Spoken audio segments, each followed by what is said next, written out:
Mal, can you hear me? If you can't hear me, say Twitch question mark?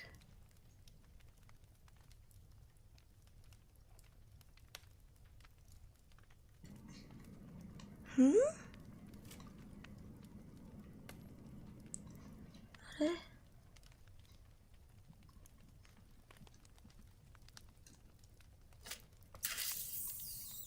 クッションクイションやろうTwitch. Hello everyone, welcome to my YouTube channel. My name is Auregalia Aruri. You can call me Aruri, and I'm a wind-up doll VTuber. I was supposed to also stream on Twitch, but I don't know why it didn't work.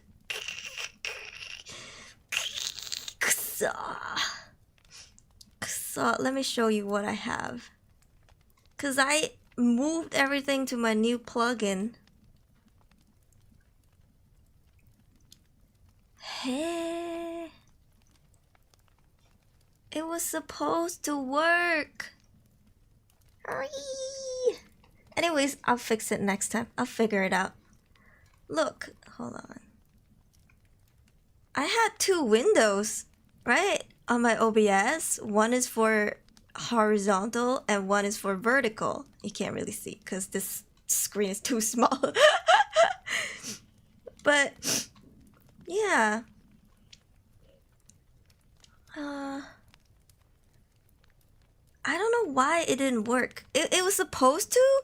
I set up two things. Oh well. It's fine. You live and you learn.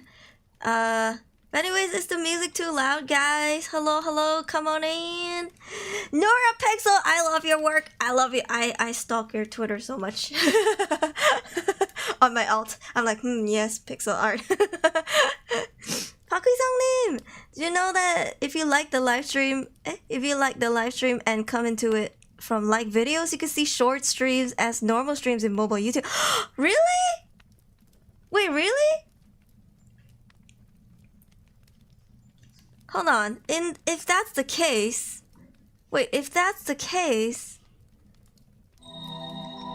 how about this? Do you see a different thing? Wait, can I do it on my phone? Hold on. We're committing science. Hold on. We're committing science right now. Okay, if you like it, and then you go to your likes, and if you watch it from your likes, wait, what? You can watch the stream as a normal stream. No BGM? You hear BGM? Is the BGM loud? There's no music. We hear it now. Oh, you know what? Hey guys, on live chat, right? You can make the screen bigger or smaller by dragging the size. What? Oh my god, I'm learning so much. Tell me if it's too loud though. Wait, what? Yeah, you can. Okay, you know how like on some phones they will crop off the bottom? If you hold the live chat thing and you move it, yeah. If you hold the live chat thing and you move it, you can watch the whole screen. So the bottom part isn't cut off. Oh, kind of loud here. How about now? Is this better? Is this better?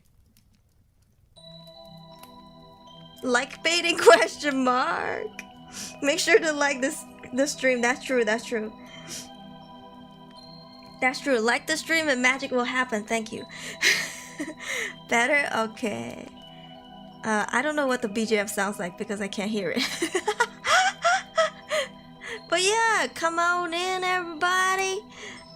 Today is gonna be a spooky stream. If you don't like horror, you gotta do it. I'm just kidding.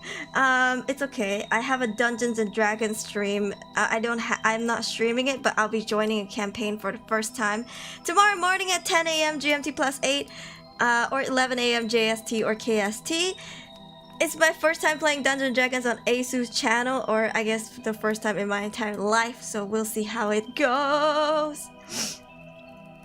BGM good? Yeah. BGM is louder than you? Is it still louder than me? You know, it actually shouldn't be, but I don't know why. Because my mic volume is at 100. D&D will be fun. I'm excited. I'm a bard. I'm a bard, of course, as expected, right? What could a musician choose if not a bard? I've got to be a bard. You sound good? Okay, perfect. Perfect. Today we're gonna be reviewing horror stories. Hell yeah. Before we start, let me show you something. You might not be able to see it very clearly, but I will still show you regardless.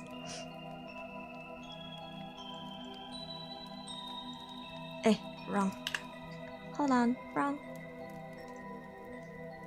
Undo. Undo. Undo. Undo. Oh, technology will be the death of me. Literally. Literally. It's too small, so you can't see, but look. Mobile phone! Most viewed device. Which one of y'all are watching me on your mobile phones? Look at the second one, computer. Look at it. Statistics. Statistics, y'all. I actually have more mobile phone viewers than I do PC viewers. Although watch time is significantly shorter, but the view count is significantly more. So I will be mixing in vertical streams and horizontal streams every now and then. So we probably do a lot of Reddit reviews in the future. Yay! I brought my brown pants already. Serious. Can't turn them brown if they're already brown. Thank you, Connie. Thank you. You guys. Let's see. So yeah, that's why I will be doing a mix of both. Best of both worlds, am I right? I was supposed to like do a horizontal Twitch stream, but whatever. Yeah. Here we go. More people on the go. Yeah, honey, go welcome in. You're stuttering a bit. My stream is stuttering a bit. Really? Hold on, I can fix it. Can I? I can try. This stream might end, but I don't think it should.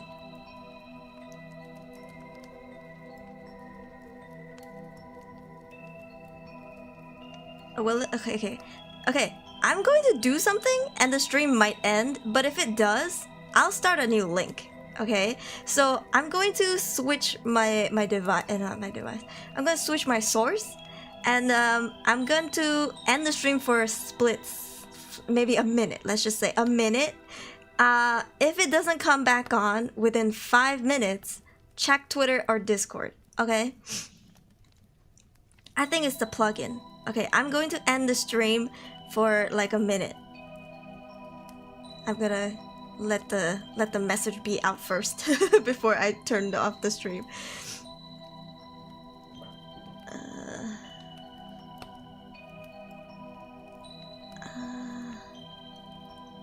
Okay. It's bearable. No. I can't put you through that. Okay, let me do the thing. Be right back.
Alright, one so bad was it?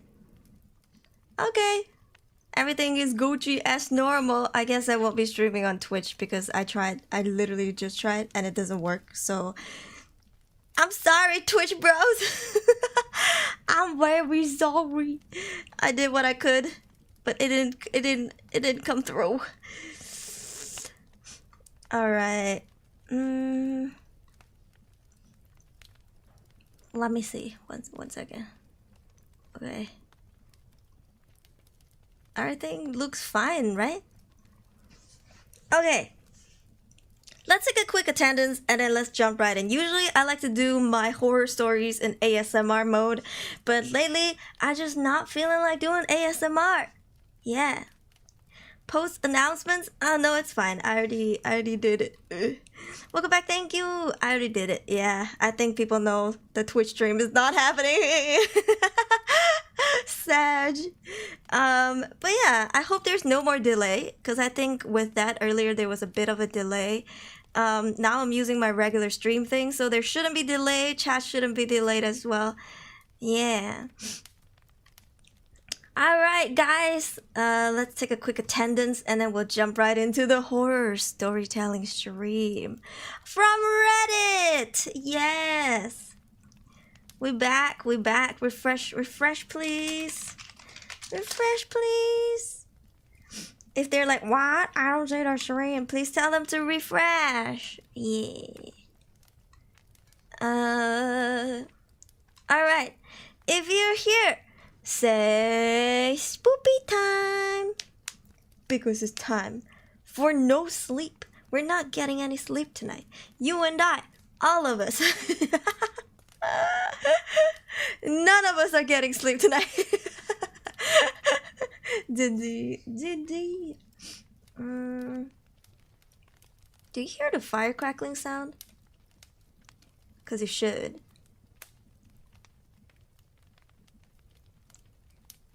Okay.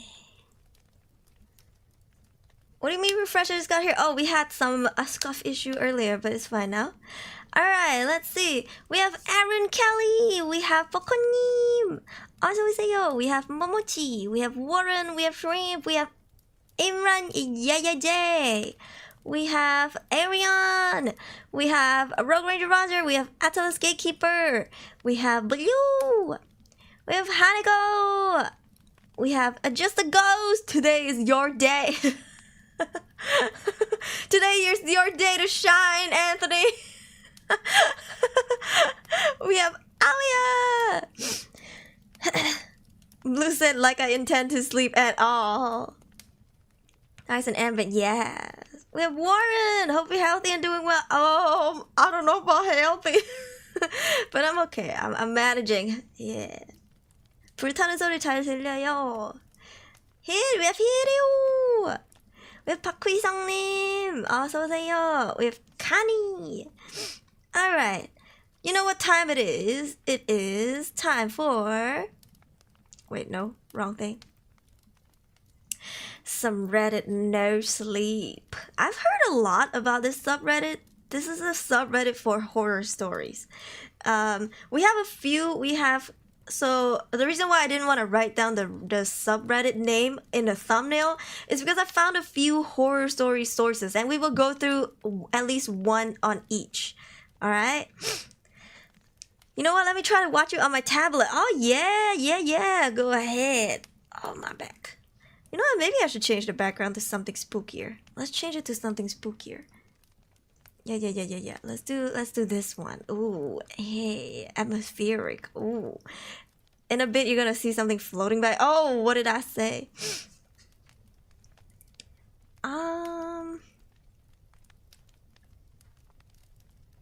Hold on. How do I change this thing?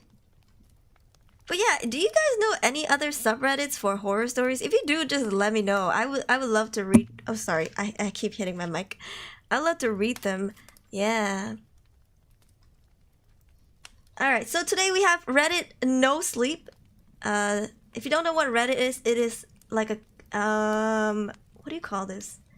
Like a forum-ish blog, I don't know, like people can post their stuff, and there's so many subreddits, like we call this, oh, I like to call this categories, and people can post in the appropriate categories what they like and stuff, or the experiences, and then there's like moderators that watch over these places.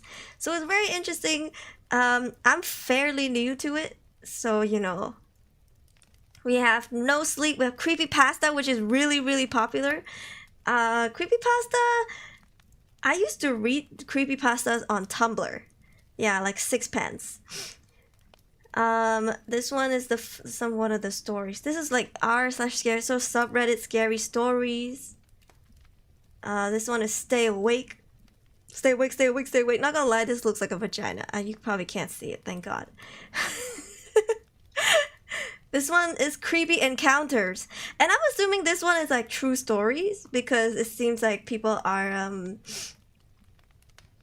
they're talking about like experiences.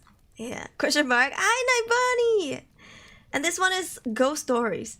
I think there's also one called Real Horror Encounters, but that one, they add a lot of videos and photos, so I'm not really reviewing those today. Today is about horror stories that I'll be reading, so if it's a photo, we'll probably not be looking at it unless there's a story clipped to it. Yeah, so we have No Sleep, Creepypasta, Scary Stories, Stay Awake, and Creepy Encounters, also Ghost Stories. So we will read one from each, at least. I don't know how many we'll read today. Yeah, I'm excited. Are you excited? This one is 18 million members. 18 million people who love horror. I don't know. To think that there's like 18 million people on Reddit, and it only took me this year to join.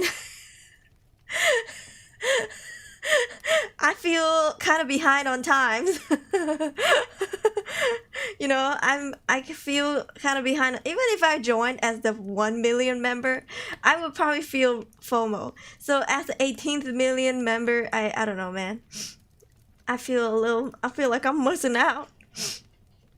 But yeah, let's review some stories today. Before we start, let's drink some water. Feel free to read the title real quick. Granddaddy, no!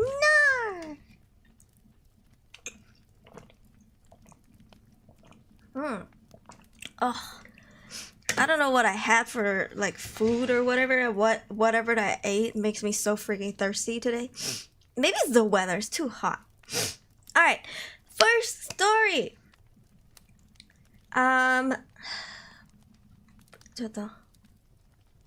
Okay. Number one, first story, Lauren Aaron, thank you. My little sister isn't a missing person anymore because somebody else came home in her place. You know what this reminds me of? This reminds me of like the monkey paw story. Yeah, like if you make a wish, a person will come back. Demong! I didn't get to Reddit that much. It's okay. You and I both. We shake hands. Yeah. We're in the same group. Let's sit together. We're in the same group. Let's sit together. But you know what? It's okay. Because it's better now than never, right? John, hello. Welcome in. Alright. Let's read. And also, I'm sorry if my reading is a little weird, but I do my best. If stay still, you'll be cooked. I had the AC on for 16 degrees. Still so hot. Like, me and my mom were in the same room to save electricity, and it was so hot. We were like, what? Is the AC not working? Yeah. To claim my name. That's big brain.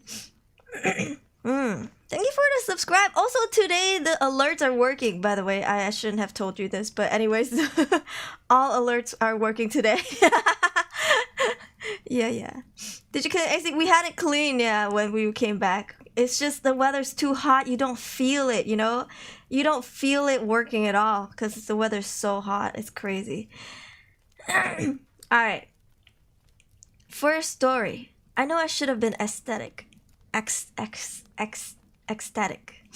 My mother's eyes swam with gratitude, and yet mine were always cast to the ground, burning holes into crayon-riddled patches of carpets we refused to clean.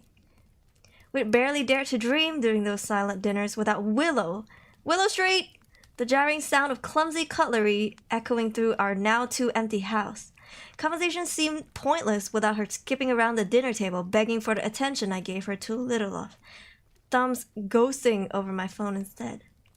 I want to reach back in time and wrench my head from my shoulders when I think of her begging to show me a cartwheel, watching myself roll my eyes instead of grabbing her up and memorizing her face because she would be dead soon. Oh, yeah, bet.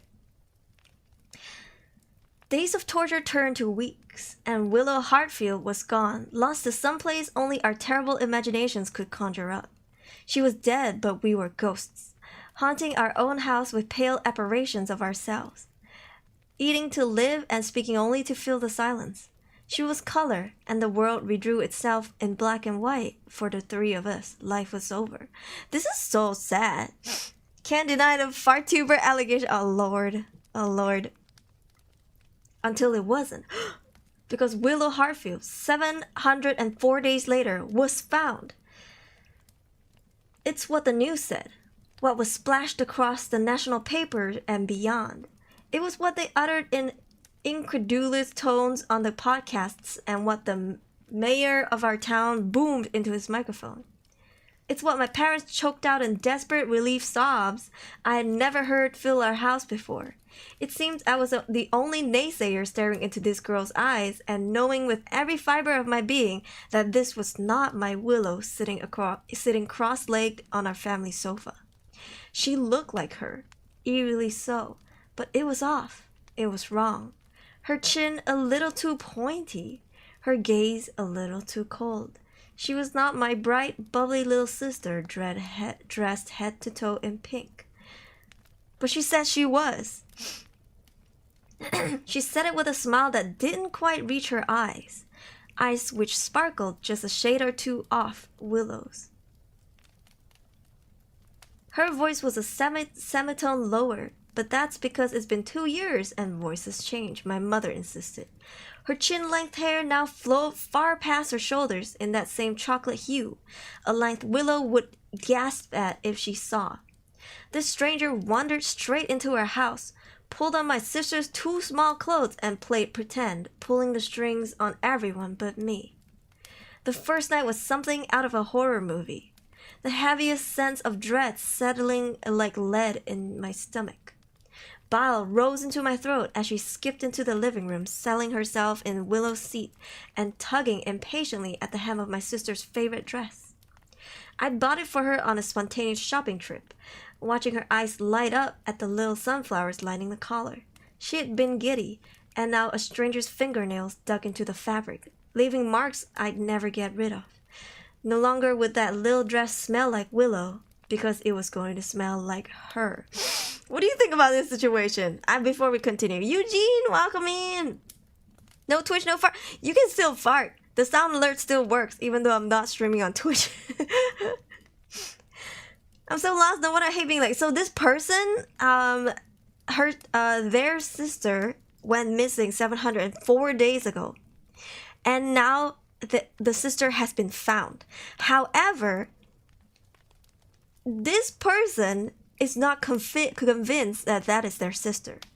Their sister's name is Willow. Yeah. Their sister's name is Willow, and this OP doesn't think that the Willow that's sitting in the living room now is their sister. Yeah. And everybody else is like, oh, you're thinking too much. This is definitely your sister. You know, like, people change in 2 years. Blah, blah, blah. You keep an eye on her. I feel like, sure, people change. But at the same time, I think as a sibling, you would know, right? Like, you would know if something's off. I'm scared that this is one of those skinwalker situations. Alright. Come to the table, my mother insisted in a too jovial tone. Eyes more alight than I'd seen them in years. My father nodded a silent agreement, perhaps a bit more muted than she was, and I had to swallow down my fury, my confusion. I had to. 6 eyes bored into mine, and the chair scraped as I sat down, and this wasn't my sister. She stared over her plate at me with a hollow smile, eyes devoid of any real emotion. Her fingers drummed on the mahogany a disjointed rhythm I'd never heard despite sitting across from my sister for 9 years. Hi, Zed, are you winning? So far, so good. Nick, welcome in. This is the first story. Yeah, this is the first story. And the OP lost their sister. Their sister went missing, and then 704 days later, the sister came back. But this person does not think that that's their sister. However, everybody does. I missed you.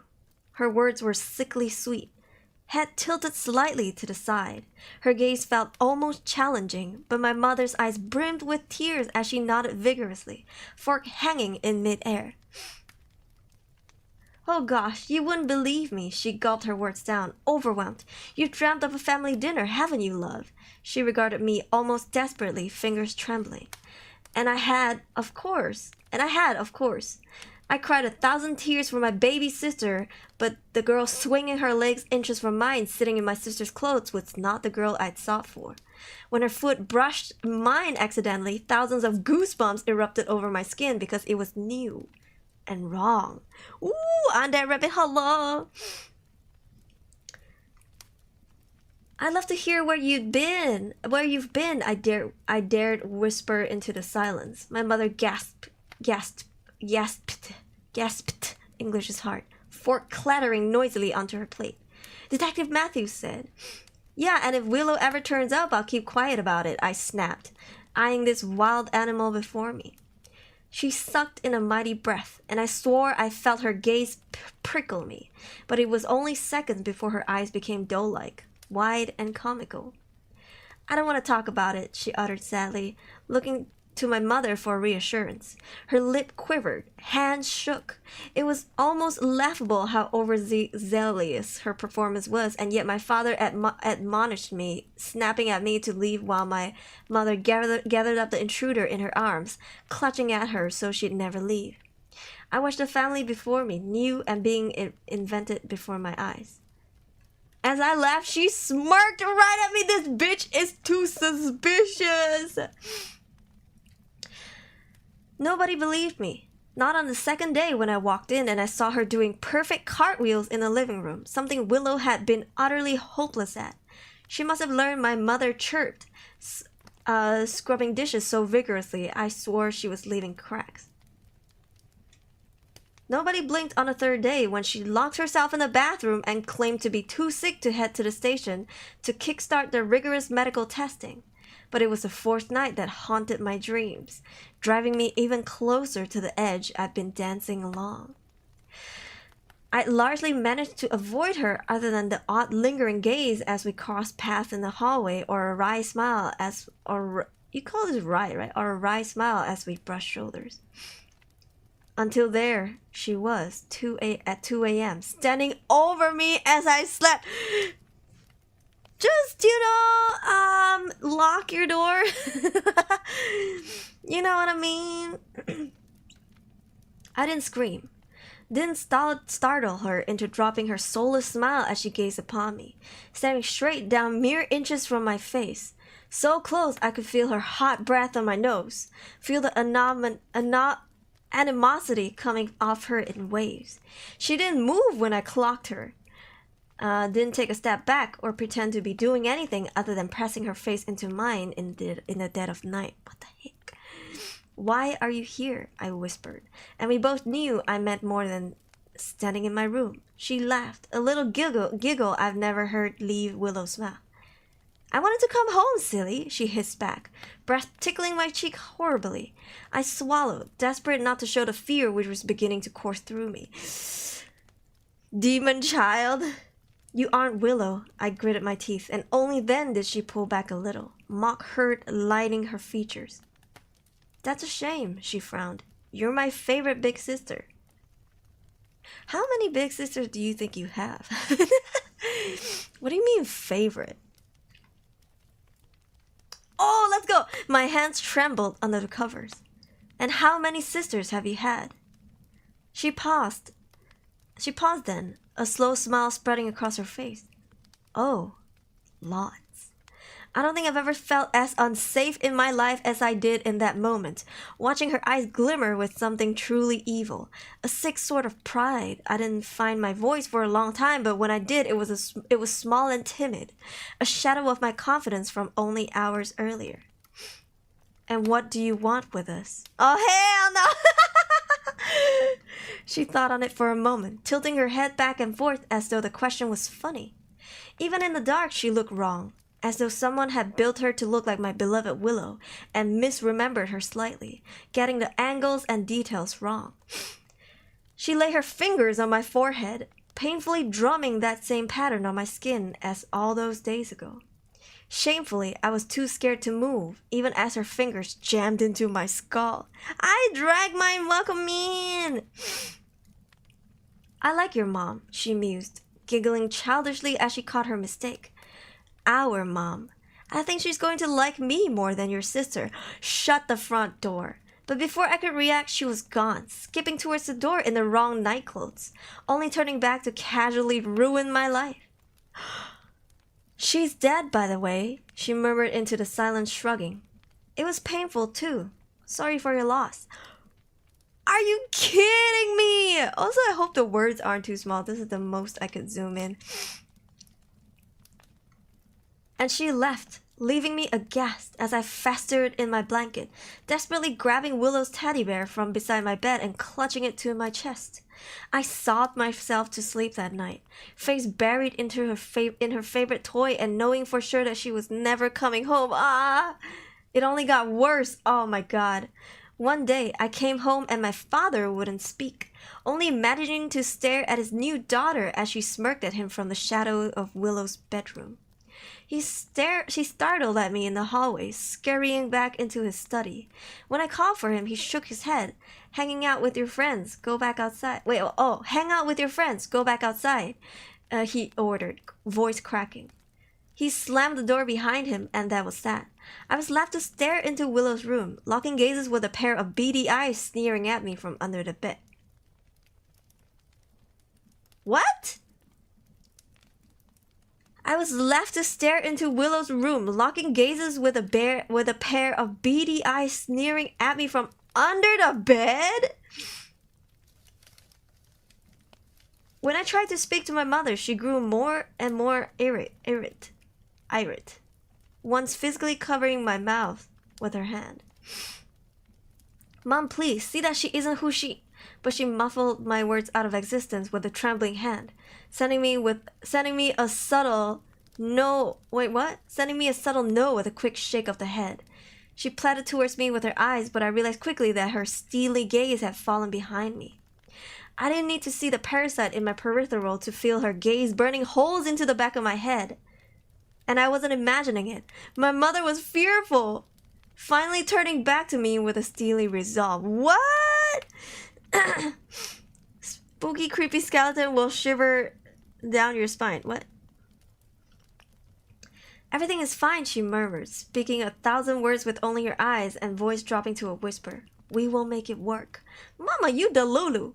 That night, the stranger wearing my sister's favorite bracelet gleefully pushed a piece of paper to the center of the dinner table. Eyes lit up with glee. I drew us, she cried, greedily watching for our reactions. My mother gave nothing away, only visibly swallowing as she drank in the paper, white knuckle grip on her spoon. My father stood from his seat, striding from the table and slamming the front door behind him as he left us, perhaps for the last time.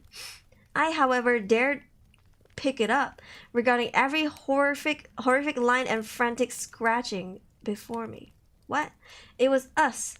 Except the people labeled Mommy and Daddy were standing without heads, rivers of blood dripping down their torn torsos.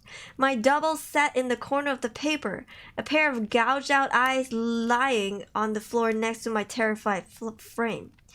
Our stranger stood smiling with a large rake in her hand, head bent to the side and wearing my sister's dress. But somehow, worst of it all, was the picture of a little girl crumpled in the corner. A frown etched upon her face. Willow, the scrawl above her head stated, and I could hardly bear it. Maisie! Hello, welcome in! Close enough. Come, my daughter. Oh, there's so Lulu. This is wild. I don't remember much of it now. Just the screaming and crying, lifting whatever wasn't nailed down and hurling it across the room, watching it splinter into 1,000 pieces. My mother cradling me as she dragged me upstairs, letting me bawl into her familiar sweet-smelling cardigan, clutching her as though she'd leave me too. The swirling wrongness engulfing our house, swallowing us back into the clutches of grief. But my all-encompassing comfort disappeared, because when that horrible little thing downstairs called desperate, "Mommy?" my mother went rigid. "Sorry, Mommy? Sorry." "You don't have to go," I pleaded through bleary eyes, but her sad smile told me that she did. "I prayed 2 years for my baby girl to come home," she said in a thick voice, clutching my hands as if begging me to understand. I'll always wish I tried harder to keep her in that room with me, because the moment I loosened my grasp, I sealed her fate. The thing downstairs called, and she offered me a sad smile, fingers brushing mine before she disappeared through the darkness of the door. "Mommy, no!" Baggies Naufa, welcome. Player One Ayo, hello Gogeta. We're reading horror stories today. Yeah, hi Healy, hi Ahmad. Yeah. So okay, let me give you the quick rundown. Okay, so this person, the writer, the OP, let's call her, her sister went missing, for 704 days. And her family was crying a lot. It was a wreck. 704 days later, her sister came back. However, everyone but her feel like that is not her sister. It looks similar to her sister, but not the same. And she has always felt like that is not her sister. However, everybody else is like, "What are you talking about? 2 years can change people, blah, blah, blah, blah, blah." Yeah. However, now we're beginning to see it unfold, because this thing has confessed that this person's sister died, and you know, it seems like she's here to kill them. Yeah, Darius. Scary stories. Yeah. Okay, I never saw her again, mother, but my eyes closed and sleep claimed me. I saw the head of Willow's beloved bear discarded on the floor across the room, 3 feet from its body. My heart sank into my stomach and I drifted off into nightmares, feeling somehow it was all over. When I awoke, slick with sweat and dread, she was there in the darkest corner of my room. Almost Willow. Willow is the sister's name. Yeah. The little sister would look like those uncanny valley creatures. Yeah. Call me like, hello, have you seen Parasite? I'm just saying, I have watched the anime, but not the live action. I know it's on Netflix though. Replaced with doppelgangers after the person's gone for a while. It could be a skinwalker too. Oh hell no. Today's quote of the day. Oh hell no. Fan art section. Oh yeah, I saw. It was so cute. Yeah, I saw. Alright, let's continue. Nighttime shrouded her, but I could see the blood even in the dim light. Something glinted in her hand under the glow of moonlight, and her eyes ablaze with something bigger than the both of us. It's been 12 minutes and she hadn't moved. Her relentless empty stare locked onto me as she sways back and forth. I know that the second I move, she's going to lunge. Somehow I know that's what Mom did, and that's why it's so quiet now, because I'm utterly alone, and when I hold my breath, I think I hear the shift of fabric. Yes, she's definitely closer to me than she was 5 seconds ago. If I squint, I see her feet shuffling towards me in time with my breathing. That is so scary! Hi William, welcome in! Skinwalker stories are interesting, yeah. Let's see. It's over, I'm sure. But somehow every second that passes, I feel closer to my sister. The real one, not the one charging at me now, face contorted in bloody evil glee. That's it! GG, rest in peace. Everybody say rest in peace, OP. Not the one charging at me now, face contorted in bloody evil glee. I just got goosebumps, yo! I just got goosebumps. Not the shuffling feet, oh hell no! Like if you squint and it shuffles at you, it's like, whoa, what am I supposed to do? I can't even blink. Wasn't much I did, it was perfect, thank you. If it's a skinwalker, they probably skinned her sister alive since she said she suffered. Yeah, she said she suffered and she's like crumpled up. It's so messed up. Shuffling feet sound like dancing. Yo, back in my day, shuffling was a really popular dance move. Also, thank you for all the hearts. Yeah, rest in peace. F in the chat, y'all.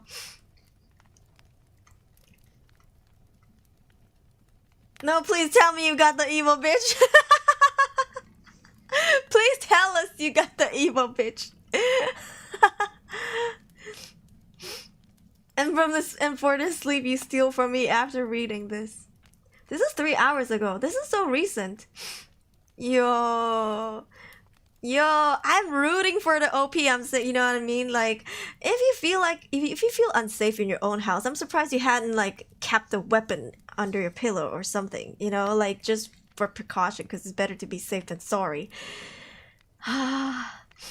This was a good one. It was so long. I mean, it's longer than I expected. That's what he said. That's what she said. What? But yeah. Oh, no sleep. I see. This is my first no sleep story. I'm impressed. Yeah, I'm very impressed. Thank you for all the hearts. R.I.P. to the writer. Oh Lord. Did you give her the 1-2 punch? This is good. I see now. No Sleep has 18 million members, but it doesn't say how many posts there are. But okay, you know what? I see it. Reddit No Sleep. We're not getting no sleep tonight. Because maybe if we see something in the corner of our eyes and we squint, it starts shuffling at us. Never seen Skinwalker IRL, but ghost activities I did come across one already. I think skinwalkers are a very indigenous thing in America. I think they're either, correct me if I'm wrong, if it's not Hispanic, then I think it's the Native American spirit, right?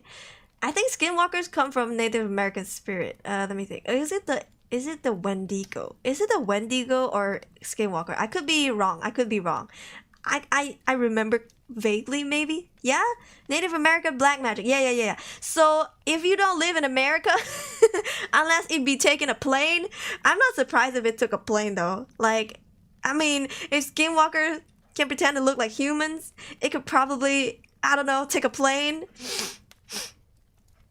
Navajo tribes, both natives. Based on country vary. It's like you probably won't see a chupacabra here in like Malaysia, you know? It's like it's a Mexican, like Hispanic. I don't know, will we? We have our own creatures here. Maybe it's a territorial thing, maybe our Pontianaks or our, you know, like our booba ghost. We have a booba ghost. I think it's called Hantu Tetek or something. Literally like hits ghost, like brass ghost, you know? Will probably be like, go home to your country, you know. They are probably racist to each other. They're like, get out of my law and go back to your country. Bro. Karin? It was nice. I felt more sadness towards how the sister died a painful death and scare. Yeah, to me, I was just feeling for the OP this whole time. And you know, when you are the only one who thinks that something is wrong, but nobody else does, is this how we categorize crazy people? Because what if they were right? What if they were right and we just kept dismissing them? You know? Manananggal. Mitakushi leaves half his body on the ground and upper half fly because it has wings. Is it the one with the... Yeah, Manananggal is the one with the intestines flowing down, right? Makes sense. Spiritual double of a human, either part of the human himself or complementary. Wendigo are spirits alter humans. Skinwalkers are like witches. Sadako versus Kayoko or Jason versus Freddy. It's like a collaboration. Yeah. If there's a war between mythical folk creatures based on each country, I bet on Japan because they'd be making yokais out of everything. You know what? I probably put my money in India because you see how many gods they have. I'm not surprised if they have hella like mythical creatures and ghosts and stuff. Although I've never heard of it before, we should probably do a deep dive. If we have any Indian viewers in the chat, please let us know because I would love to learn about your country and your culture's mythical creatures. Yeah. Kind of though, the weakness of it is the other half that it leaves behind. People tend to put salt on it or imagine, right? You're just like, I'm a manananggal. Today is a good day to take a walk. So you just like, poof, leave your lower body and just go floating around. And then when you come back, you've seen that your body has been seasoned with salt and pepper and garlic. And you're like, what? Who's preparing a feast? Yeah. Kuyang. Yeah, kuyang in Indonesia. I think in Malaysia we have Pontianak, and in Indonesia it's called kuntilanak. Yeah. Season the manananggal in order to kill it. You have to season it Salt Bay style. Yeah, you have to like, put your elbow out and then like Salt Bay it. And then it's just watching you from the tree like, what the hell is this person doing? How dare you? I know there's also another one that... Is it a manananggal? No, I don't think it's a manananggal. One of it like eats baby. It sucks babies. Okay, there's a Filipino ghost or creature that sucks babies out of the mother's belly button. Yeah, I forgot the name. Is it I don't think it's manananggal. It's something else, I think. Yeah, and so it's like a tale to scare the shit out of pregnant lady or something. Yeah, whoever that made it up, you got to go. I hope you burn in hell, you crazy fool. As if pregnant women aren't stressed enough, you gotta scare the shit out of them. Yo. There's an Indian demon that made more of him spawn in from his blood. So to defeat him, this goddess created another goddess to lick up the blood as it fell in battle. What? What would that look like to you? A goddess licking up blood from the ground? I don't know, man.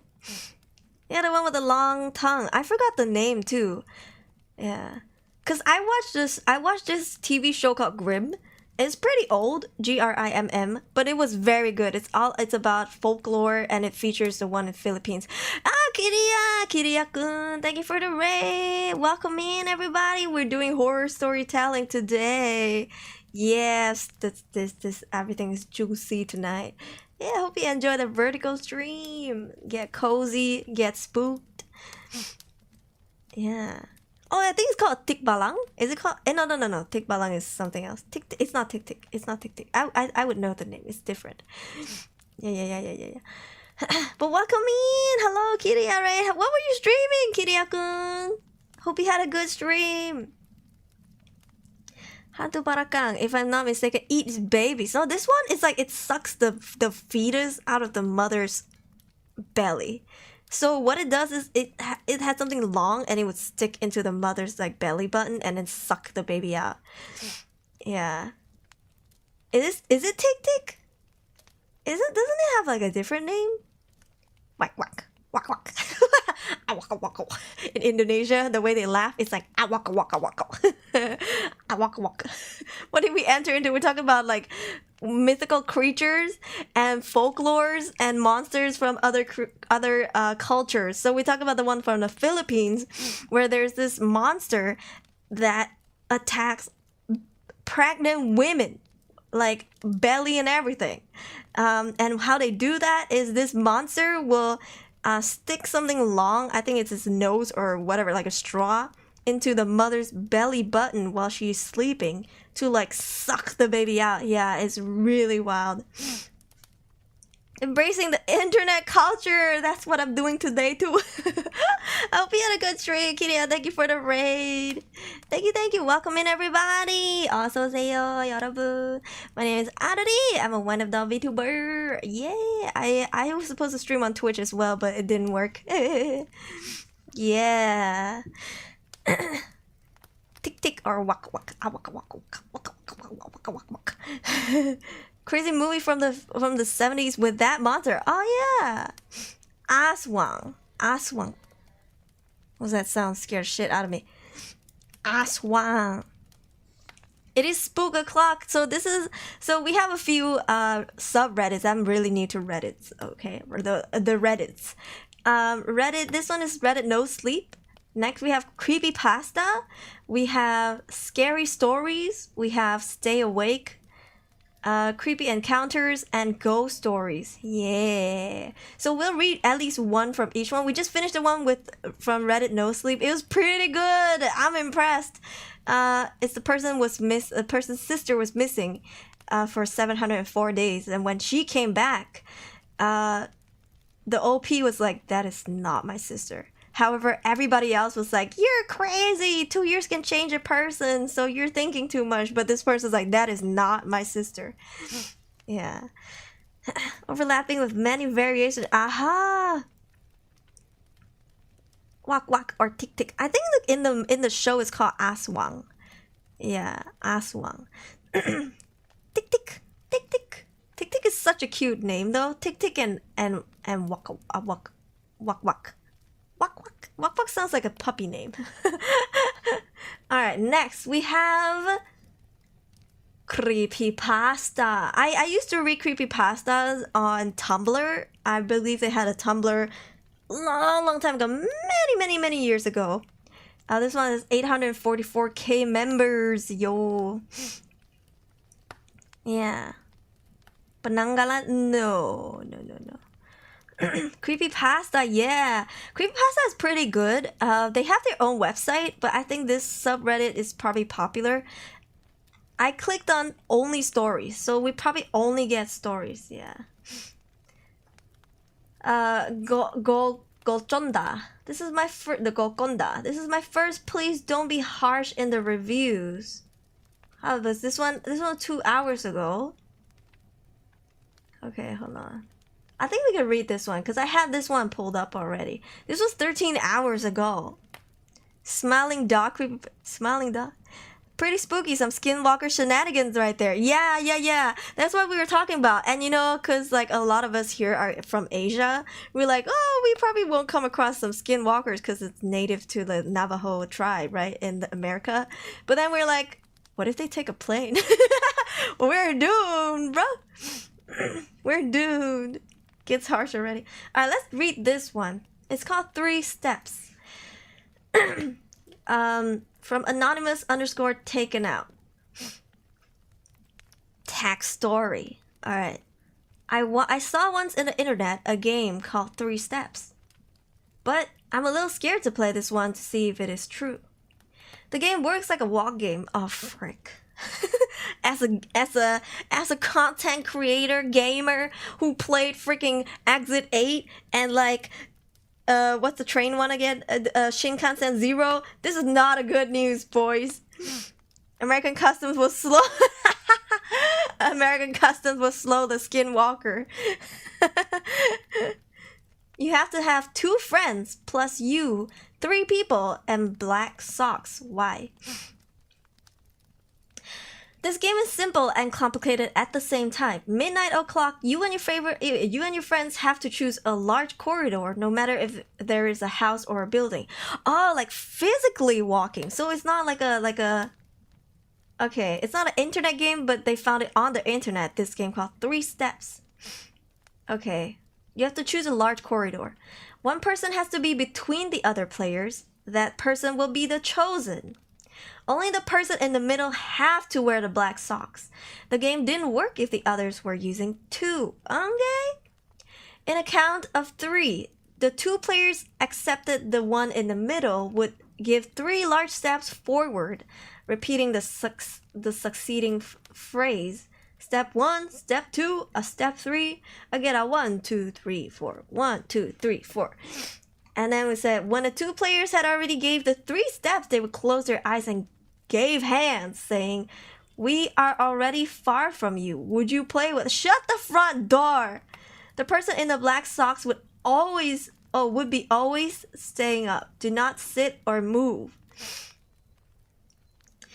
If he accepted to play with you, the person with black socks only would feel a cold wind in their face. If he won't, he wouldn't respond.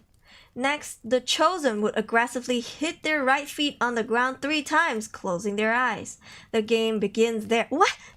It hasn't even, it's like the Bloody Mary thing, you know, kids be kids. Kids be kids. Okay. So I'm assuming if it responses, you would have to hit the right feet on the ground 3 times, closing your eyes. If not, it would. If it doesn't respond, you don't do this. Okay, and then only the game will begin. All right. The others in front of the chosen that now is not a person anymore would turn around and look into him, the two players still conscious would ask him a question, any question, or make a wish that would agree with the both players. Mei Yao, welcome in. Blah blah blah, get a fucking life, you child. Grow the fuck up. What are you, 3 years old? Whatever. Why do I bother with children? More Reddit? Hell yeah. Hello, Zanny. Hello, I'm Daniel. And randomly, have you seen Rush Hour franchise? No. No, I haven't. It sounds familiar though, Rush Hour. Stomp 3 times, do the hokey pokey, and shake it all about. Alright, let's see. If he liked you both, he would agree with a head and smile, a really huge smile, and then disappear. The chosen would fall on the ground with a headache, seeing everything shaking. This effect will be during just for a few minutes. Okay. Don't play these on the stairs. He would sit on the steps, and you should not try to get him up. What? If you play this on the stairs, he would sit on the steps, and you should not try to get him up.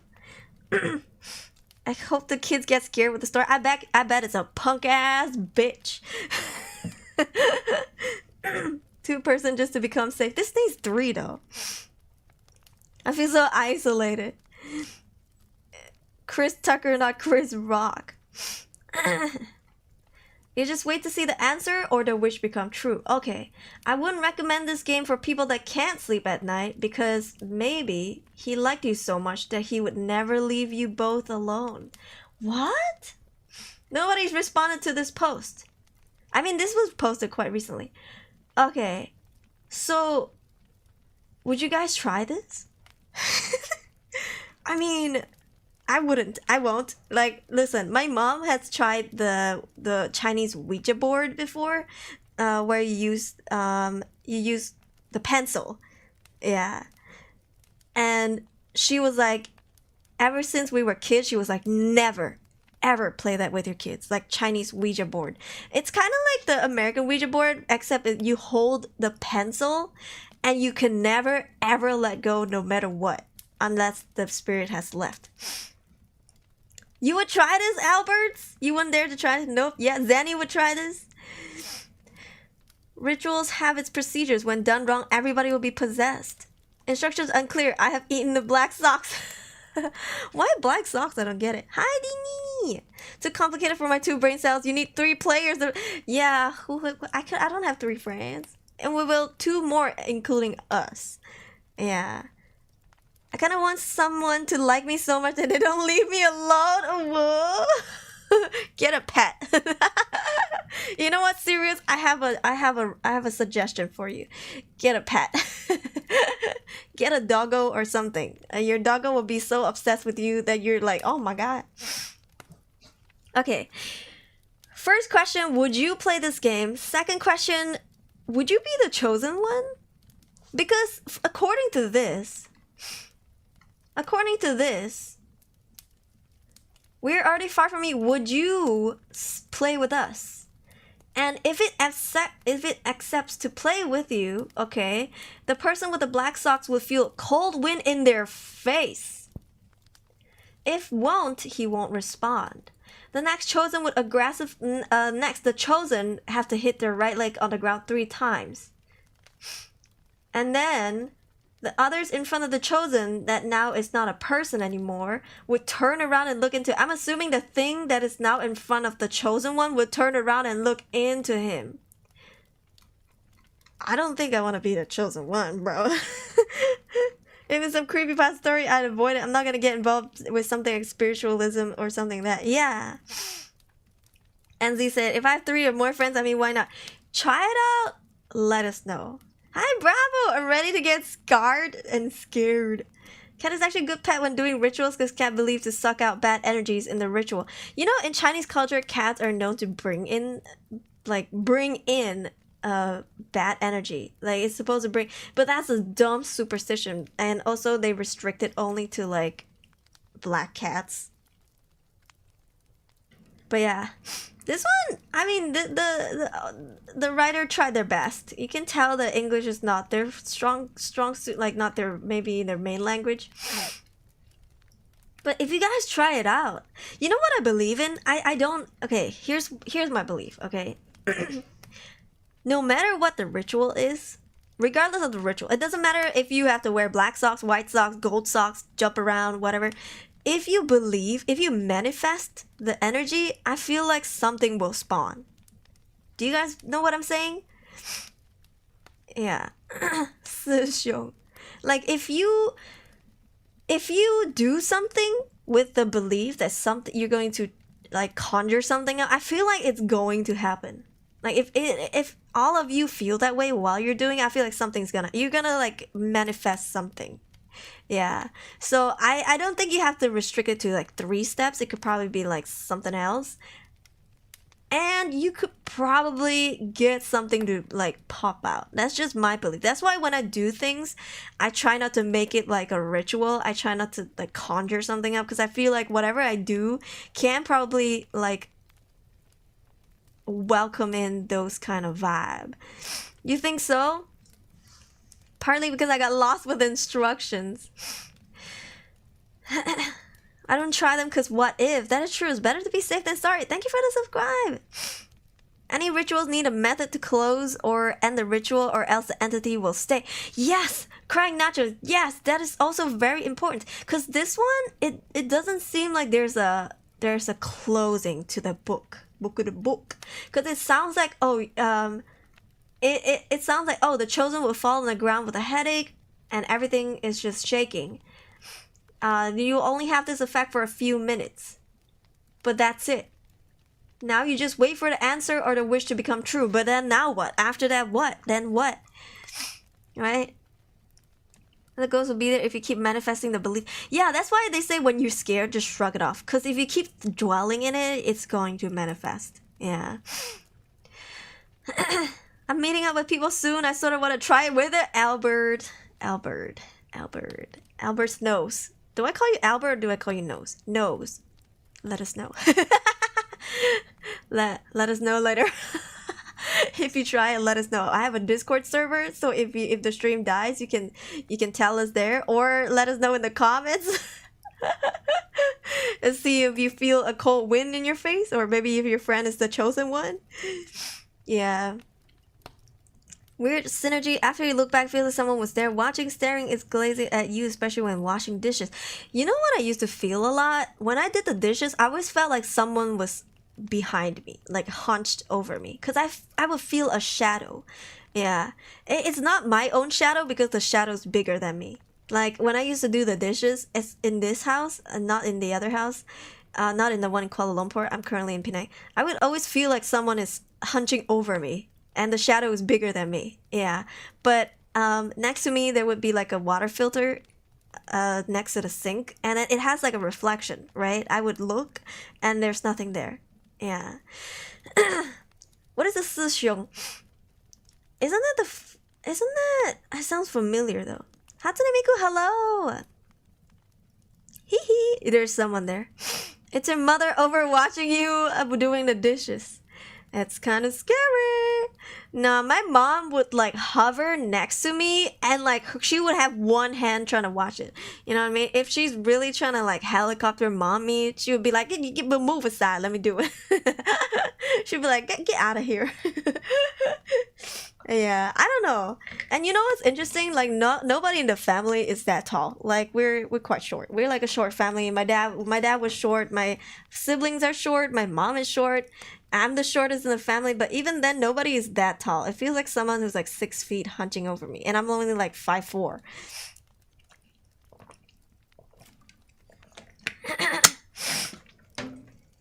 Yeah.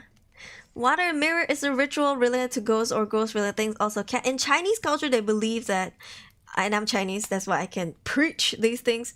There's a belief that water is yin, and like sun is yang, right? There's yin yang. You guys know what yin yang is? So yin is more damp and dark, and then yang is bright and dry. So usually they say spirits would dwell in toilets or swimming pools or bamboo areas because they need water, you know what I mean? And it's like damp areas. So we actually do believe that if a place is not well dried or constantly dried, then it will probably have some spirits dwelling there. Which is why if you go to a Chinese person's house, we freaking love keeping our toilets dry as hell. Yeah. I feel like sometimes there are people walking around, but maybe it's just me. Oh, you know what's interesting? My sister said that she was sitting in the living room when she was in high school, and she was alone. It was like in the middle of the night. She was the only one awake, and she was like playing with a Game Boy or something. I don't remember, like Nintendo Game Boy. I think it was Game Boy Advance, right? And she was like, it was all silent, right? And this was back in the day before we had Netflix or anything, and she didn't have the TV on. She said suddenly around her it started booming, like with people walking and talking, like she was in a market. Yeah, she was like, oh, it felt like I was just surrounded, like in a market. But she was in the living room by herself. And the rest of us were sleeping. Oh, Jesus. Oh my God, Razor God. I jumped so hard. Jesus. Oh, Jesus. My goodness gracious. Holy moly. That was so stinking loud. Gigi, my heart, my soul. I don't know if my live 2D reflected it, but I actually jumped from my chair. Jesus. But yeah, because when I was talking about what my sister felt, I was really putting myself in her shoes. The timing of it all, Razor Gun. I'm awake now. You know what? I'm fully awake. It's literally no sleep tonight. A bit. So absent. What? Thank you for the absent, Ink Suban. We already did absent earlier at the start of the stream. Yeah, thank you for the absent though. As a student nurse, it's kind of similar. Staff nurse told me to try keep being emotionally dull when managing past patients to avoid being followed back home. Shut up. That is a thing? Candles are mainly for ghosts and demon barriers. A hobbit family? How dare you! Someone told me if it's a place super busy during the day and noisy and quiet by night, it's usually a good haunted place. Oh, is it?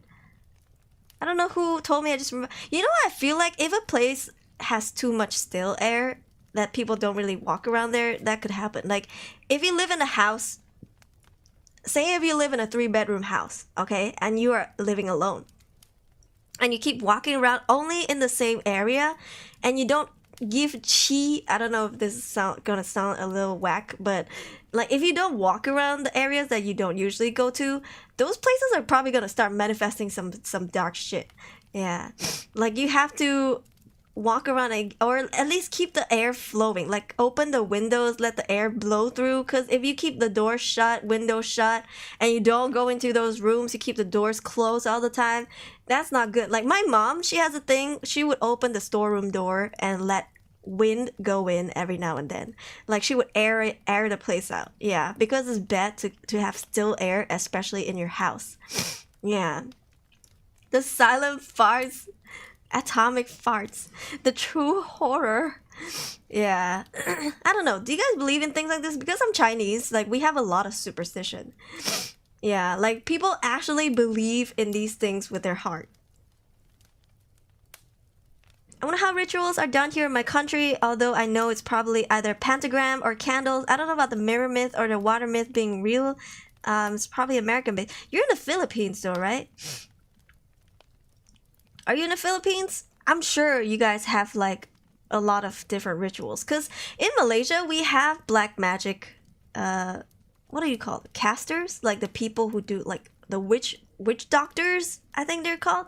I'm sure you have that in the Philippines too. Let me tell you, all over Southeast Asia, we are like, we are just super haunted and super just, I don't know, spiritual for no goddamn reason. Yes, the bomo. It makes sense, right? Your mom believes in circulating ghosts like circulating air. That's so cool. No, if you circulate air, then they will not come. Yeah, but it's dangerous for me to live alone in a big house because I only go to a few places. I only go to my bedroom, the kitchen, the toilet. That's it. You know, I don't. If I have a living room, I probably won't be in the living room because I'd be sleeping on my bed anyway. So again, the bedroom. So if I live in a 3-bedroom house, 2 bedrooms are probably just like dead air. Unless Dedo, my cat, likes to walk around, which he does. It really helps. Yeah. Ilmuhitam. Yeah, Indians also follow many rituals. I would love to learn about Indian like myth and like folklores because I feel like they would have a lot. If you've known anything about Indian gods and deities, they have I think they have the most in the world. If not Japan, then I think it's India. I think it's India. So like, I would love to learn about the horror stuff, you know? Also, D-Tuner, welcome. Spiritual healers? No, these people are like out for blood. The witch doctors are here to like curse you. Like, they're here to conjure up some things that are up to no good. Yeah. Imagine learning witchcraft. Oh, Lord. There's Love Witch Bambi with 2 shops in Singapore, like 2 action. Love Witch? How sad. What do you need that for? Like, I'm in love with my crush. I pay you 20 Singaporean dollars. Can you make them fall in love with me? And then if I pay $50 more, can you make them eat my ass? What? What? Is that how it works? I sleep in living room sofa even though I have my own bedroom. I don't know. I like being in big areas. Like, you have claustrophobia maybe. That sounds scary indeed. They don't believe point at trees during late at night, the ghost will start following you home. Just any trees? If you point at any tree, the ghost will follow you home? Word? Familiar's like, huh? I didn't say that. What? If you never clipped it, it never happened. What? What? Alright. Next we have Scary Story. This one has 447k members. I mean, not nearly as much as No Sleep, but yeah, I think it's around the same as Creepypasta. She has websites you can read up on what she does. She even appeared on the Straits Times. I guess the Straits Times gotta get their shit straight. They're like cuckooing. If you're alone, you better to come across some paranormal stuff better if you have someone near you. Start pointing. Atalos is like, I'm lonely. Starts playing the Akon song. Indian deities, the one at Ipoh where I used to eat jendo at after shopping at Star are the ones that feel eerie. Shopping at Star? Really? I know I've always looked at the temples and be like, wow, so pretty. I've never been creeped out by their deities. Much colder than your bedroom. You don't have air conditioning. That makes sense because wider spaces probably have more air circulation, so it's cooler. Yeah, some places are just eerie 101. Stay away from eerie places. You know, my aunt, she used to be like possessed by things. Like it was so sad. She had a really sad life. She's the one who was like never married and still getting like red pockets to this day. One day she went to meet with us at this like seaside restaurant. Okay. And then I remember because I was really excited for that restaurant. Like we would go there every now and then. They have really good seafood. And I remember being so in love with their grilled stingray. We eat stingray here in Malaysia. Yeah, thank you for the follow. So I remember that day. And then when she left, because we left in different cars, she drove herself there. And apparently when she left, she kept calling my mom, and my mom was like, what's going on? And she was like, I need you to stay on the phone with me. And we were like, huh, interesting. Then later on she said that because she parked her car at the parking lot close to like a bunch of bamboo trees, and bamboo trees in Chinese culture are known to be quote unquote yang, like they have like the cool, like it's yin yang, right? The cool air, like moist, you know, like basically just eerie vibes. And she said that she saw a lady sitting in her car. Yeah, with long hair. And she was freaked out. Taoism, yeah, Taoism. I don't know about Buddhism, but I'm sure Taoism, bro. Taoism, like we have all kinds of shit. I was brought up Taoist. My mom's Taoist, my dad's Christian. Yeah. And so she called my mom and she asked her to stay on the phone. And I don't know, man. Like, what do you do at that point? You know what I'm saying? Like, the restaurant's closing, your car is the only, like, you gotta move your car.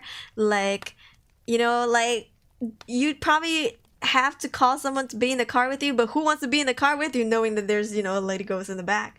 Like, what do you even do? But yeah, she was like, she would tell us that, and then my mom was like, oh my god, are you okay and stuff. She said, yeah. I don't remember what she did. I think maybe she drove around in circles before she headed home to make sure that it's not there or something like that. Yeah. Do a drift in the net intersection, just skirt out of there. Start playing like, I wonder if you know, if you see it and you mean it. Like Tokyo Drift BGM.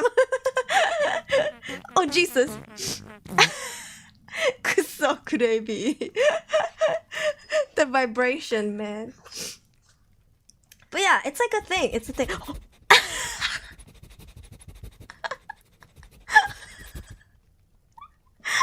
Not the dancing fart and the sniffling. The sniffing. Oh, the dog is so cute. Oh my god, Gravy. Ah! It's so freaking loud. Here's a story. Oh. Okay, wait, let me read back. Are you more afraid of ghosts or physical creatures? I'm more afraid of ghosts because I can't box them up if push comes to shove. I've been haunted before, I think. Gone to the old Changi hospital. Came out to see someone pass away. After that, for 7 days, morning and afternoon and evening, I see ambulance with sirens turned on rushing. Huh? And then? Where's the continuance of the story? Is that it? Okay, let's see. Sleep in the living room and get blown by extremely cold air that's literally random. Where did it come from? No, it's probably like an open window, right? There's a shopping mall complex near an Indian temple called Star. It used to be called E-Billion. Oh, here's the story my family told me when I was not born at the time. My grandma and my cousins got to Fraser Hill and they took photos of that place back home. Physical photos. As they're viewing the photos at home, they saw some weird apparition in the photo. At the same time, my cousin saw a ghost literally chilling in the room. So my grandma started telling them to burn the photos and all the photos would go to the apparition, and then after that, they left. Yeah. Your house near bamboo tree? Chop it all off. Yeah. Straight up being a sip. Anzi's down bad, bro. Anzi's so down bad, he's like, I'll take it. A hole is a hole, this world or not. Welcome to my storytelling stream where we sip. Yo. Sniffer. Yeah. You have red marks on your back, gone in a few days. Scratch marks, hot but no pain. You know what? I always get bruises. I get bruises a lot. I mean, I get bruises from mosquito bites, but I know when it's mosquito bites because it's also itchy, right, and burning. But there was a time in high school, I keep getting bruises randomly and at random places, and they were big bruises, and I was like, oh my god! Like my mom was like, oh, maybe you were pinched by a ghost. I was like, that does not fucking help. Hi, Bajito, welcome in. The feeling of being chased is true fear. Yeah, bro. Yeah, I can do physical. So the Kyoto bamboo tree area is just bad. Let me tell you, I went there. Dime and I went there. We didn't stay for that long. I mean, the hike was... I was exhausted, to be sure. But it's definitely chilly. If you go to like a bamboo forest, you can feel the air is cooler. Like a bamboo area is just colder. Like that's just how they grow. Bamboos grow really quickly. I think they're the fastest growing tree. And the area is just really chilly, really cooling, even though the weather was really hot. We were sweating balls trying to climb up, but the weather was just chilly. Yeah. So if you live near bamboo places, you would know. So those places in Chinese culture, we call it yang, and they're eerie, so stay away.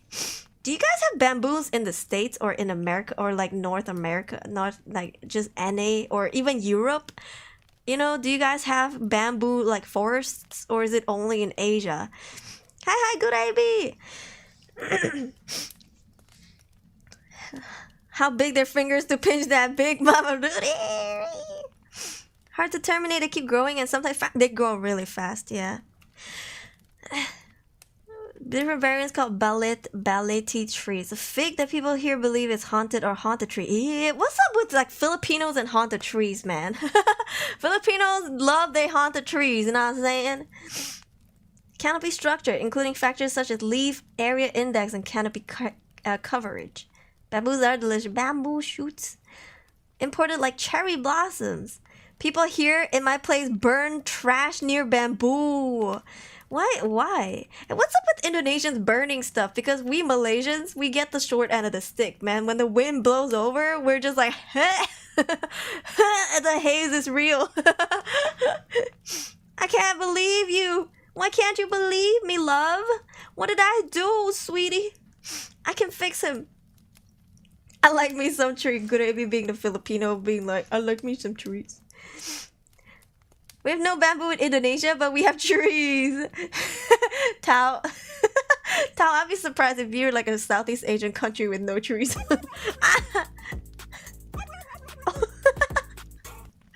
Look at that turkey Twerky, get it? It's a twerky. No, but I think Singapore is running out of trees, right? Because they keep chopping it down to like create more buildings. It will odd looking tree. Ballet tree. Here, let me. Oh, yo, I can fucking see a face in this, bro. Hold on a minute. Oh, sorry. My bad. Can I pull this up? Can you guys see it? It's too small. That's what she said. Yeah, hates horizontal streams, don't we? Gotta hate horn. Okay, it looks like, yeah, it looks like a lot of strands. Can I zoom into this? Okay, that didn't really help. But maybe this would help a little bit. Yo, I can see like faces, and this is probably like the willow tree or like the big ass tree that, you know, Pocahontas talks to. Cause it looks, yeah, look at all these people just chilling. Tree climbing. Sorry for the forest burning, my Malay neighbor. It's okay, we're used to it. We're used to it. Spooky tree tag. Yeah, why don't we do like a spooky tree review, you know? If you smell orchid, it means she's close. Run. I think in Malaysia, if you smell jasmine, it means she's close. Is it jasmine? Right, guys? Pontianak? Like, what do you smell in the Pontianak? Fuck, I'm like doomed because I always have a blocked nose. Sinus gang, you know? I could never know. Yeah. My mother's eldest brother did like a spirit medium thing. They call it tiao tang. Okay, yeah. Make a deal with the monkey god. Once that happened, my mother's brother had been mentally ill. Where he's not like himself and talks to himself loudly. He remained that way till his death. Oh no. With Jasmine tea full of pontianak. Who is she? There's a female spirit. It's like a ghost in Indonesia. They're called kuntilanak. And in Malaysia we call it pontianak. Yeah. Can't see him if you can't smell him. My jasmine tea. Listen, I can't. My nose is always blocked, bro. Like I would never know. Like I would never know. In India, going around in the 90s about onion ghost. I wish I could show you. Maybe on Twitch someday I could show you for educational purpose. In Malaysia, we have a ghost called the booba ghost, like the titty ghost. Literally breasts, like tatas. You know, like yeah, it's called hantu tetek. Yeah. And then it's like a, don't get excited, okay? Don't get excited, you creeps. It's a woman. It's like an old lady, and her titties sag to the ground. Yeah, she got like saggy titties. Pontianak. Oh, it's not Pontianak. It's a place in Indonesia. In Singapore, even a house owner who wishes to fell a tree in his property has to submit a written request to the commissioner and need proper reasons too. Huh? It's common is a sampaguita flower smell. People smell it without any vendors nearby that sells the flower, then it's kind of ghosts is nearby them. You know, that's so interesting. We have Indonesians Filipino, Malaysians, like people from 3 different countries saying the same thing. You know what I mean? Like, it's like, is it a mass hysteria thing? How come 3 different cultures, 3 different people from 3 different countries say the same thing? Then you got to believe it's true, right? Neuron activated. Neuron deactivated.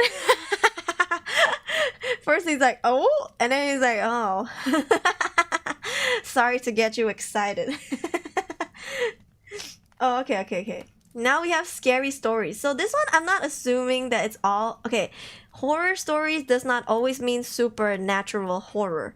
It can be human horror, right? For example, you know Saw? Saw is like human torture, right? It's considered a horror movie, horror series, but there's no ghost in it. So same thing, like horror stories can mean it's human horror. It could be a serial killer, murderer, whatever, that are like haunting somebody and the story is scary. It doesn't mean that it is supernatural, okay? So I just want to make that clear in case people are like, where's the ghost? Yeah, 16th century Austronesian things. Stalker is horror too. Yes. Alright, let's read this one from 7 hours ago. I became a train conductor, and on my first day at work, my colleague gave me a terrifying list of rules. I wonder if it's the rules that are scary. I didn't know about my Celtic boogeyman from her. All I knew growing up was leprechauns. Are leprechauns bad? I heard that they can be scary, no? Right? I heard that leprechauns aren't always nice. Like they're pranksters or something, right? 50k? Jesus. They steal gold. Don't they like play pranks or something? I don't remember.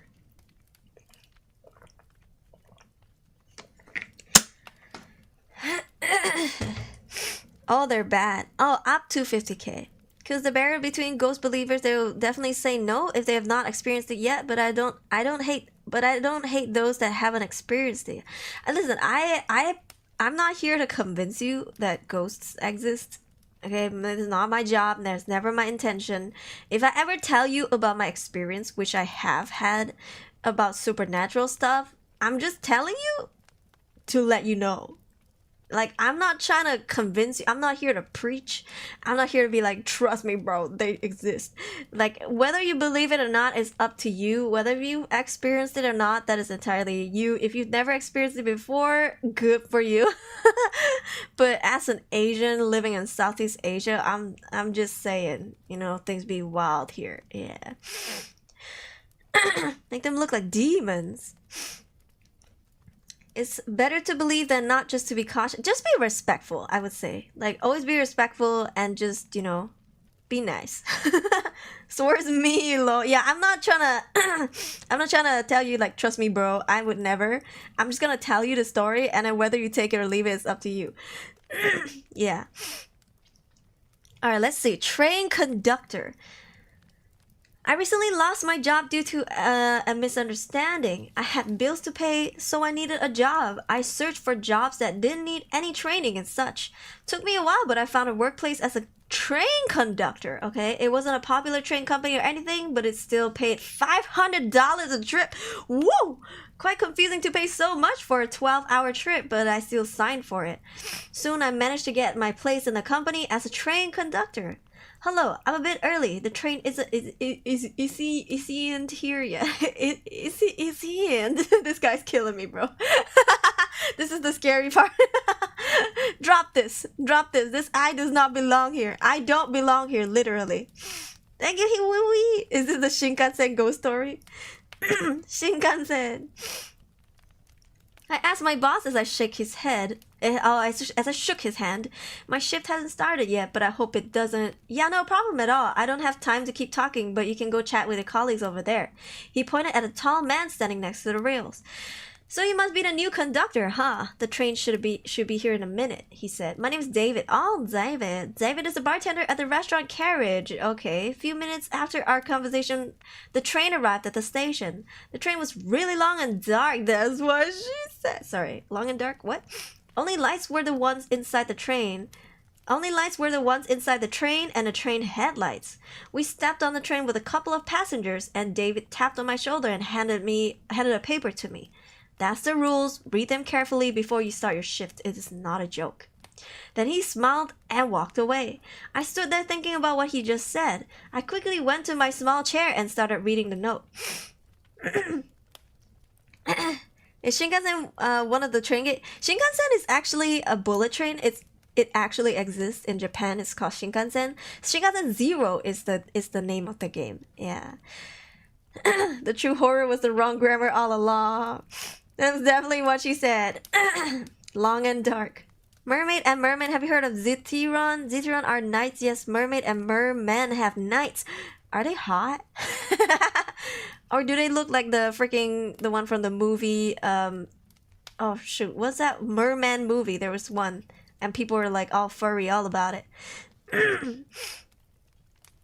Stream wasn't in shorts, especially typing the screen went super small. Oh yeah, no, that's a YouTube thing. David Blaine. I actually saw ghosts when I was on my way while walking home from Shiva. I saw a nurse wearing 70s, 80s uniform. I told my nurse staff, they said I saw something I shouldn't.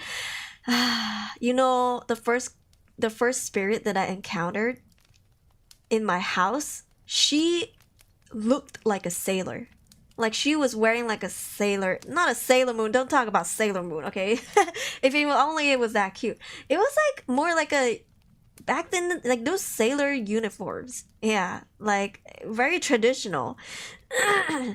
And she had short hair. Yeah. So I don't know. I feel like when you see someone who's not dressed in the era, like, new away, children. Alright, let's read the note. Rules for surviving this train trip. Never ignore the passengers unless they don't have any bags above them. They're not real passengers. They might try to speak to you, but just ignore them at all costs. I'm sorry. I will ignore the spelling errors.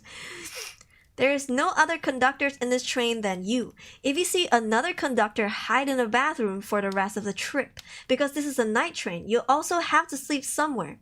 You do have a bed in your small room, but don't sleep there. Instead, go sleep in the restaurant. It's the only safe place. I'm not there at night, but I'll come at 7 in the morning. If someone comes in the restaurant when I'm not there, kindly ask for them to leave. If they don't, just walk towards the head of the train and never look back. And never ever answer any questions about yourself. You'll find me at the restaurant if you need me. Just as I finished reading the note, the train started moving. Now that is totally a joke, at least I thought it was. 10 minutes and I had to start my shift. I still had the note on my hand and I read it a couple of times just in case. 10 p.m. It's time to go. I walked out of my room and went downstairs. Is it a sexy setup outfit? No, it wasn't. It was so traditional, bro. And in a split moment, I knew immediately it was like a sailor outfit. Yeah. Houses they used to live. Yeah, I'm not sure because Penang used to be like, okay, the Japanese people came and they set up their base in Penang, like the headquarters. And so what they did here was honestly during the Japanese war, it was really gruesome. So I wouldn't be surprised if that was one of the victims. Joel, I'm scared, Joel. Okay, so now we know that the restaurant is the only safe place. And somehow this guy is not in the restaurant. But like, why though? You know, like this guy, David, is not in the restaurant. Looked like uniform? Yes, it did. It looked like a uniform, short sleeve. And then, I don't know about the skirt part, but I know it was a skirt. Because she was kneeling next to my bed. Like, massaging my hand. Yeah. Joel! Joel, how are you, Joel? You ready for some spoops? Alright, let's see. I would only need to check their tickets. What could go wrong? When I opened the door to the passenger space, I instantly felt a gust of wind and terrible smell. The other passengers didn't seem to mind about it, so I also tried to ignore it. Where's this awful smell coming from? I paused and looked straight. Tall man dressed in black. He didn't have any baggage, but I was sure that the smell came from him. Okay, gotta take a shower. Someone suddenly pulled my sleeve and I turned and I saw a young woman with a child. Excuse me, sir, do you mind doing something about this smell? My sweetie is about to throw up, she said, pointing to the child and then the tall man in distance. Sure, ma'am, but do you happen to know where it comes from? She pointed at the tall man who was facing the other way. Alright, so it is him. I slowly approached him at the same time I checked the passengers' tickets. When I was finally close enough, I was gonna tap his shoulder, then I remembered the note David handed me. If they don't have any baggage, I should ignore them. I thought for a second, but then decided to tap his shoulder and ask him for his tickets. His head turned slowly towards me, and when his eyes locked into mine, I quickly turned around and checked the man's ticket who was behind me. Then I thought, his eyes. Did he even have any? Yeah, are you kidding me? I'm so tired and drained. I know. What time do they start and what time do they stop? I hope you can get some sleep between the time that they stop and the time that they start. The smell's what gets you first in the air, in my opinion. We won't know if it stank if we stank first. Oh my god, 8 to like 6? That is a long time. That means you have to sleep at 6 p.m., Joel. Yeah. Eat an early dinner, and sleep at 6 p.m. Disappears as soon as you do so, bro. I've had nothing blocking the sun from my room, so I wake up at 4 a.m. The sun comes up at 4 a.m.? Also, there's sunshine in the UK. Everybody's like, it's always cloudy and rainy in the UK. It's so depressing. The sky is always gray because there's no freaking sunlight. It's spring, question mark. Spring is nice though. So mean. Yeah, everybody's like, oh, you know, the UK is so depressing. There's no sunlight. There's only like shade and rain and clouds. I don't know, I've never been. I don't know if the stereotype is true. Okay, anyways, let's continue. I could swear that the awful smell was really coming from him and that I should tell him to get out of the passenger space. Then suddenly he tapped on my... This is y'all's dream come true, innit? I almost screamed, but I acted cool. He started tapping more, harder and harder. What? Remembered the rules again, and I just decided to keep walking. Didn't even check all the tickets, but I just wanted to leave. There's a lot of sun too. That's good. They say birds are grumpy. That should be me. Shrimp.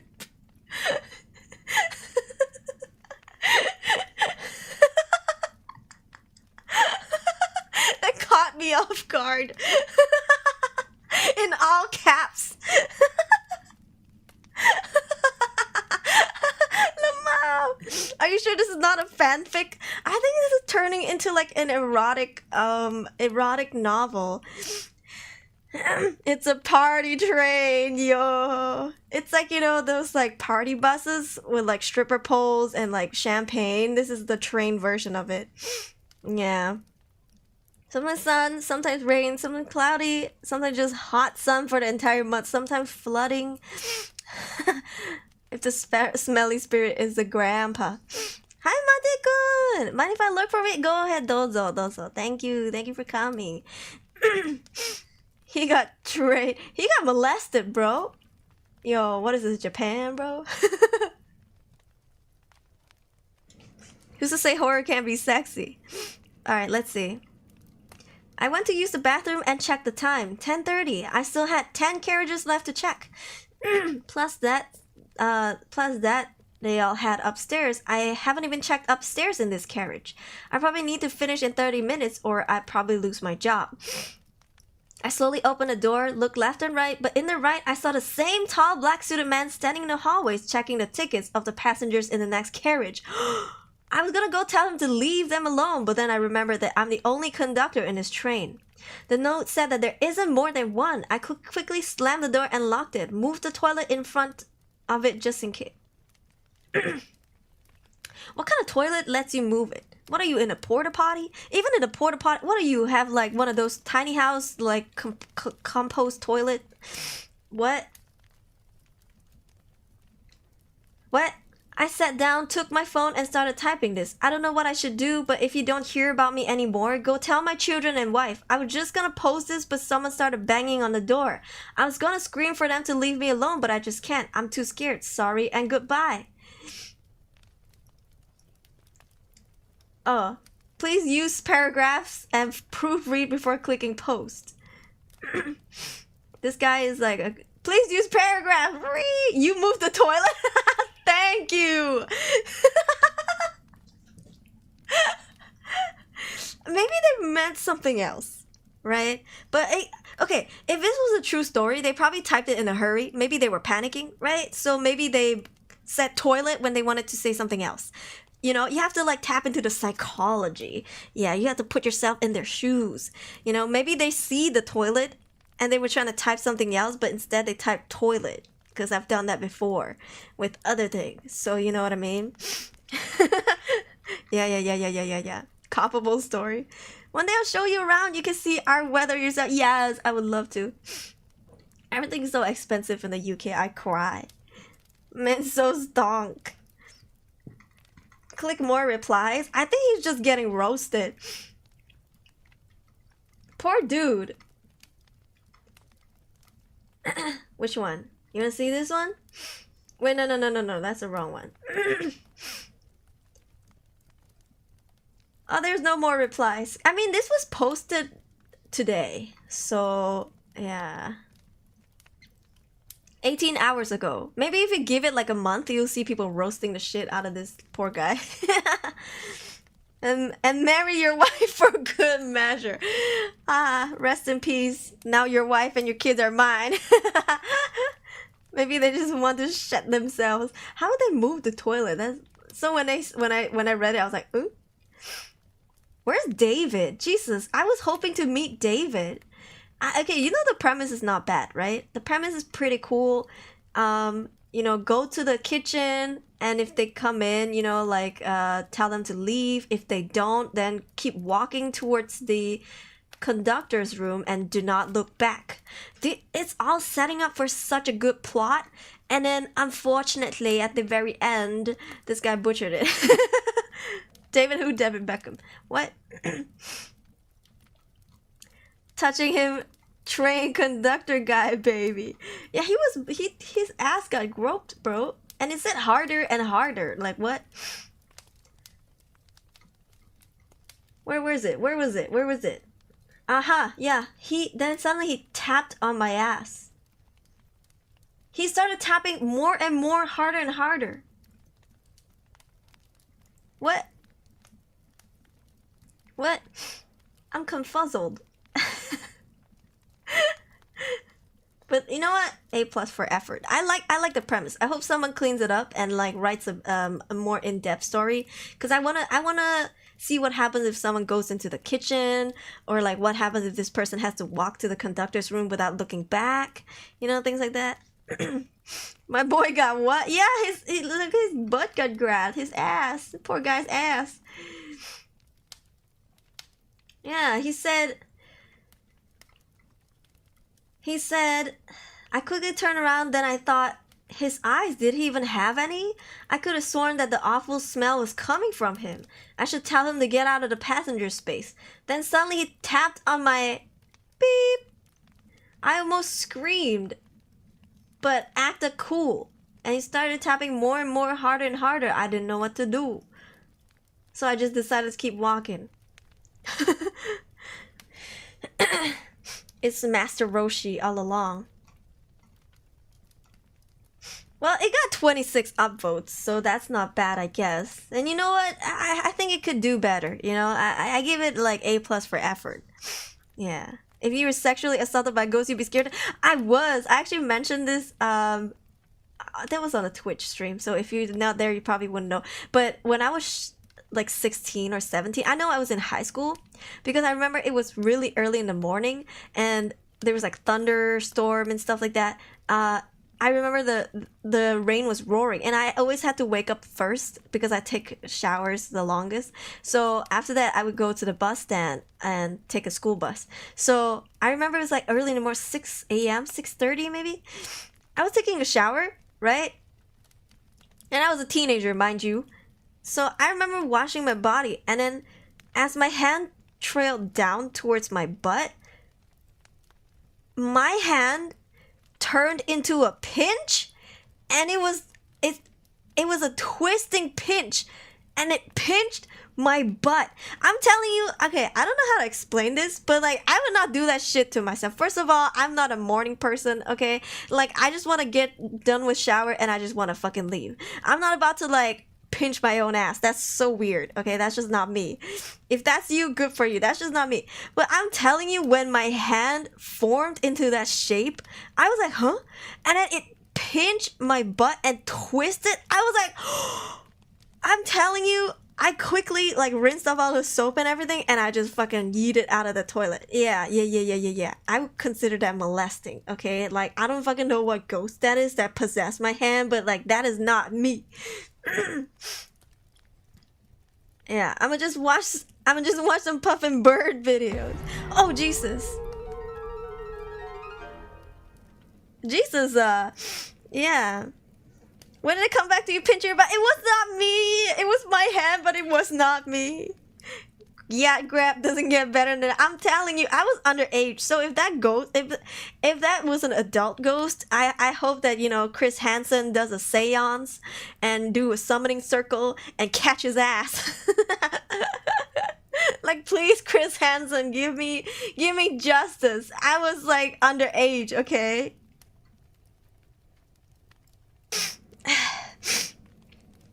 I would send you to Jesus. I'll be like, Jesus, this ghost is a pedophile.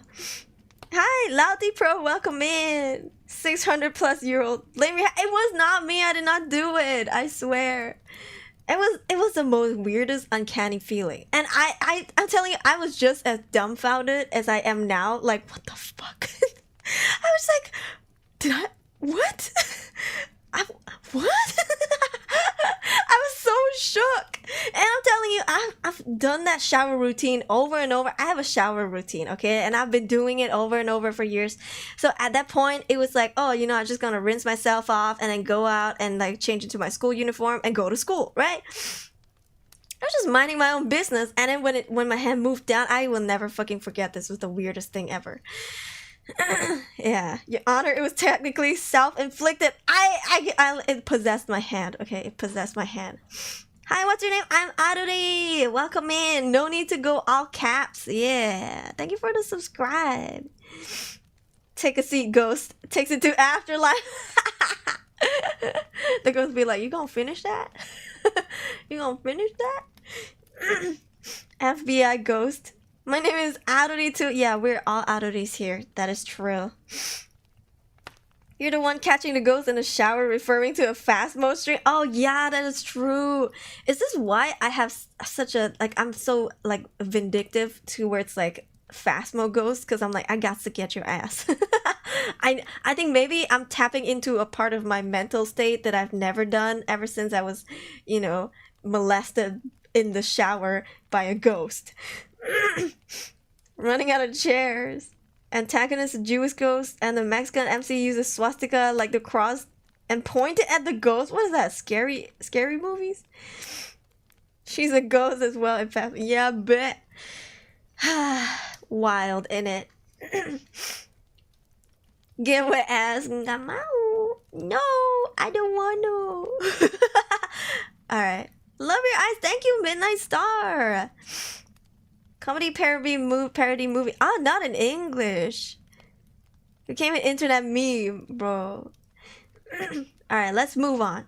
This one is a subreddit called Stay Awake with 14k members. Definitely a lot lesser. But yeah, I don't know. Oh, Jesus. Please catch me before I kill again.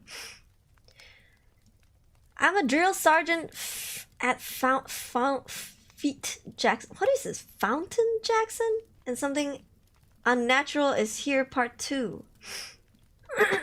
Let's read this one. Wait, there's 3 likes. Let's see. 5 likes. Okay, you know what? Let's read this. Wait, well, hold on a minute. What's the name? CIA Herpes? Your name is CIA Herpes? Off fort. I need to sleep now. Wish me luck. I don't get nightmare. Okay, Blue, don't worry. No nightmare for you because you're stonk. Good night. Atakare, thank you for being here. I will hydrate.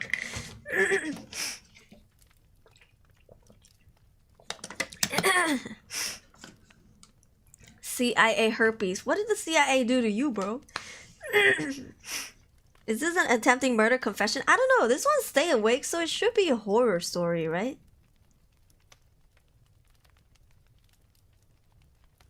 Anyways, we'll read at least one from each. We still have a couple more, so let's read this. This was from 2 days ago. Sorry if I lose my voice. I've been streaming a lot these days. Excuse me. Alright. Please catch me before I kill again. November 1st, 2023. I never wanted to hurt anyone. It was my neighbor's black dog who told me what to do. He's a demon wrapped in fur and skin. Hold on, wait a minute.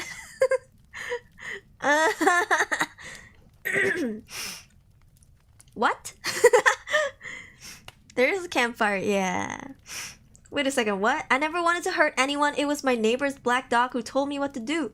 He's a demon wrapped in fur and skin. Joe Mama, hello, welcome in.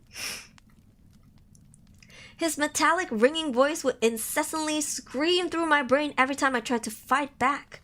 I told him I did not want to kill anyone anymore, but he said that he and his other damn spirits need fresh blood to live.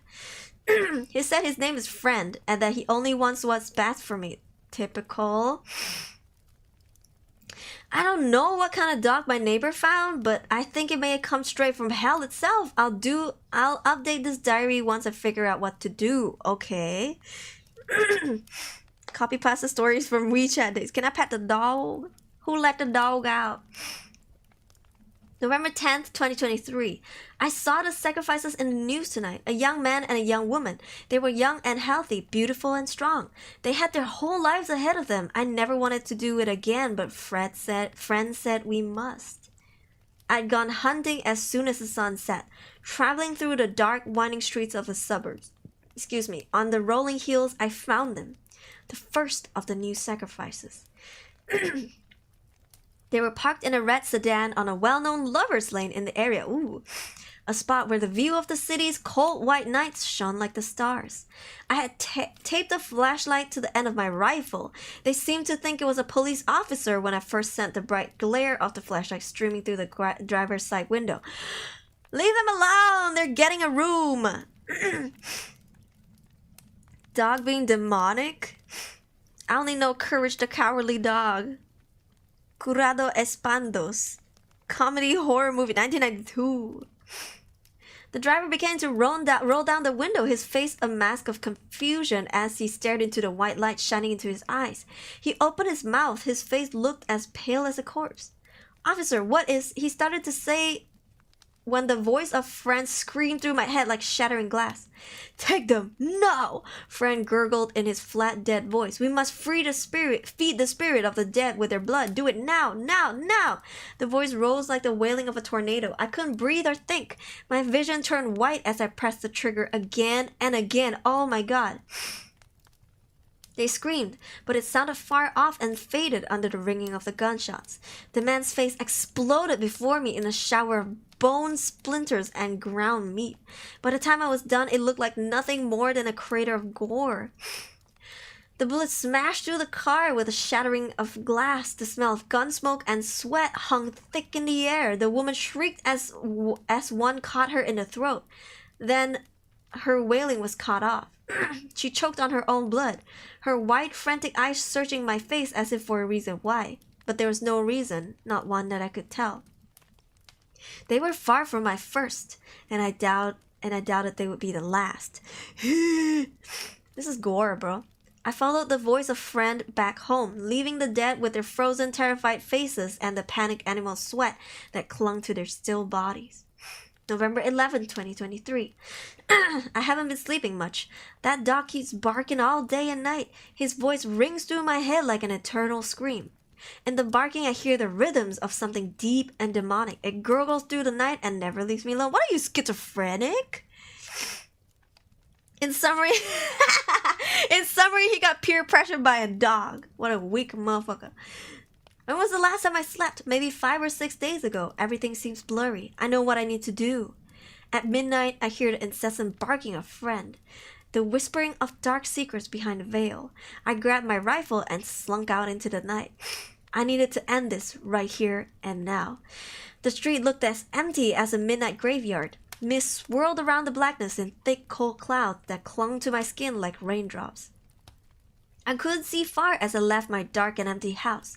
I peered over the fence separating my property from my neighbors. The dog had stopped barking. Now he just looked up at me, his eyes gleaming like cold starlight. Yo, what are you going to do with that, Spencer? Friend asked, his sharp canine teeth glittering through the fog. I saw the dog's mouth moving, the black lips frozen in a wide, amused smile. Would you hurt your only friend? Would you kill him, Spencer? I trembled, feeling drops of sweat break out on my face. Goosebumps rose all over my body as I stared into those dead, empty eyes. Friend looked like a large black dog, reminding me of the Grim from European myths. But anyone who stared at him too long would realize that his teeth seemed far too sharp and numerous, and his eyes always glowed in the night as if with their own inner radiance. Ooh, Juju, good morning! I have to do it, I whispered grimly, staring into the face of hell. The dog seemed to find this funny. His wide canine lips rose into a curving grin. Do what you have to do, and I'll do what I have to do, he hissed as I pulled the trigger. The dog's head exploded, spraying black fur and slabs of gore onto the side of my neighbor's house. I saw Friend's leg buckle as he stumbled and fell slowly to the ground, still staring at me with his dead eyes. November 12, 2023. That night, after I murdered Friend, I finally passed out from exhaustion for a couple of hours. The same recurring dream that has plagued me for months on end started as soon as I closed my eyes. I was walking through a dark city with no one alone.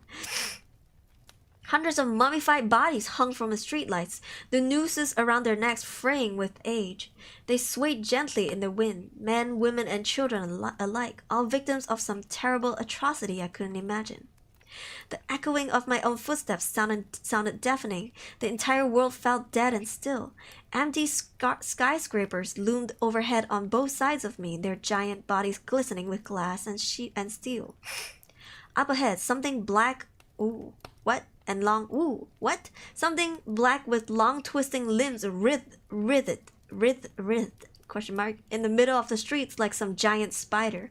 Yee! Its skittering legs pushed its gleaming black body high into the air. The countless eyes on its insectile face gleamed with their own inner light, just like the eyes of Friend.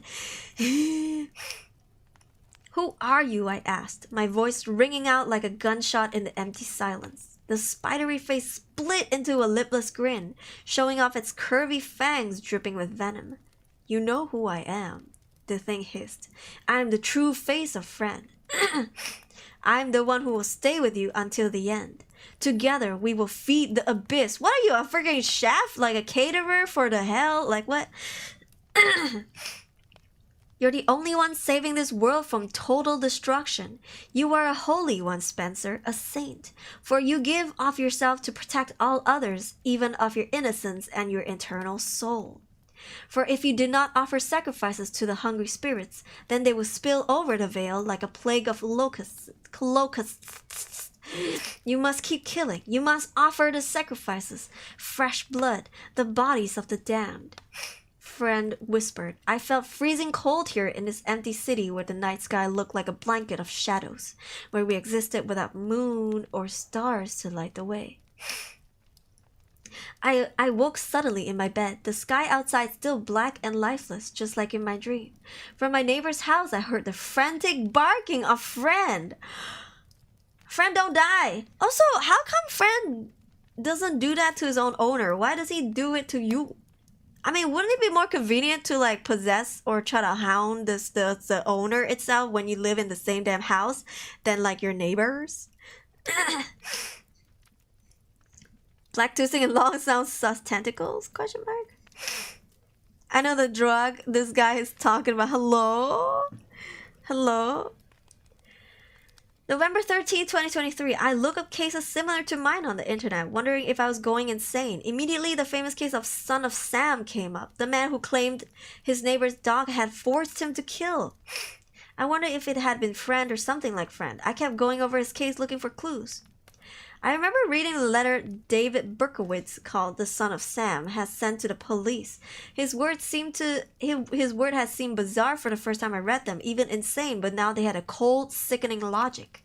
He had been forced to offer blood just as I had. I knew that I too would ultimately be forced to kill again by the demon next door. I pulled up his note to the police on the internet, reading it again and again as I searched for clues. This is what the original note said. I'm deeply hurt by you calling me a women hater. Women, respect women. I'm not, but I am a monster. I'm the son of Sam. I am a little brat. When Father Sam gets drunk, he gets mean. He beats his family. Sometimes he ties me up to the back of the house. Other times he locks me in the garage. Sam loves to drink blood. Go out and kill, commands Sam.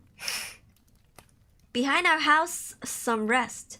Mostly young, oh my god, R-worded and slaughtered, their blood drained and just bones now. Papa Sam keeps me locked in the attic too. I can't get out, but I look out the attic window and watch the world go by. I feel like an outsider. I'm on a different wavelength than everybody else, programmed to kill. However, to stop me, you must kill me. Attention to all police. Shoot me first, shoot to kill, or else keep out of my way or you will die. Papa Sam is old now. He needs some blood to preserve his youth. He has had too many heart attacks. Me hooted hurts. Me heart, it hurts, sonny boy. What did I give to that accent? I don't know. I miss my pretty princess most of all. She's resting in Our Lady's house, but I'll see her soon. What? New gender women just dropped. Respect women. I'm the monster Beelzebub, the chubby behemoth. I love to hunt, prowling the streets looking for a fair game. Tasty meat. The women of Queens are the prettiest of all. I must be the water they drink. I live for the hunt. My life, blood for Papa. Papa! Mr. Borley, sir, I don't want to kill any more. No, sir, no more. But I must honor thy father. I want to make love to the world. What? I love people. I don't belong on earth. Return me to Yahoos. What? To the people of Queens, I love you and I want to wish all of you a happy Easter. May God bless you in this life and in the next. And for now, I say goodbye and good night. Please let me haunt you with these words. I'll be back. I'll be back. I'll be back. Da da da da da da da da. 2 p.m. song. To be interpreted as bang bang bang bang bang. Ugh, yours in murder, Mr. Monster. You're losing it, my guy. Hey, Asu. Demons have heart attack? What? I think he's old, right? His physical body is weakening, and he needs blood to stay young. Yeah, legitimately. OP is spiraling. Yeah. Okay, November 14th. It's true, I saw it for myself. Friend is back. Oh, thank you for the subscribe. The gunshots didn't take. Perhaps he can't be killed. I just saw the dog alive and whole. He kept barking as the dying sun sent its rusty blood spinning across the sky. The night was coming, I knew, and this night would certainly be a long one. The time has come to act, but I'm absolutely terrified. I don't know what will happen to me. I will keep writing everything down until the end. However, I know what people will think of me. They'll say I was a liar, a monster, a madman, a murderer, and they might be right. But that doesn't mean I can't try to fight back. Once the darkness had grown thick and the mist had crept back in like searching fingers, I strapped my pistol onto my hidden holster and headed outside. The dog's incessant barking ran out in the silent world, harsh and dissonant. I covered my ears, repressing an urge to scream. I slunk past my fence and towards my neighbor's house where Friend lived. I tried to hide from the dog as best as I can, quickly moving down the sidewalk past the vantage point where he would be able to see me.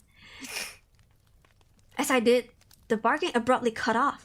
I glanced over, seeing Friend's luminescent eyes hanging in the dark mist like fireflies. I ripped my gaze away and headed to the front door. I knocked hard over and over until a tired-looking man with a fat face like an English bulldog appeared through the small window. You didn't have to roast this guy. His dark, beady eyes regarded me with suspicion through the glass panes. His entire head looked freshly shaven. Not a single hair marred his scalp or face. What about his eyebrows? His face looked red, his cheeks flushed as if he'd been drinking heavily. After a long moment, he swung the door open as if in anger. "What do you want?" he asked in a gruff voice that sounded like he'd been smoking 5 packs a day since he was 12. Who the fuck are you? I gave him my most charming smile, trying to disarm the fat man. But the suspicion and distrust stayed, engraved deeply into every line of his face. "I'm your neighbor, sir," I said respectfully. My stomach did flips, and I felt sweaty and nervous coming to this house. "My name is Spencer, and I'm really sorry to bother you, especially when it's this late." "It's not late for me," he answered coldly. "I never sleep anymore." I nodded. "Another photo? Okay." Could probably do it sounds real. "I feel you there," I said. "Neither do I." I wondered at that moment whether his insomnia and my insomnia had the same underlying cause. He stared at me, his face as blank as a mannequin's. "So what is it, Mr. Neighbor?" the man asked sarcastically. The white t-shirt he was wearing was covered in strange food stains. All the colors of the rainbow seemed to be there. "It's about your dog," I whispered grimly. The man's ruddy face instantly seemed to go pale. His mouth opened, but only a strangled, incomprehensible garbage came out. "You better come inside," the man said, opening the door wide and stepping inside. "Spencer, you say? My name is JJ. JJ Falconer." JJ brought me into his kitchen. The entire house looked run down and dirty, filled with rotting garbage bags strewn about. The furniture all had strange water spots and stains covering them. The smell coming from the house was truly repugnant. How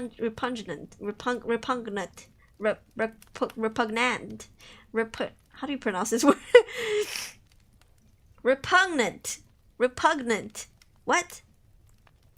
And foul. How do you pronounce this word? This is like the word that's like pregnant.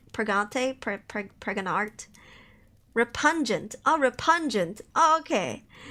English is hard. I know, rolling dodge. Issue of mental illness. I feel like he has like schizophrenia. Because maybe the dog doesn't exist. Repugnanto. Repugnanta. Repugnanto. Repugnanto. Why does that sound more and more Japanese? He got that dog in him. Oh, Lord. From Dear JJ. "Your dog," I said as JJ poured 2 shots of vodka in some suspiciously dirty-looking shot glasses on the table.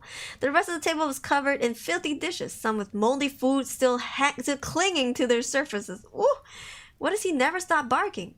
JJ pushed a shot glass in my direction, but I shook my head. "I don't drink, sorry." He gave a bark of laughter at that, his small eyes still watching me intently.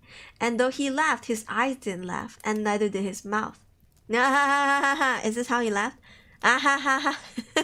"My dog?" he asked, his voice crackling as some inner turmoil ripped through him. He took the shot in a quick swallow, hissing for a moment as the burning liquid made its way down. Then he poured another one and took that too. "My dog? That's not my fucking dog." I looked at JJ as if he were insane. Perhaps we both were. I strongly suspected I was after the agony of the last couple months. "Okay," I answered slowly. "Why does he live behind your house then? Who feeds him? Who gives him water and takes him on walks?" JJ leaned close to me, his eyes glittering with some frantic and dark hidden under the surface. "Nobody. Absolutely nobody. That dog just appeared there one night," he said, his fat cheeks flushing a deep red. "He won't leave me alone no matter what I do. I've had animal control come and take him away 7 times. 7 times! And yet every time I wake up in the morning, that thing is right back where he started, barking. It's not any dog. That's some sort of demon, I think. Some punishment from God for all I've done wrong. It's my chain and shackles and my coffin. Yours too, I'm guessing? Why else would you be here?" My teeth chattered as a panic terror rose in my heart. "What do you mean?" I asked nervously. "What?" "You know exactly what I mean," JJ said, leaning so close to me that I could smell the stale booze on his fetid breath. What? Fatigued breath. You've heard his voice in your head, haven't you? You've seen him in your dreams? His true form, I mean, not the mask he wears to fool the blind. I stuttered, unable to speak for a long moment. Sorry. JJ just continued watching me, a sadistic glee evident in his eyes. He's enjoying this. I could tell. Yes, I finally said. Yes, I have. His name is Friend. Friend, JJ repeated, nodded. Indeed, his name is Friend. He is no friend of yours, though. No friend of mine. He's no friend of anybody's, except for maybe the devil. I tried shooting him last night, I went on, shaking as I sat in a filthy chair in that dim, musty kitchen. JJ laughed at this. Yes, and so did I, a few times. No luck, I'm guessing? The dog's barking started again at that moment, as if it were listening to our conversation. It rang out, echoing through the still shadows outside. I couldn't see a single person anywhere on the street. It reminded me of my nightmare. A chill like ice water ran down my spine. What if we destroy the body? I whispered, afraid that Friend might hear me. But that was stupid. He must hear everything. After all, I thought to myself, he is in my mind, and he's been there for a long time. You know, like they talk about in medieval times, hunting vampires and demons. They used to use decapitation, or they would burn the body until it was nothing but ashes. What if? Go ahead, JJ said, giving an apathetic wave of his hand in the direction of Friend. Go burn his body! I've never tried anything like that, but maybe, just maybe, it would work. You should come too, I answered. This is our burden, both of us. We need to work together. If we don't stop him, we will both surely die or end up in prison forever. That man, hello! Did something to him. The dog was there, but the dog just normal. Since hallucination come over him, he already lost his rightful thought. Even drinking a shot were told in detail. I like the writing in this. Transitioning to animals are just so rare. Human possession by a demon, because animals have limited knowledge. But this is not just an animal, you know. And demons are very intelligent. That is true. I think it's past that point, JJ said sullenly. I'm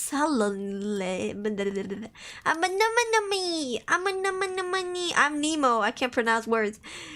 Sullenly. His eyes downcast. I'm guessing that if the cops knew what you've done, you've already end up in prison forever, am I right? I pulled back as if physically struck. JJ just grinned. Yeah, I know that Friend surely made you kill. You don't think I've done the same? If we hadn't, neither of us would have been here. Would be here. Friend would have slaughtered you like a sheep. Then that makes it all the more important to stop this now, I hissed. JJ gave a long sigh. He rose unsteadily to his feet. Fine, he said, pulling a pistol out of his waistband. There's gasoline in the garbage. Let's fucking do this. He gave a faint grin as bloodlust radiated from his eyes. This sounds bad, guys. Cause I think... You know what I think it is? I think Friend is telling JJ to kill us. That's why he keeps barking. But we can't hear what Friend is barking. So maybe Friend is talking to him then, not us. You know what I mean? I don't trust JJ. A sickening wave of dread rolled over my body like ripples in a pond. I got up and followed him out of the kitchen. JJ held the red canister of gasoline in one hand and the pistol in his other. I too had my gun out. He opened the garage door and we walked out into the night, turning to head into his yard and towards the abomination that wore a dog like a second skin. Friend was silent as we approached. His canine lips split into a wide grin. Only the eyes and the sharp predatory teeth gave any contrast in that black void of a face. JJ didn't hesitate. He raised the pistol and fired. The shots cracked to the air like thunder. JJ's chest exploded in a flower of a bright blood. The canine face didn't react, however, except that the teeth started chattering. At first slowly, then faster and faster. The eyes seemed to glow brighter as Friend stood up, rising on his back leg to reach his full height. Rivulets of crimson continued to stream down his chest as he loomed over us. Filled with incomprehensible terror, JJ and I could only watch as Friend's body began to rip apart. Something black and spidery stepped its way out through the skin and fur of the dog's body, long skittering legs with many joints that twisted their way to the ground. The eyes stayed the same, ripping their way out of the skull as a spidery visage, English is hard, appeared from the top of the the dog's mutilated head. Within seconds, the fur, skin, and muscles of the dog lay strewn on the lawn like pieces of garbage. I saw the monstrous spider from my nightmare, the true face of Friend.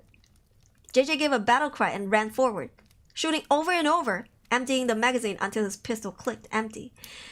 Friend gave a roar that sounded like many aliens. Insectile voices were screaming together. Friend's pincers clicked as his many legs carried him forward. His enormous body seemed to dance as they twisted, bringing the alien face down towards JJ's neck. JJ gave a scream and tried to backpedal, but he was far too slow. With a wet separating of flesh, the pincers came together, slicing off JJ's head as neatly as a guillotine. What the fuck are you doing, my guy? Don't you have a gun? You just watch your friend die. About to jump a demon dog, and they fail, bro. The head flew back, landing at my feet. The eyes stared sightlessly up at me, still filled with mortal terror. Backpedaling away from the demon, I turned and ran. Without looking back, I stared down on the streets, away from my house. I started down the streets, away from my house, away from Friend, away from all these never-ending terrors. As I got to the end of the block, I saw police cars zooming down the streets. With a squeal of brakes, they stopped in front of my house. They ran out their cars, lights still flashing, sirens screaming. They had their guns drawn as they kicked down my door and went inside. Apparently, they hadn't realized that the decapitated body of JJ Falconer also lay a few feet away, just on the other side of the tall wooden fence. You must keep moving, Friend hissed in my mind, his voice like a scalpel driven into my brain. We are not done yet. Sacrifices must be offered to the spirits of the damned. With a silent scream welling in my throat, I ran down the dark road and disappeared. Damn! Friend sounds persuasive. I just wonder if he's right. Damn! You know what? I think you're a pussy. You let JJ go down like that? How could you? How could you? JJ didn't even want to do this. You know? JJ wasn't even on board. You made him come along. And you didn't even have his back?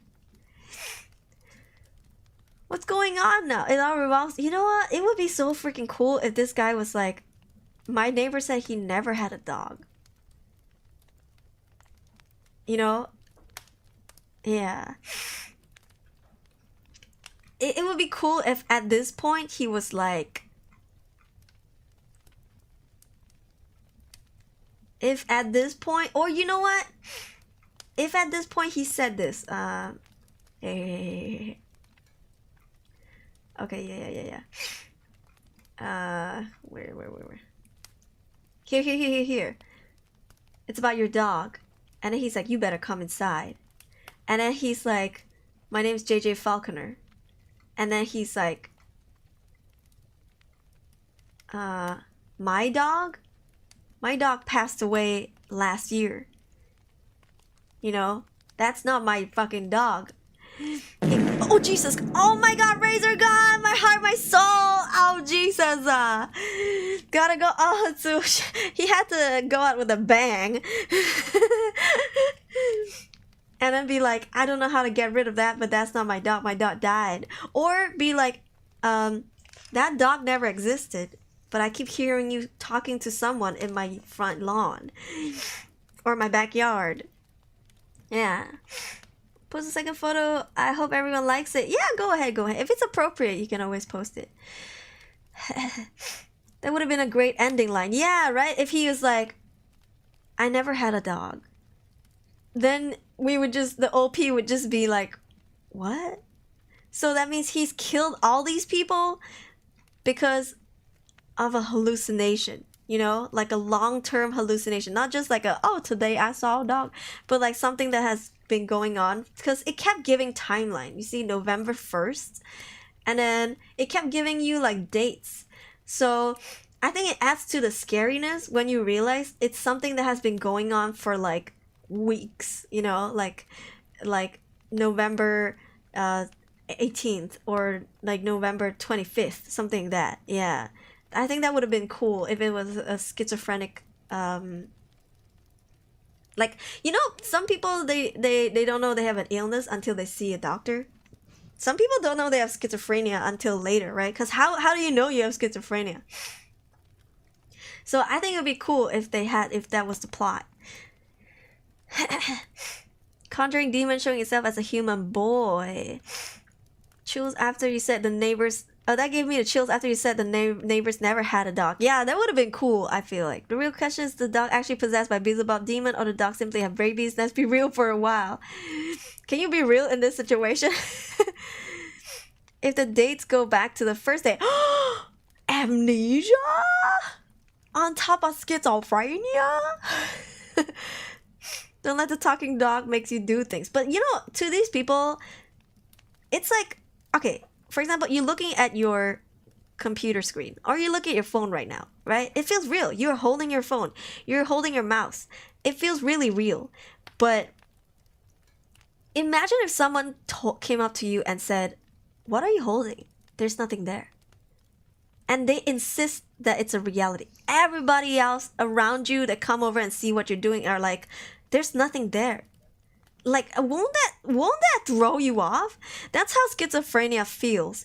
Like, you see that there is something there, and sometimes you talk to it and it talks back, or you interact with it. Could be a little kitten. You feed the kitten, you pour food there every day, you know, like you do that every day, and you think you're feeding it, and in your head it grows, but in truth, there's nothing there. Yeah, that's what schizophrenia feels like, right? Evolved like Digimon. Gun and gasoline, they shot once, they just watched the dog turn and just stand there, and when Spidey Dog attacked the MC, just the MC was a pussy, that's why I said. Like, they could have shot the gasoline or something, I don't know. Narrators under Fran's illusion and shot JJ instead. You know, I honestly didn't trust JJ at this point, and I'm so sorry, JJ. You do not deserve this. But like when JJ was like, "All right, let's do it," and then take the gun out of his gun holster, when like we didn't even know he had a gun because there was no mention that he had a gun too. Like we know we have a gun, but we don't know that JJ had a gun. So when he was like, "All right, fine, I'll do it," and the dog stopped barking, I would have been like, "Can I trust this guy?" Because the dog kept barking, but I can't hear what he was trying to say. That means he was barking at JJ, right? You know, it would have been cool if they went to the place and then he turned around and saw JJ holding the gun to his head. Yeah, because JJ wants to live, right? JJ probably doesn't want to die, and you are literally a sacrifice, like sacrificial lamb standing. You walked into his house as a sacrificial lamb. I think that story would have been cool too if it went that way. But I think people love to write these horror stories with the mystery of like, oh, the person is gone. Like, you know, the person that's a murderer, whatever, is like now on the loose. It could be your neighbor. It could be, you know, your roommate, blah, blah, blah. I think people like that mystery, but it's overdone. I think it's overdone. We can go another route, you know? Doing drugs? Yeah. Probably just have illnesses. That's probably what this is about. A cat that grows larger as it walks towards you. What? What kind of folk legend is that? My cat is 10 kilograms. What does that say? There's a cat near the dark alley. When your mind tricks you so much, is much worse than a demon torment. I did have schizophrenia patients twice. I feel pity for them. When they do something, I understand that only them can see it. What poor guy, if everything's just a trick of his mind, someone like JJ doesn't exist, and what if the dog is the epicenter of his illnesses getting the best of him? Yeah, you know, it could be like the dog just a regular dog, but in his head he thinks it's talking to him, and that's why he's going out to kill, and every time he comes back the dog is just like a normal dog. I think that would have been a cool story though. You know what? CIA herpes, I feel like you can do better, but this is not a bad story. I like the details. Like it really built suspense, especially when we walked into JJ's house.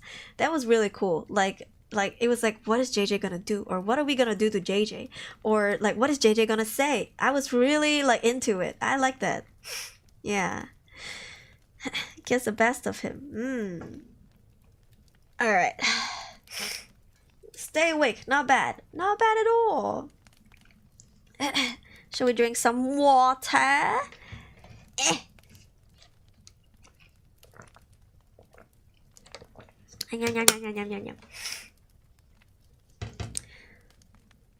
Let's see. It had hard English word. It did. I was like, how do I pronounce this? To Prince of Hell Beelzebub. I think it was the other person, right? The other person who had similar cases. He wrote a letter to the police saying it was something like that. Meanwhile, this guy's just like, I just want to get out of this. Extra points for very high level English. You can tell he wrote a lot, but I just hope the ending was a little different. Yeah, because it's too overdone with the, oh, this guy now is on the loose and could be your neighbor. Your aunt gets convinced that he has illnesses. After all, there's the last scene that showed all the OP things. The dog represents a problem the narrator keeps coming back to. Occasionally affects the narrator. What JJ represents the narrator's yearning for a friend to help solve the problem. Ooh, it did say he didn't have a friend, and that friend was his only friend. It's invisible. Yeah. It fell off in the middle and dropped at the end. I saw so many potential with this story, though, I have to say. Maybe in the next one they'll write a better one. I don't know. Maybe this is not their best and they've written better. But I was definitely invested in the story. Wouldn't you say so? Like, were you guys invested in the story? Because I was. I was like, ooh, what's going to happen next? At first, it was like the shotgun, you know, the shooting, the blah, blah, blah. It was like, oh, okay, whatever. But then, like, getting into the plot more and more and how the dog keeps coming back, I was like, huh. Maybe it's all in your head, bro. Movie making potential. It would be cool if it was the schizophrenia thing. Like, I never had a dog. And I just keep seeing you talking to like, I keep seeing you coming up to my lawn and talking to nothing. Talking to the air. And I just want to ask you. I invited you to my house, into my house, just to ask you, are you okay? Do you need help? Is anything going on at home? And then he's like, what do you mean there was never a dog? And then he was like, I never had a dog. I never owned a dog. And then you just hear the dog barking in the background. And then the camera pans into the guy's face like, what the fuck is going on? Nothing's worse than when someone's telling you that something doesn't exist. You keep hearing it or seeing it. And you're just like, what the fuck? Yeah. Better than the ghost yacht touching before. Oh, yeah. I mean, it's okay. Some people, they're, you know, they write more, maybe some writes lesser. Investing in the story, yeah. This one is Creepy Encounters, 668k members. You know, I think this one might be the true story one. I know one of it was the true story one. Sorry, I'm rubbing my eyes so my model looks a little whack.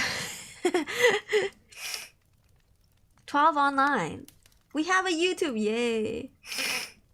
Human trafficking posts, Jesus. Something or someone. This was 1 hour ago. This was 1 hour ago. A man with a mask was watching. What's up with all these watching? You know what? Let's read this one. Because this one had more likes and 4 comments. This is 3 days ago. Maybe we'll come back to this later. What is up with watching? Stop watching, people. Get a life. Get a life. This one is Creepy Encounters, subreddit Creepy Encounters. Yeah, I hate it. Get me out of here. You like watching? I like people watching, but I wouldn't wear a mask while doing it because it's kind of scary, right? If you talk about face, like the COVID mask, that's fine. But if you talk about like those masquerade masks, that's kind of whack. Watching environments. Germ said, I just got here and Aruri asked me to stop watching. Look, everybody's watching. This guy's watching. This guy's watching something, or someone was watching me. A man with a mask is watching me. A creepy guy chased me. 3 men picked up small and that one sounds interesting. Creepy customers staring nonstop while I'm working. Like, what is up? Came face to face with a murderer. Screamed at me through the phone and kicked my door. But stop staring at people. Stop staring at people, okay? Only stare at VTubers. Yeah. Melissa said, I just scrolled here and say, get a life, stop watching. All these it's considered creepy when people keep staring, right? It's like creepy encounters. Don't worry, I'm a VTuber. We're an exception. we let you stare for a living. We make money off of you staring. Yeah, you're welcome. You can watch yourself a woo. Fake ID, oh lord. Alright, let's read this one. A man with a mask was watching. A few years ago, okay, so you're still a young adult. 17-year-old me was home alone on a Friday when night rolled around. Around 8 p.m., I thought it would be a good idea to go down to my local corner store, which had movies inside. What did I do? I walked out there and went inside to pick up a movie. There was no one in the store except for me and an employee that was in the back rooms, occasionally coming out to stock the shelves. As I was going through the movies on the shelf, I had this feeling of something watching me. I looked at my surroundings, and when I looked at the window a few feet away from me, there was a man in a Michael Myers mask staring at me. It jump scared me, and I immediately walked to the back of the store. I was in the front area with the movies. Who's Michael Myers again? Is that the Halloween guy? Is the Michael Myers mask? It's not even the COVID mask? You steering, oh lord. Okay, after 5 minutes, I walked back up to the front because the store was closing soon and I had to leave. Oh, frig. Oh, the Halloween. Oh, yeah, okay. Freddy versus Jason. White mask guy wearing a jumpsuit. We don't know what he's wearing. Well, we know he's wearing a mask, that's it. The man wasn't there, but I still had the feeling of someone watching me. I didn't mention the man to the employee, and I still don't know why I didn't. Yeah, you dumbass. The employee could have been hurt. I bought my movie and left. It was black outside other than the crappy street lights that didn't work 100%. I couldn't stop looking over my shoulder the walk home. When I got home, I locked my door and thought about the man for the rest of the night, wondering if he followed me. Nothing else happened that night, but a few months later, that store I was at got robbed and 2 people were shot. I don't know if my experience has anything to do with it. I doubt it, but that's my story.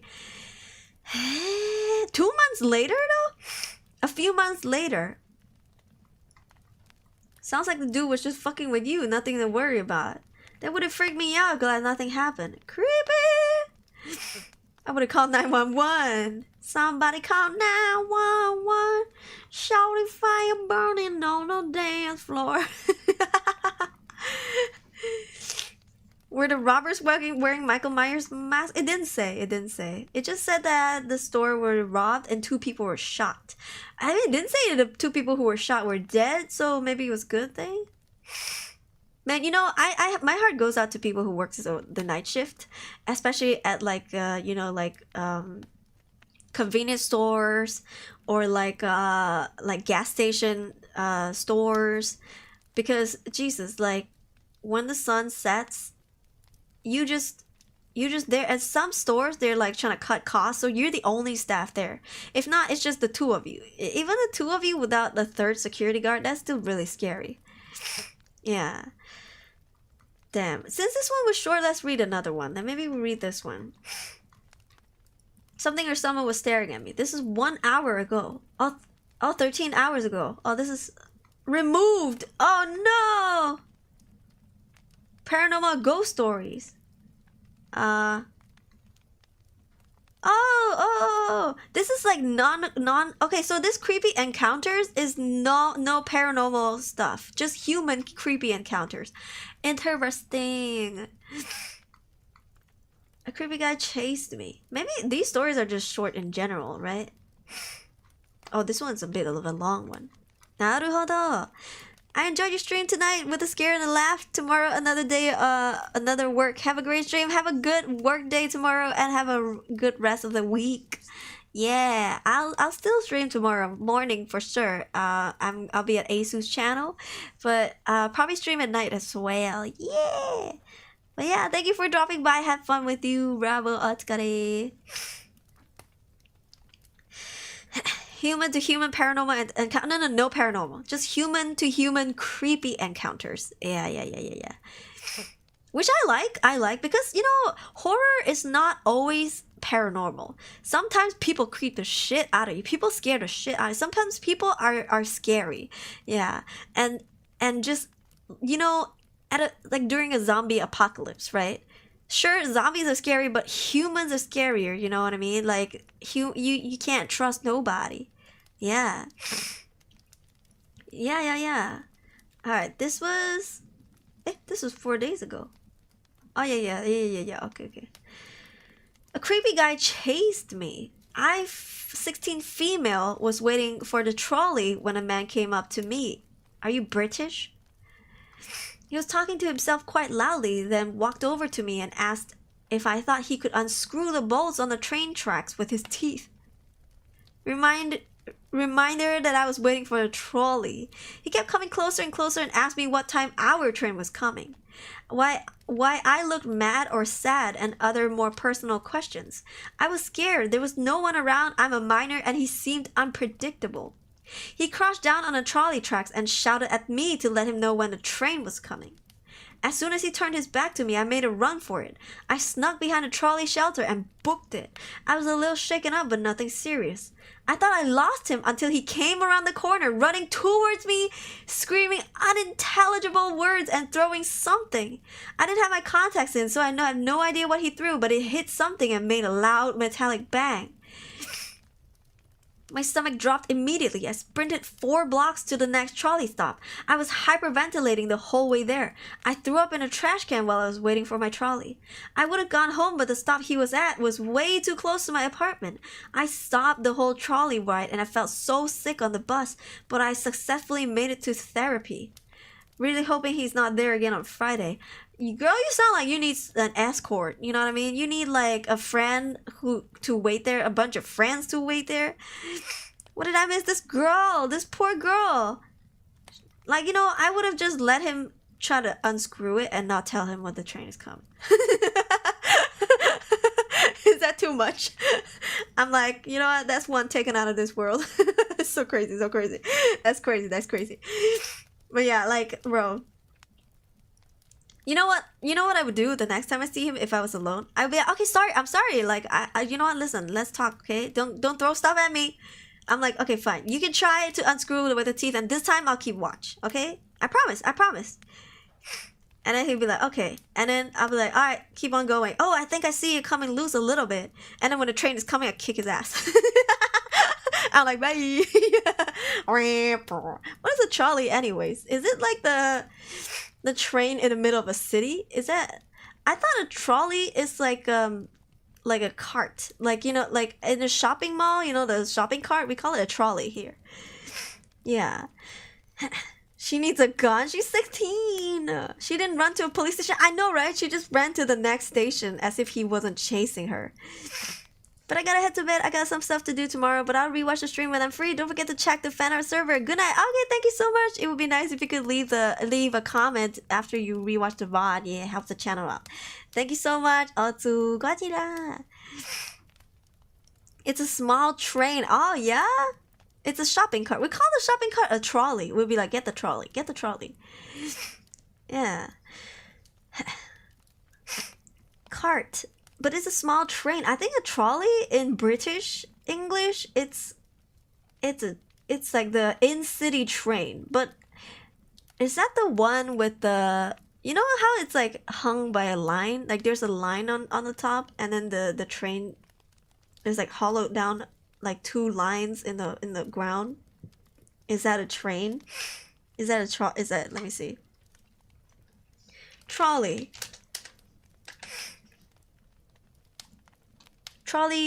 train. Oh yeah, it is what I was talking about. Yeah. It looks like this. Huh. Yeah, this is a trolley. Right? Yeah. Hi, Mac! Are we talking about Charlie from Choo Choo Charlie or something else? Oh no, we're just talking about what is a trolley because we don't know what is a trolley. Memphis, Tennessee. You're the only 10 I see. Yeah. So, This is a trolley. It operates with a line, and then I think in the ground there's like, yeah, like two lines that are like in. So, you know, people usually trip over when they walk, and it's really dangerous because it's in the middle of the road. Damn. Strassenbahn. Literally says trolley on the side. Yeah. Because to us, we call trolleys like shopping carts. Shopping carts to us is trolley. We don't call this thing trolley. Yeah. But then again, what do we call this? Because we don't have this. Yeah. Trolley has a cable on top. For us, if we say trolley, it's shopping carts. So if we say, oh, go get the trolley, it's just like, oh, get the shopping cart. Yeah. I didn't know about Charlie train before. Charlie to the choo-choo train. It is interesting they call that trolley, right? America. Americans are weird. Americans are weird, man. Well, yeah. See, I was waiting for the trolley. America. That was creepy though. Like, have some weird, crazy ass person chase you down on the streets. Sometimes a bicycle commute with thin tires might trip over. Yeah. We didn't like words British use, so we made up our own. Alright, next. This one. Now, this one is supernatural. This one is ghost stories. So this one is only like creepy encounters. Also, why is this cropped off? Hello? Somebody fix this? There's so much space. Move it down, please. Cute though. Cute logo. This one is our ghost stories. 324k members. That's a lot. This is interesting. The trolley was actually a cart. We don't call it cart. Yeah, we just call it like trolley. Just bring the trolley. Like, oh, let's go grocery shopping. And then when we're there, like, oh, get the trolley. Update. We're not gonna read anything that says update because that means we have to like read another post for it.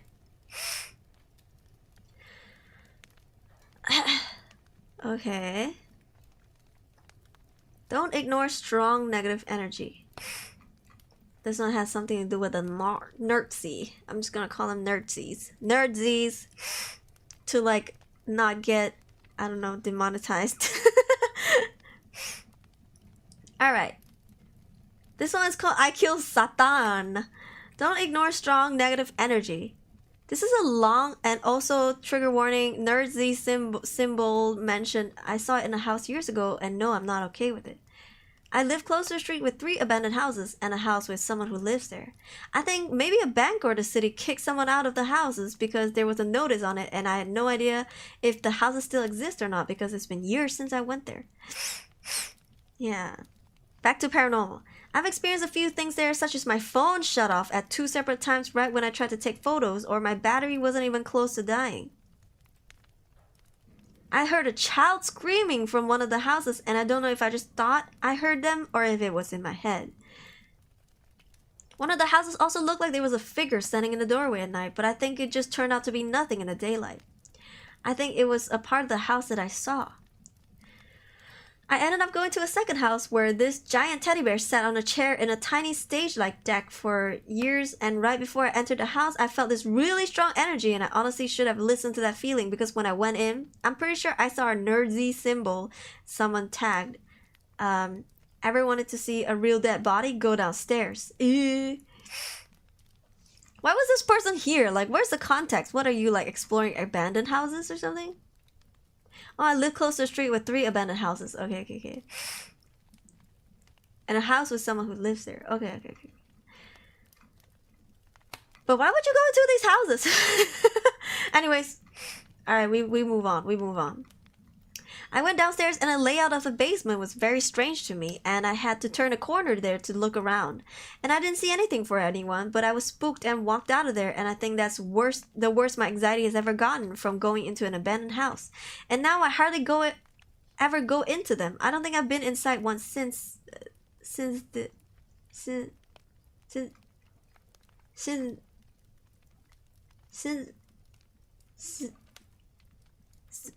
Hello? You fell asleep?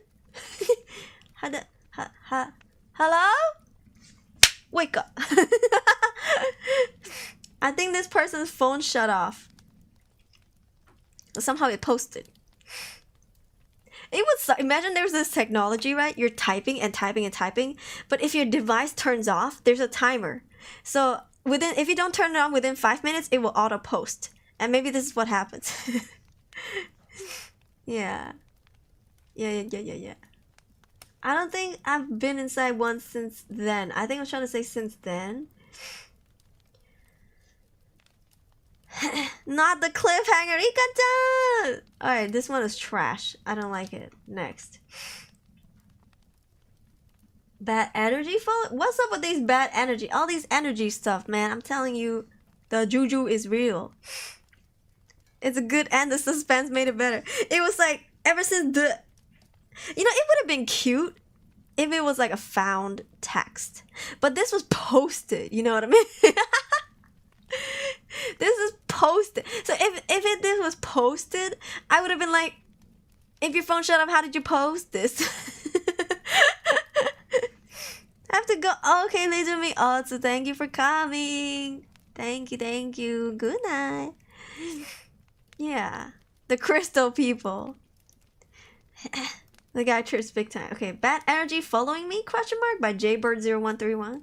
To start off, I feel like this has come off as schizophrenic or something along those lines, like schizophrenic. I'll say I don't pay much attention and ignore these things, but after the past few weeks, I figured I get people's input. Okay, the past few weeks, all right. So I grew up in a house, on Native American burial grounds, and the house is 100 years old, but also before we moved in, a family lives there who sacrificed kids and dead bodies ended up getting dug up after we moved. There's an episode that just came out called House of Evil in Micanopy, Florida. It was about as haunted as it gets. Now about 20 years later, everywhere I've moved has been haunted. I just started getting some sleep paralysis, and it seems like every once in a while there will be a week where I always feel like there's something near me. Noises in other rooms, my dog's hair stands up growling in corners of my apartments, etc. I don't have any furniture from when I was a kid, but I do have my dad's ashes in the open. Without making this drug out and too long, I'm just curious of any ways I could cleanse myself. I'm religious. Last week I felt something behind me in my kitchen. I turned around and said, "In the name of Jesus Christ, leave!" And my dog bolted across my room like something jumped out of me. Any advice or input would be appreciated. Ain't nobody help you? Yeah, dude, like freaking get a priest to bless your house, boy. If the name of Jesus Christ is effective, like get a priest, you know, get a pastor, get a priest. Host religious meetings in your houses, like blast some Christian songs, sing the gospel. It should probably help, you know, like walk around the house a lot and just have parties. You know what it is? Like even like so because my dad passed away in my house, right? In KL. There was like a Chinese custom that says like if you have family members that pass away in your house, you want to invite people over to liven up the space. You know what I mean? Like to make the energy not so low. I don't know if I'm making sense. I sound really woo-woo today, but I promise I'm not. Like we invited my my relatives over just to like, you know, talk and chit chat and just like hang out. So then the energy in the house is not like low, yeah, like bad. So I feel like this guy, you know, Jaybird, I think you could probably like host a party, you know, get some people over for drinks, host game nights every week. I feel like, you know, you probably get the energy good, like, yeah, like keep the chi going. And ventilate your house, like open windows and let the breeze blow in, get fresh air in. I'm giving them advice. Yeah, but shit, you know, this is not the first time I heard about people living on top of Native American burial grounds and then experiencing shit. Yeah, never heard of that before. Comes in paranormal breaks in the world barrier between human and life world and the other side. Excuse me. Demonic power increases, that's about it. There are ways to like relieve it, yeah. But you know, why don't try all of them? You know, instead of just one. Like get smudge sticks. You know, smudge your house. Yeah, like what do you call it? Like incenses? Yeah, get that. And I just don't know, occasionally blast some Christian music and sing and dance to like Amazing Grace or something. Paranormal will go away. Yeah. Get the vibe up. You gotta get the vibe up. I think that's the key word. Like, get the vibe up. Just like... Hold on. What's this sound? Oh, what? What is this sound? Eh? Do you hear that? Why do I keep hearing this sharp, like... Shing, swing... What? My ears! What the heck was that? I've never heard of that before. Where'd that come from? I mean, I heard it throughout the stream every now and then, but like this one's really sharp. What the hell? Is the mic peaking? No. The mic would peak if I'm loud though. What is that sound? I'm not even touching my mouse. No. My mic stand. Like my boomstick is like far away from me. Twisting an open cap sounds like feedback. Feedback? From what? My phones are not even here. Yeah. Check BGM. Do you guys hear anything in the BGM? Squeak squeak. This is actual paranormal. Bro, you know what's scarier? Freaking tech, man. Tech issues. Fucking tech issues, man. Do you have speakers lying around? I have 2 speakers, but they're quite far away. They're like old, so maybe that's why. I have like old speakers. There's no BGM? There's no BGM? How about now?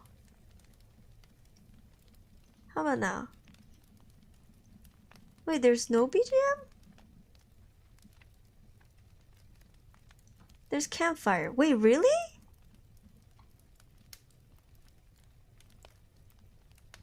Wait a minute.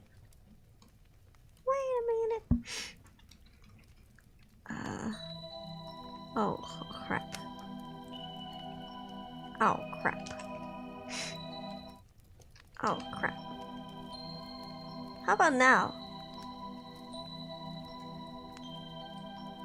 You hear it now?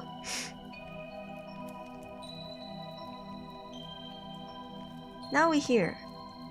Oh, it wasn't on the whole time? I think it was in another source the whole time. There's 2 BGMs? You hear 2? Make it lower. Wait, you hear 2 now? Now the stream is spooky. The stream was always meant to be spooky, but you know, tech issues, am I right? Imagine it was paranormal the whole time. My cat would have beat the shit out of the dog, bro. My cat would have whacked the shit out of it. We hear the fireworks sound, but that was about it. So now do you hear the creepy music?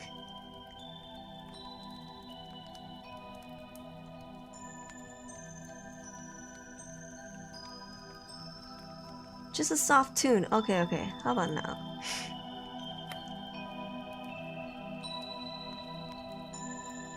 Yeah? BGM firecracker. Okay. I never knew tech issues absolutely stare. Yeah, tech issues is like the worst nightmare for like streamers, man. I'm telling you. If you have tech issues when you're recording a video, it's not even as scary, you know. So I wouldn't even say like, oh, YouTubers have it worse. It's like live streamers, we have to fix things live on stream, bro. That's scary.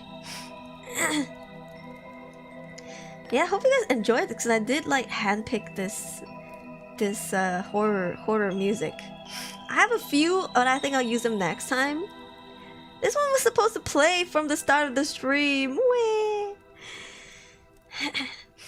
Alright. Droning, spooky suspense music. It's hard because I have to find like non-copyrighted ones. Yeah. Like I have to find non-copyrighted ones that loops. Watching YouTube shorts at 3 AM is the most scariest experience. It is like 12 AM for me. 12 AM. This guy is just asking for insights though.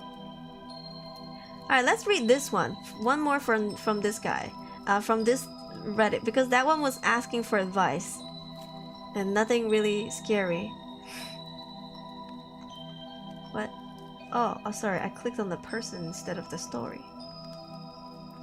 Oh, here we go. Don't YouTube have it? You mean from the YouTube library? I don't know if those are any good. 1808 for me. Like the no creative commons. You know, even the creative common license ones, those, they will still flag it at the bottom of your videos. Yeah, it could be like a partial monetization instead of full monetization. So I think the best ones are just those indie music makers, like BGM makers. They just make it and they don't copyright it. They say that it's non-copyright and they just let people use it. Kind of like what you get on Dova Syndrome. I got this one from Dova Syndrome, or even like Booth sometimes, because it's made by just people who love music and doesn't want to copyright it. Yeah. YouTube's gone. Yeah, and sometimes if you miss the credits on one video, like in the description, YouTube will be like, no monetization for you. Yeah, it's ass. You can get one 30-second snippet of a song that is non-copyrighted. The whole video is non-copyrighted. Yeah. So one of my Donathon VODs was 12 hours, right? 11 hours and 50 minutes plus. The whole video was not monetizable because I think it was like during my birthday and someone sent in like a Elvis Presley song that they sang. Yeah. And then YouTube was like, nah, just because it was one song, the whole like almost 12-hour stream was not monetizable. Original singer, the song getting copyright. Yeah, it sucks. It sucks. I don't know, YouTube gotta work on that shit. Yeah. Alright. Next one. This was 19 hours ago. Neighborhood Spare 500 wrote in a ghost story, says, I saw a figure standing by me while sleeping. You mean while you were sleeping or while the figure was sleeping? The figure was standing and sleeping. Alright. Over the past weekend, I was spending Friday and Saturday night at my grandma's house. Last night, Saturday night, me and my grandma were watching TV in her room and ended up falling asleep. I woke up at 5 a.m. because of a horrible, anxious, scared feeling in my stomach and the chest. This itself isn't abnormal for me because I do have anxiety and sometimes I wake up in random hours due to anxiety. You're just like me, for real, bro. This is me, bro. I have anxiety. I wake up sometimes just randomly and I'm like, I feel anxious. And then I'm like, okay, go back to sleep. And then I wake up again 2 hours later like, what the? Menacingly. Anyways, I woke up from this feeling last night and the room was completely dark except for a small amount of moonlight coming through the shades of a small window in her room. When I opened my eyes and looked to the right side of the bed, my grandma's side, I saw a dark figure standing next to her side of the bed. I don't know how to explain it, but I felt as though I could tell that it was facing me and looking at me even though it was just a shadow and no face. Yet it did have the shape of the head and the full body. Once I realized this, I got scared and started groaning and lowly yelling, I guess without even meaning to. Then my grandma started to shift around and from this but never fully woke up. Which is when this shadow calmly turned and walked out of my grandma's bedroom door. Since I've been awake for maybe 5 minutes by the time the shadow had left, I was still trying to process what I saw and felt. I looked at my grandma to confirm what could have been that it couldn't have been her, and no, she was asleep and snoring. For some reason that moment I knew it was a man, but I still needed to make sure it wasn't her. I don't know how to explain this, but it was scary and gave me a horrible feeling. My grandpa died 2 years ago. He was the only man who lived in the house. He also slept in the bed I was sleeping in, on the side I was sleeping on, but admittedly the shadow was not his height or frame. It was tall and fit, but not necessarily skinny. I'm sure that I'm overthinking this, but I'm grasping at straws trying to explain this. Anyone have any ideas? I have never had this sort of experience like this. Did you talk to your grandma about this? Come on, give me more replies. There was no more reply. Single comment thread. Oh, okay. You know, my mom saw my grandma, my dad's mom, after she passed away. She actually did the same thing. Well, she didn't. It wasn't the same thing, but because when my grandma passed away, we were like at least I was like only 2 years old. I think my brother was like 1 because he's a year younger than me. So I never really got to meet my grandma. Yeah, because I was a baby, right? So this is like my dad's mom, okay? And my dad was overseas because he was a businessman, and then my mom was sleeping alone. Well, she was the only adult with me and my brother next to her. Like, we were sleeping in her bed. And she said that after my grandma passed, on the 7th day after she passed, in the middle of the night, she visited my mom in her bedroom. And she brought a male friend. We're guessing that could be maybe my grandpa, because my grandpa, we lost contact with him, or maybe he passed away when my dad was young. So we don't know if he's alive or dead. But anyways, we knew that my mom said that she was telling this man and pointing at kind of like the kids. Like pointing towards the bed, kind of like, like introducing the kids or something like that. She couldn't hear anything. And she was so freaked out that she took the blanket and started to like fling it towards, kind of like shooing them away. And then they left. Yeah. But my mom was like, she said that your grandma came to visit you like after she passed. And this is kind of like a similar situation. Also like shadowy, and just, and just watching over. Yeah. Potential home invader was standing over them and he thinks it's overthinking. It could have been a human. I mean, to think it walked out. It walked out. That was kind of interesting because it didn't just like disappear, which is interesting. Hi, Mercenary BDU. Two-sided, that being positive, negative. Negative probably comes as something like those the boo-bops. Sign of introducing family member. I don't know who this is though, because she said it's not her grandpa. Yeah. She said it's not like as tall as the grandpa. So I don't know, maybe grandma had a past lover who just died or something, and now he just wanted to see her one last time. My dad came to me. That sounded really wrong. My dad came to me in a dream. In a few dreams actually, after he passed. Yeah, he didn't show up physically.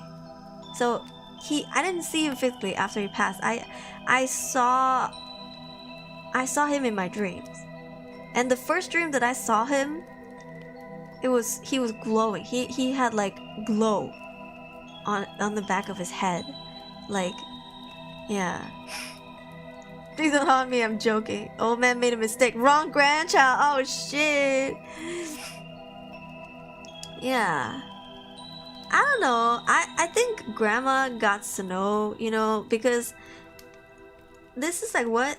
I was spending Friday, Saturday night at my grandma's house. That means your grandma lives alone, bro. Like, it sounds like grandma lives alone and there's this intruder that just comes in and out of grandma's house. Like faded. No, it was like bright glow. He had like 发光 like on the back of his head. It was just like glowing, and it was like white glow. And he looked peaceful. Yeah, I cried a lot after that dream. Like when I woke up, I told my family. We all were like sobbing. Yeah, it's good to know he's in a better place. But yeah, maybe it's an intruder because it walked out. Yeah.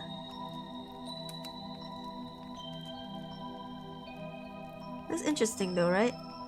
Like, why would anyone do this? So with some intruders. Yeah, that's true. It could have been a squatter too. Interesting. Yeah. Ghost stories. Neighborhood spare. I still, of all the stories you've liked, which one was your favorite? I feel like No Sleep was pretty good. Right? This No Sleep one was pretty good. I think all in all, I still like No Sleep. Maybe because it's better moderated or something like that. Yeah. And maybe more people use this so we find more gems here. This one had 262 thumbs up. Like, damn. Yeah. Yeah, conductor as a story reliever for me. That story had so many potential. So much potential, but like the execution, man. I'm a little sad. It could have done better, you know what I mean? But it didn't. God damn. Let's read another one. This one was from Lemon Cart. 4 hours ago. This is pretty recent. This is like, yeah. I feel bad for the story writer of it. I feel like that story could have gone differently. Yeah, for sure. Like I said, people just love the oh, this guy who's a serial killer is now on the loose. Like, he could be next to you, you know, shit like that. Alright, let's see. A letter... What? Removed. Thank you. I did not expect to open No Sleep and then try not to cry. I'm just say this. I love you. I'm not crying, you're crying. What the fuck? I hope I'll see you in the afterlife. I'll stay with you forever and just peacefully exist. I wanna know! Why did you remove this? A letter from a friend you will meet one day. What is the letter? Kusoyaro. I feel FOMO. What the hell? Alright, fine. This was really, like, just a few hours ago, too. 4 hours ago. What the heck? Letter for Santa Claus. Let's see if this guy posted it somewhere else. Removed. 2-sentence horror. My daughter is human, inside and out. I used to doubt it, but sleeping medication makes it so easy to check. Oh my god! This is horrible. This is dark. Removed! Everything is removed! This guy is problematic, huh? Also missed 2 stories. It's okay, it's okay. We keep going, we keep going. I like No Sleep. I think the next time maybe I'll do a No Sleep focus stream. So I just only read from No Sleep. Oh, actual violence. Actual violence. Alright, this is 23 hours ago. Late but still early 1. Stanville Creek. Is this a real place? Is this an America? I sat next to the weird kid on the first day of school. During first period, as the teacher droned on about timetables, he incrementally shifted his chair towards me and whispered in my ear. There's a murderer in this town, did you know that? My family had just moved to the town from a different state and had less than a week to settle in before school began. I was a small, timid 12-year-old girl with big glasses, joining as a new student in the 7th grade. 7 is 13 years old? Sleep neuron activated. I love this stream of creepy stories. Thank you, Ghost. Me too, honestly. I don't know, something about me just constantly crave for horror stuff. Like horror content. Yeah. People think you don't sleep. No sleep. No sleep. The type that wouldn't talk unless I was spoken to and do exactly what I was told. The gullible type to naively take everything at face value. I never had many friends, and I figured my prospects weren't great at this new school either. All the kids had a year to know each other already, and friendship groups seemed pretty much formed. Still, I was observant to their interactions enough to realize that this kid most definitely was the outcast. Ooh. Middle school age, so like 13 years old, right? Chilling feeling. Too anxious to look at him, I stared wide-eyed towards the front and shook my head slowly. It's true, he continued. He's got long, sharp, crooked teeth and smells of pee and rotten fish. One of his eyes is missing. He's just got an empty socket there. Ironically, pee and rotten fish was exactly what this kid smelled like. I tried not to breathe in as he leaned in even closer. He's sensing my fear, I thought, as I tried to stay as still as possible. Nobody else seemed to notice us at the back of the class next to the window. If he catches you alone, he'll grab you and take you somewhere no one will find you. He'll shove things in your booty hole where you poop. Oh, he made a scratching sound with the end of his ruler on my desk. I crossed my leg as tight as I cringed in my seat and laughed when you scream. When he's had his fun, he'll cut you up and dump you in Stanville Creek. If you don't believe me, I can show you later. You can see bones in there if you look closely. What? Hi, Lagat, welcome in.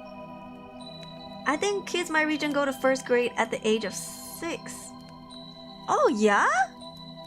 What are they, big brain? For us, it's wait, first grade is 7. Kindergarten is 6. Sounds like a killer. Yeah. Stanville Creek was a pond in a wooded area of town. On the way to school and back from my house, there was a sign pointing to a trail that disappeared into the depths of the wood. It read, Asville Creek 1.5 me. Hold on. I just smell something burning. Be right back. Gonna go ask my mom. Cause my nose is half blocked. Maybe I'm Delulu. Be right back. Be right back. Better to be safe than sorry. Better to check than not.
Okay, I'm back. You know, I was right. Even though my nose was half blocked, someone's burning incense at like 12:30 in the morning.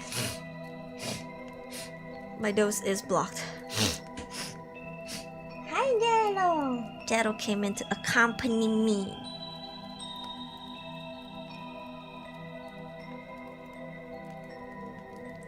Yeah, someone's burning incense or like burning joss paper or something. Someone's definitely burning something. Like it smells like burning paper. It's not from my room, but I smell it in my room. Yeah. Not house burning. It's really relaxing. She didn't realize her house was burning. Oh my god. That is wild. Don't they burn incense to ward off spirits? The timing? They could be feeding the incense too. In Chinese culture, especially during the Chinese Ghost Month, which is in the lunar calendar, it's July in lunar calendar, which means it's about August maybe late September, early September-ish. In Asia, especially in Taiwan or Malaysia, you will see Chinese people burning joss paper at the side of the road, along with some candles and incense. Just don't go near there because that means ghosts are crowding those areas to quote-unquote eat the incense. They will be like crowding in those areas, so stay away from them.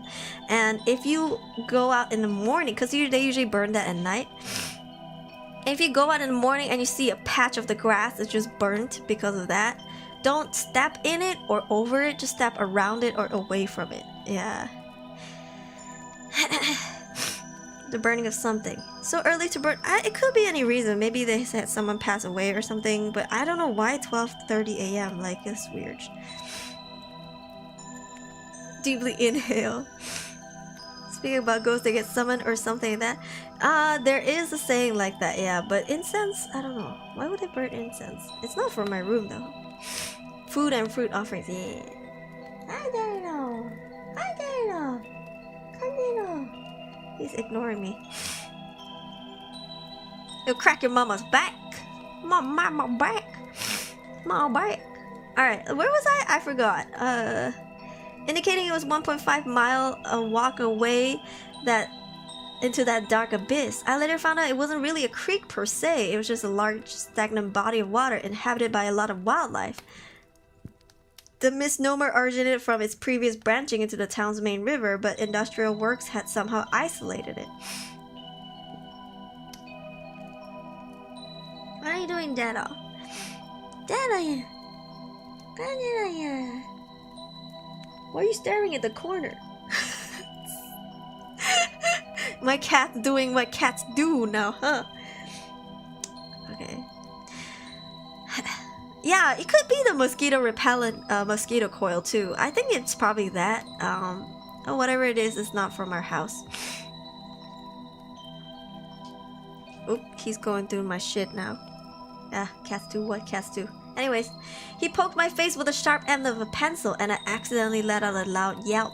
Stop messing around at the back, shouted the teacher. Everyone turned around to look at us and my face flushed red. The weird kid moved his seat back, grinning at me from ear to ear. I glanced at him for the first time. He was pale and lanky, with long greasy black hair that almost covered his eyes and ran in strips down his shoulders at the back. A snot booger hung from his left nostril. He had dark eyebrows and wore a green sweatshirt that was too big for him, with untied laces trailing from his dirt-covered black and white sneakers. You gotta let him know. You gotta let him know. You can't let a homie walk around looking like that. Thank you for the subscribe. You gotta let him know. You can't just let him walk around looking like this, bro. Also, you know, if someone has greasy long hair or greasy hair, you know that their forehead is fucked. Yeah, that means they have grease on their forehead and they're probably breaking out. Like, they probably have pimples, acne, all that. You just need self-grooming, yo. Open a portal into another dimension. I'm not sure he wants to go to another dimension, you know what I'm saying? He could barely, he's just like lazing around in this one. What are you doing, Dedos? Huh? Hey, boy. Come here, Dad. He's ignoring me. What are you doing? Come here, boy. I can't reach you. You're too far down. Oh. Should be a good illusionist. For the rest of the day, he would periodically stick his tongue out at me and make scratching noises with a pencil on his desk. At lunch, he sat alone on the bench and kept staring at me. When it came time to go home, he was waiting to torment me again at the school gate. "The murder's gonna get you," he mumbled as I walked past. "He likes little girls like you. You're not gonna make it home today." Terror engulfed me and my knees went weak. I backtracked my steps into the school gate and stared at him with bulging eyes. "Scaredy cat," he mumbled and started walking away.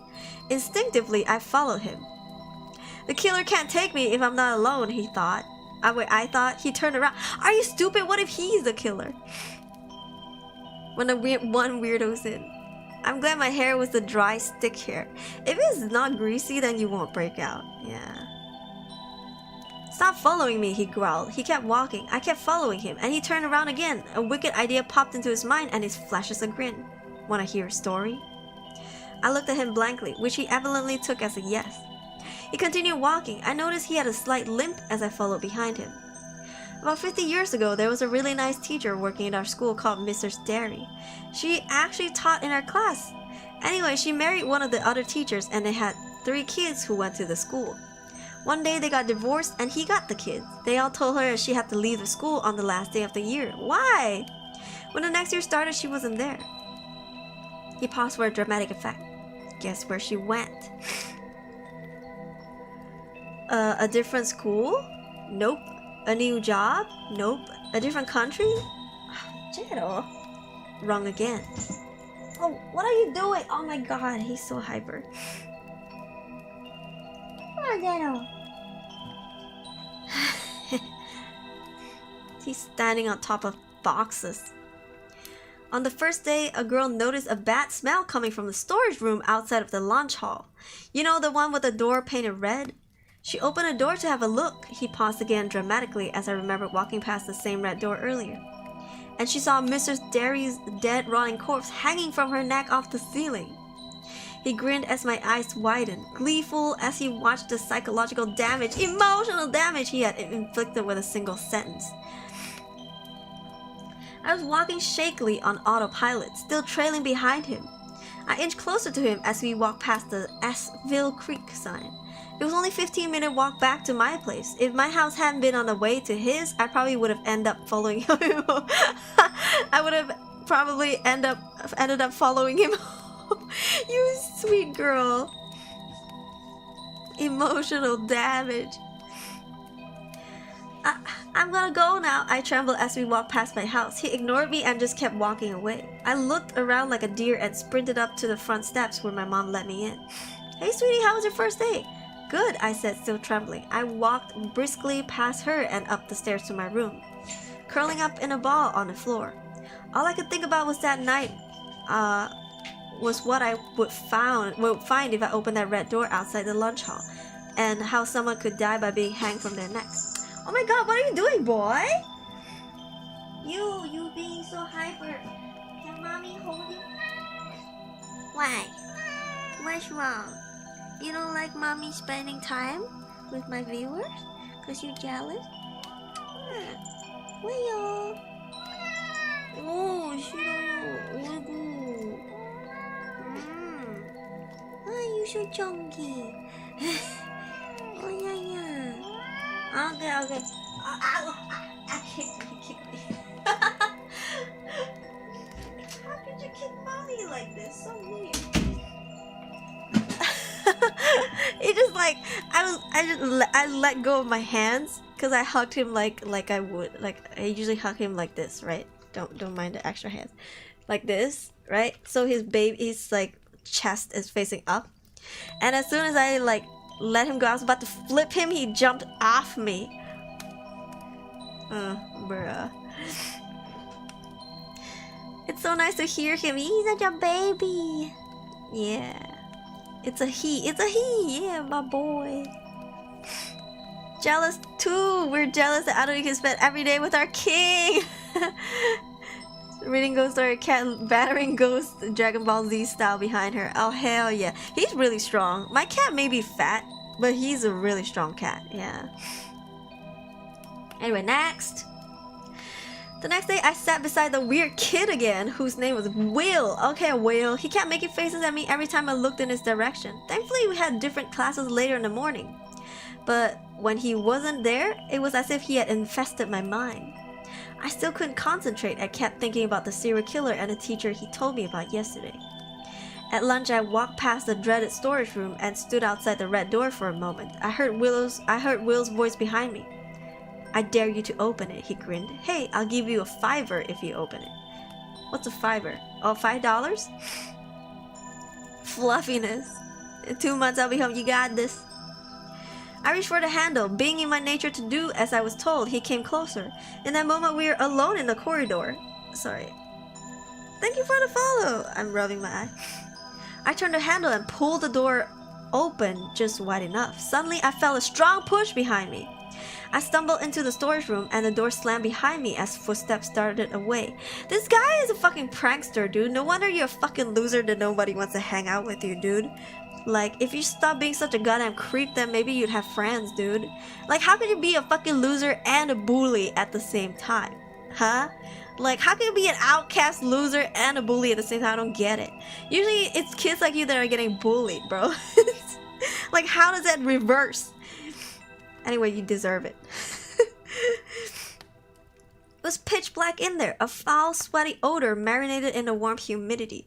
I gagged and banged on the door as I fumbled around for the handle, but I couldn't open the door no matter how hard I tried.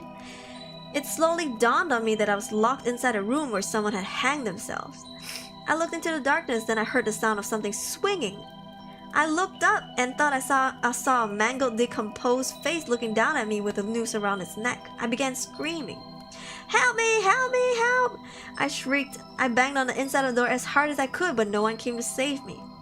I kept shrieking for a good 10 minutes, banging with my head and elbows like my life depended on it, which I thought it did. And finally, it opened. I fell into the cleaning lady's arms, pale and hyperventilating. My knuckles were beaten raw. My goodness, how did you get in there? I got stuck. No, bitch, you a snitch. You get him transferred, you know what I'm saying? You get him cut out. Okay, Darius.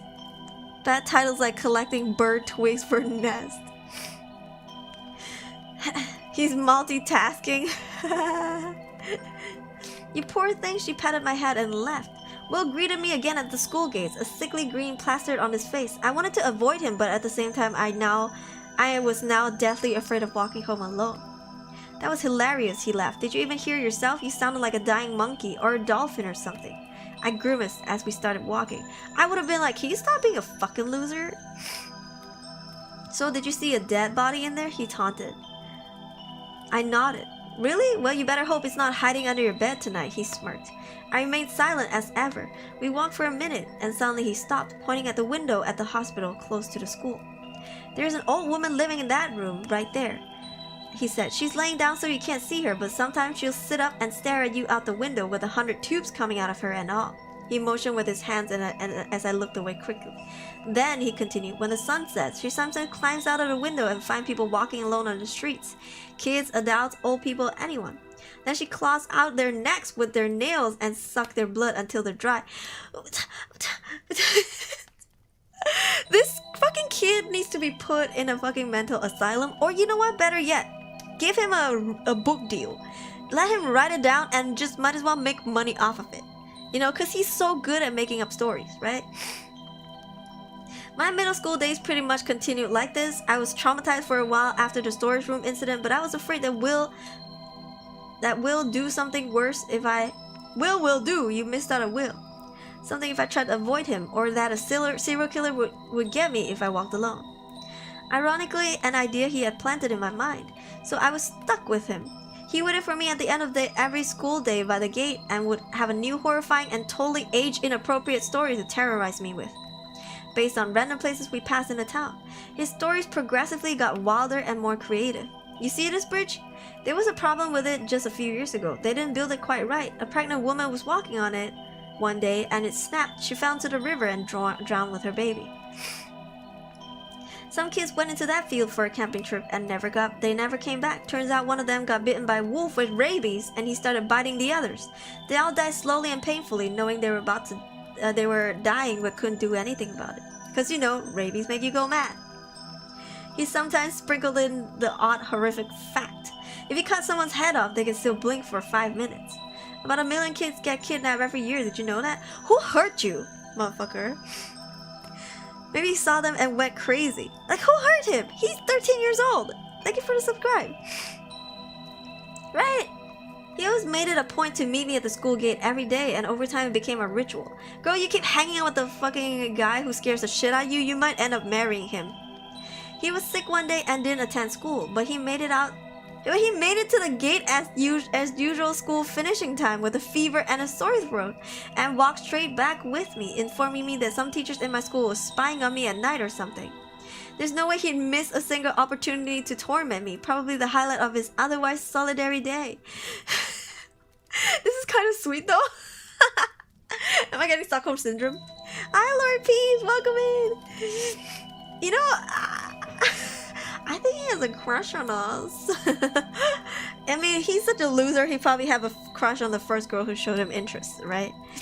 It's kind of sweet though. I can't pinpoint exactly when my fear subsided and gave way into intrigue and entertainment. As I learned more about the world and realized not everything you hear is necessarily true, I began exploring the town. Sometimes with my parents, and even with a new friend from the same math class on weekends. Yeah, I somehow made a friend, and we bonded over the fact that we both wore glasses. My dad took me to visit the hospital when he had a checkup. I discovered the room with the old lady was just an admin office. My friend and I went to the field where the campers went missing, apparently. There were no dead bodies foaming at the mouth and no rabid wolves. One day I even opened up the red storage room again, and I was obviously seeing things in my panic when I had been locked in there.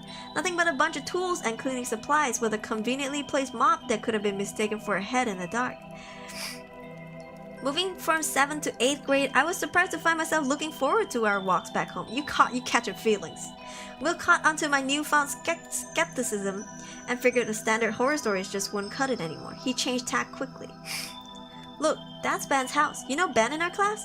You know why he's so fat? His mom's a butcher, and sometimes she puts kids' meats in his pies and makes sausages out of them for dinner. A kid in a year below disappeared last year. I think he ate him. So yeah, anyway, that's why I think you shouldn't talk to him anymore. Is Ben the new glasses guy, you jealous motherfucker? He had really turned into a comedian. How to date a loser 101.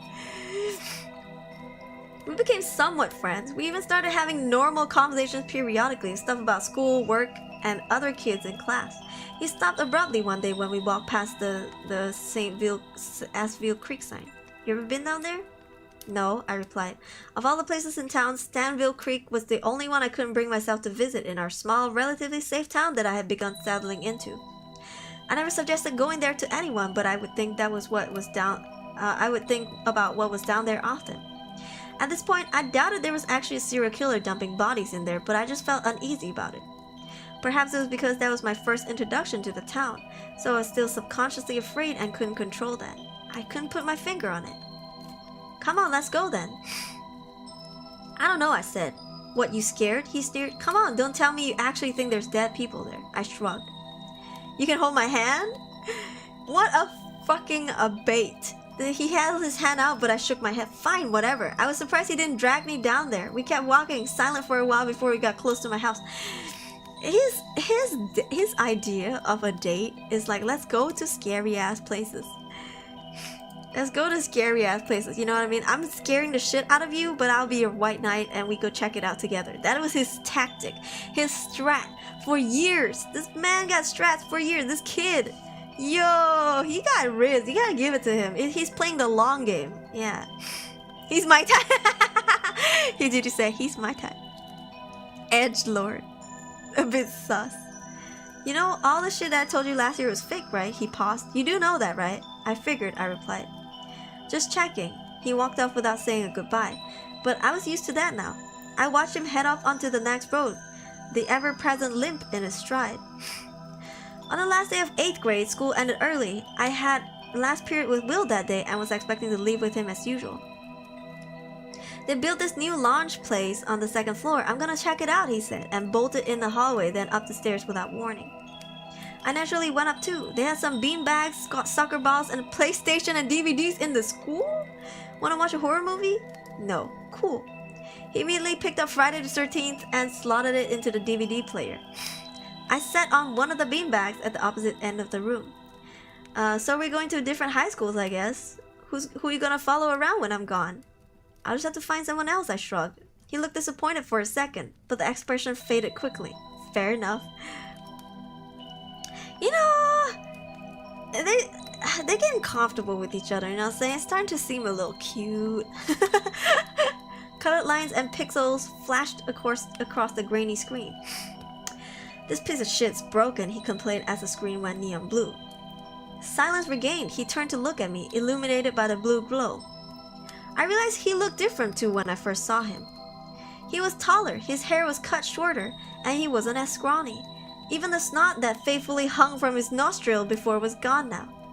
Perhaps the changes had been so incremental that I'd barely noticed. What kind of snot is just there for days on end? After seeing him every day for the majority of 2 years, this is a love story, innit? Romance story, yeah, horror fanfic. Why don't you stink of piss anymore? I asked him. I know, what a question. For some reason, it just felt right to say in the moment. I discovered what a shower was, thanks for noticing, he mumbled. You're welcome. Why didn't you tell anyone I locked you in the storage room? His question caught me off guard. I took a second to think, and came to a conclusion that I was afraid of what he might do to me at the time if he found out I told someone. I don't know, he just looked down. I get that. Well, good thing you didn't. Good for you, I rolled my eyes. If you tell anyone about it, I'll have to shut you back inside. It's fine, I shrugged. There's no dead lady in there. You didn't sound fine, he scoffed. Shut up, I'm leaving. I got up, and this time he followed me down the stairs and out of the empty school halls. I know the stuff you told me last year, you know, about the teacher and stuff was all fake, but how did you come up with those stories? I mean, some of that stuff really scared me. That's because I was trying to, she snorted, but not all of it is completely fake. I came up with pretty much all of them from something I saw, but wasn't nearly as interesting. I have trouble falling asleep most nights. I just lie in bed and come up with stories and stuff in my head to help me sleep. How do they help you sleep? Wouldn't they keep you awake? Nah, that's if you actually find them scary. I don't. They're just for fun to think about, and before I know it, I've drifted off. The teacher who hung herself story. Actually, there was a nice teacher who taught in our class in 6th grade before you came, and she actually was called Mrs. Derry. And she actually was married to another teacher at school. She was the only one who really talked to me, so when she divorced him and left out of nowhere, I felt kind of angry. Maybe making up a story about her killing herself was a bit too far, but I didn't want to think she left me here alone. And the one about an old lady in the hospital, that was based off of my grandma. She actually died of cancer. She went mad before she died, and it freaked me out, lost her mind. I thought the only thing scarier than her was if she started climbing out the windows like Spider-Man and became a vampire. Bro. Greetings! Hello, Stuart! Welcome in! The pregnant woman that fell off the bridge, that, he paused, was based off of my mom. She got pregnant and just left one day. That was 5 years ago now. I think she cheated on my stepdad. Haven't heard from her since. I don't know if she died or whatever, but I think it would be better if she did. I mean, I didn't want to think she left me on purpose. I hope she had an accident or something instead of like something she couldn't control that forced her to leave instead of actually wanting to do it, you know? His voice sounded strained. I'm sorry, I said quietly. Whatever, he said nonchalantly. It's in the past. You don't need to feel bad for me or anything. I continued to listen as he debunked for the rest of the stories he had told me. The campers that died of rabies story was inspired by some kids he didn't like who went on a field trip. The story about the teacher spying on students that had happened once in another school. The teacher was just a pervert and got fired. It wasn't the elaborate surveillance scheme he made it out to be. The thing about Ben was because he was a big kid that bullied him for a while. So that was where all that came from. So now you know. What about the one about the murder at Stanville Creek? What's that based off of? He looked surprised, hesitating for a second as if he'd forgotten the explanation. Actually, that was the only one I made up from scratch. I just wanted to make up the most horrifying thing I could imagine to scare you with. He laughed. You really think that adults would let you walk home alone if there was such an actual killer in the town? Serial killer in the town? Guess not, I said. We stopped as I had reached my house, and it dawned on me that this was our last walk back home. No, I'm so invested with them. Desko said, Aruri sleep paralysis demon for real though. If I sat on you in your sleep, if you woke up and saw me sitting on you, ooh, and you couldn't move, ooh. I'm just kidding. Capic XD, welcome in. Why you mad, bro? This is kind of cute though. Or close to it, yeah? Will, I said with a firm tone. He looked at me. You've got to come to my 14th birthday party at my house. It's on Saturday. I told you this last year. I can't. Why not? I just can't. This might be the last time I see you for a while. Can't you try or something? I pleaded. He glanced down, then to the side for a moment and finally back at me. Fine, I'll be there. He flashed a rare smile. Okay, I ran inside excitedly as he turned and continued onwards. Yeah! My parents were eager for me to have my first proper birthday party. I'd gone to places with them before to celebrate, but never really had one with friends. They were probably worried I had no friends at all. There were only 4 people invited to the party, but I was just really excited to see Will outside of school for once. I was certain he would show up. Promise? Promise? Yo, this is turning into a love story, but he never did. I waited anxiously the whole day, and when my friends left, disappointment overwhelmed me. Oh, sweetie, did you tell him it was today? Asked Mom. Don't take it personally, said Dad. As night came, the disappointment slowly grew into concern. I couldn't shake off the feeling that something bad had happened. Maybe he forgot. Maybe he decided not to come. Most likely one of the two. But I'd known Will for 2 years. Despite this abrasive, cold attitude, I realized he'd never failed to show up to the school gate, not even once to walk me home. The conviction in his tone when he agreed to come to the party made me absolutely sure he would be there. Something wasn't right.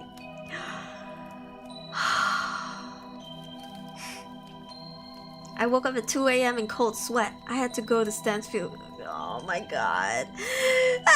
Everything was going so well. Horror romance is a good story. Do you speak English? If you keep typing like a fucking idiot, like, I'm gonna have to time you out. Like, what the hell do you think you're doing? Talk like a regular person and join the party. Why do you have to act like a dumb fool on the internet? You look like an idiot. Don't do that.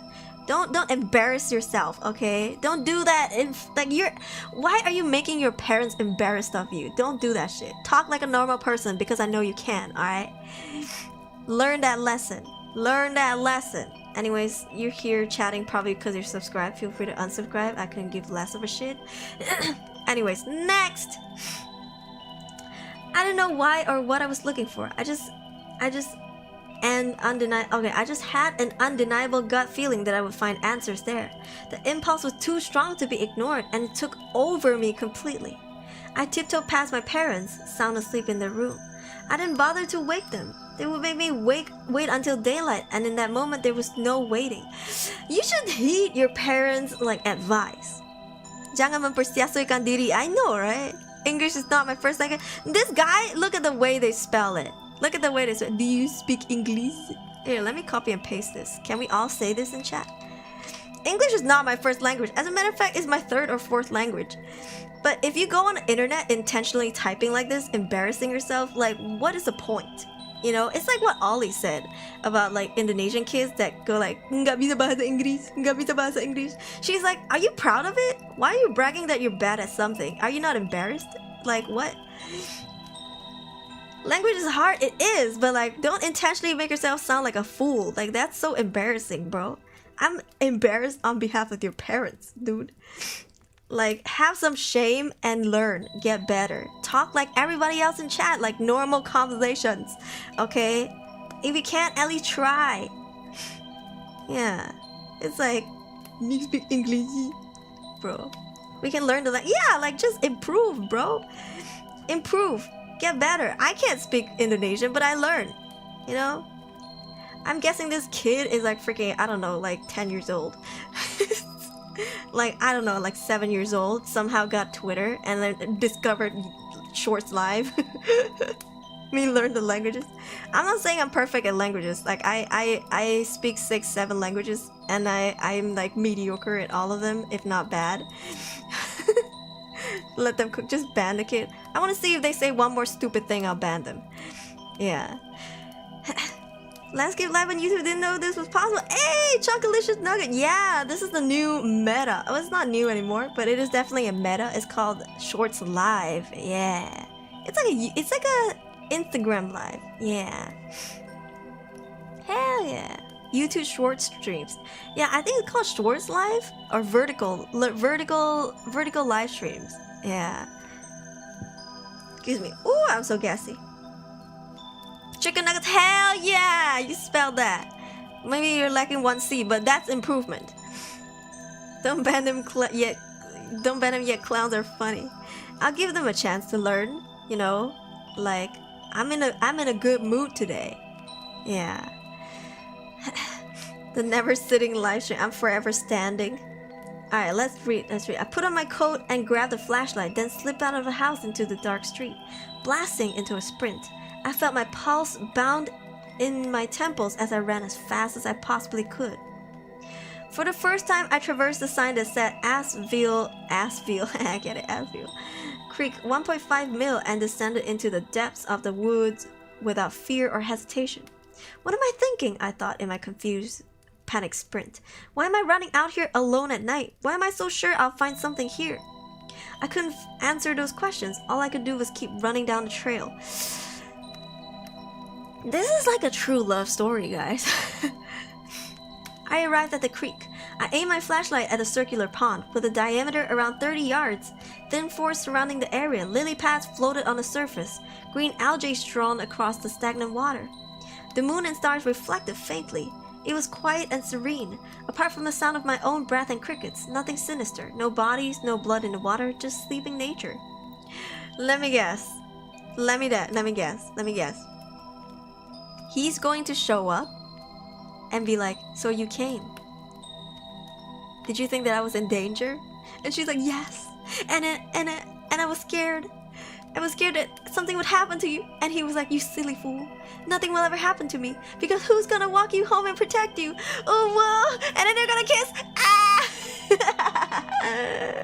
I'm sleeping well tonight after that story, guys. Sus indeed. Yo. I also don't speak Indonesian, but I do enjoy the sound and rhythmicality of the language. Yeah, you know, Indonesian, it's like, it's so interesting. Like the way they roll their tongues, I really like it. Horror romance turned to murder? I don't know. That's my guess. Should we kill? We'll see. Nothing much to see after all. Not sure why I even came here, I thought, but it was kind of worth it. At the very least, I felt relieved and partly accomplished that I had literally confronted my biggest fear to date. I walked a little around the perimeter on the grass and stood still for a second to appreciate the feeling of being alone there. Hopefully Mom and Dad are still asleep so they don't tell me off for sneaking out, I thought as I turned to leave. My urge had been satisfied. Ooh! I whipped my flashlight around but aimed it back at something that suddenly caught my attention. I knew it was too good to be true. Something black and angular next to the base of a tree that looked out of place in the distance. I walked towards it, and as I approached it, I recognized that it was a large black suitcase, for fuck's sake.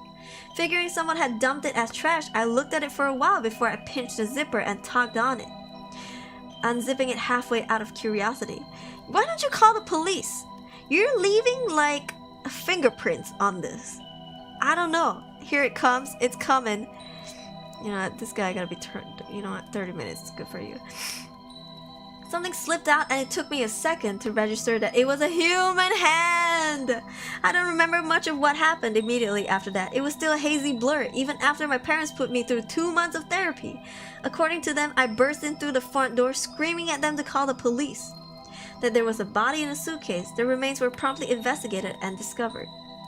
Before the policeman even sent the body for identification, I told them that it had to be my friend Will. They asked me how I was so sure, and I told them I wasn't sure myself. I was only able to piece it out together years later, after the reports came out. Okay. On the afternoon Will had agreed to come to my party, he made a decision after we parted ways. Instead of going home, he headed to the police station. He headed there to report years of daily SA against him by his stepfather, who warned him that if he ever told anyone, he would be dismembered and thrown into the creek. Unfortunately, his stepdad was driving home on a nearby road and spotted him walking in the opposite direction of their house. They got into a confrontation. The exact details are still murky, but all I know is it resulted in Will being murdered by his stepdad. Oh no! His stepdad was a tall, overweight man with long, sharp, crooked teeth and the stank of piss and rotten flesh. He had one of his eyes surgically removed from a disease in his childhood and wore a patch over his empty socket. As soon as he was arrested, he admitted to everything, the almost daily R-word of his stepson, for over 5 years after the departure of his ex-wife and the eventual murder. Oh my god.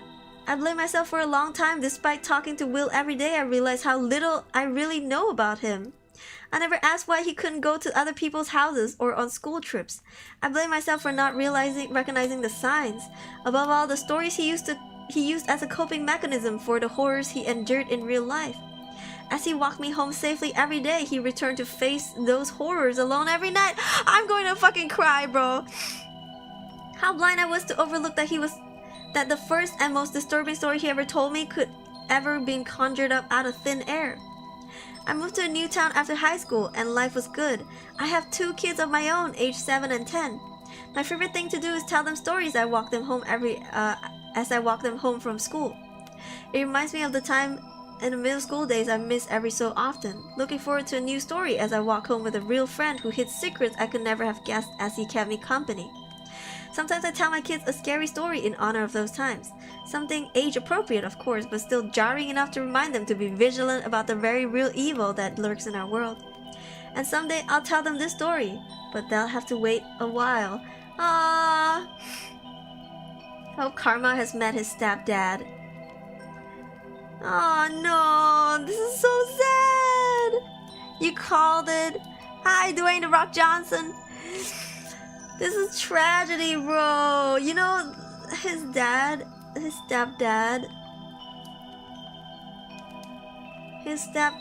where is it? Sharp, crooked teeth, stank of piss and rotten fish. He had one of his eyes surgically removed from a disease. He wore a patch over the empty socket. As soon as he was arrested, he admitted to everything. Oh my god. It was like the first story he told. It was like the first story he told.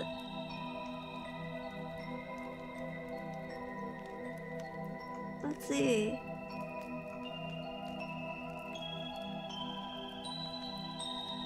Where is it? The description of the dad.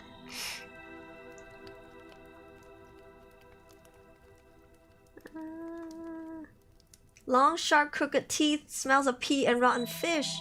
One of his eye is missing, and he's got an empty socket there. Aww. Ironically, this is what he smelled like. Aww. What a prediction I have over this. It's as if like she did love him as a friend, you know, like platonically, but as a friend. Yeah, this is such a good story. Damn, late but still early one. I like this. Jeez, no sleep. I'm so impressed by no sleep stories. Can I just say they've been good so far? And they were posted so recently. Yeah, because usually these good stories that you find are like posted a long time ago, already have hella people thumbs them up, like, you know, like licking their boots and shit. 96 out of 100. This is what he told her very soon, and being right, or the detail never missed. Yeah, this poor kid though. That's why I'm telling you guys, like, listen out for what your friends are saying. It could be a cry for help. This is all a cry for help. Yeah. Damn, Stanville Creek. I respect this. Like, the title told you something, but not too much. Yeah. 98 out of 100. I liked it. I liked it. This was very immersive. Yeah. This is a very immersive story. Man. He never missed. You know what I mean? Like, even when he had a fever, he went to school to walk her home. Like, that was so sweet. And then when he couldn't show up, she was like, something's up. Because he always came through. Wait, is this real? No. This is like a, like, I don't know. It's just like a Reddit story. could be real, could not be real. We don't know. Yeah, and we don't question it either. Yeah. Damn. Okay, but what if? What if it was real? That is so sad. It was good. Hey, can we Google this place? Stanville Creek. I wonder if it's a new place. How would you come up with this name? Stanville.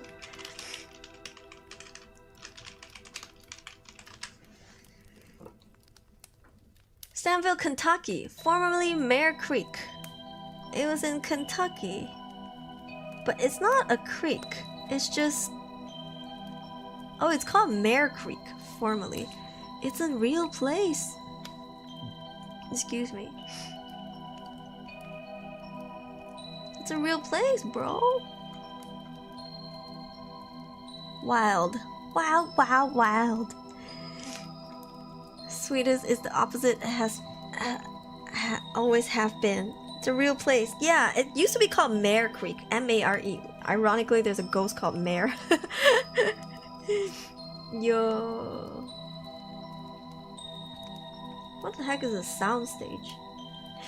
Let's read one last one. Do you guys like this series? If you do, I'll do another one soon because I think I'm really invested in like storytelling, like story streams these days. It's kind of, I don't know. It's kind of like I've mentioned this in my past few streams that I miss reading. I miss reading, and I actually do have to pick up reading again because we're donating books, and I found a lot of books that I hadn't even read before that I bought because I left for Korea after high school.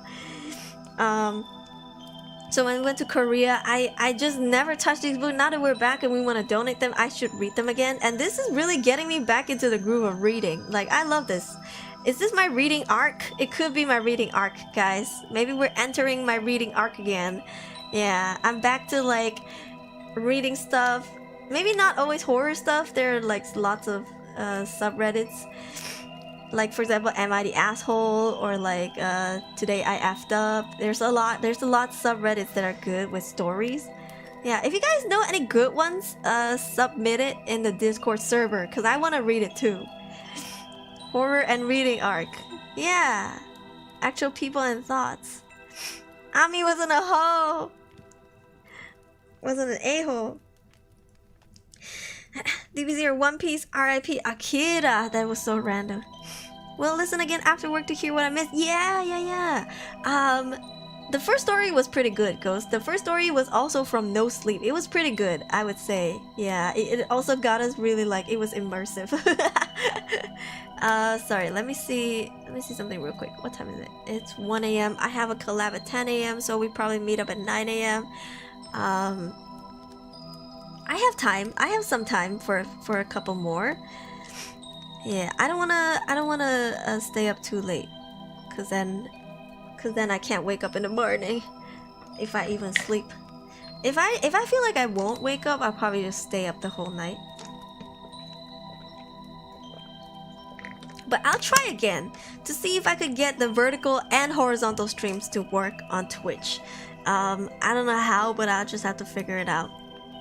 Yeah, maybe next time I'll make it work. This time I don't know why it didn't work. That is kind of sad. Alright, let's Google. What is a soundstage?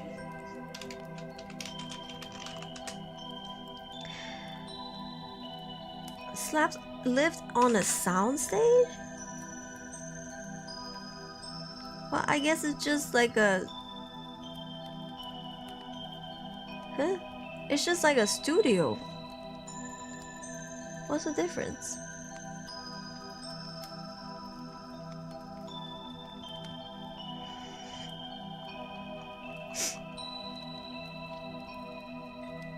Let's see.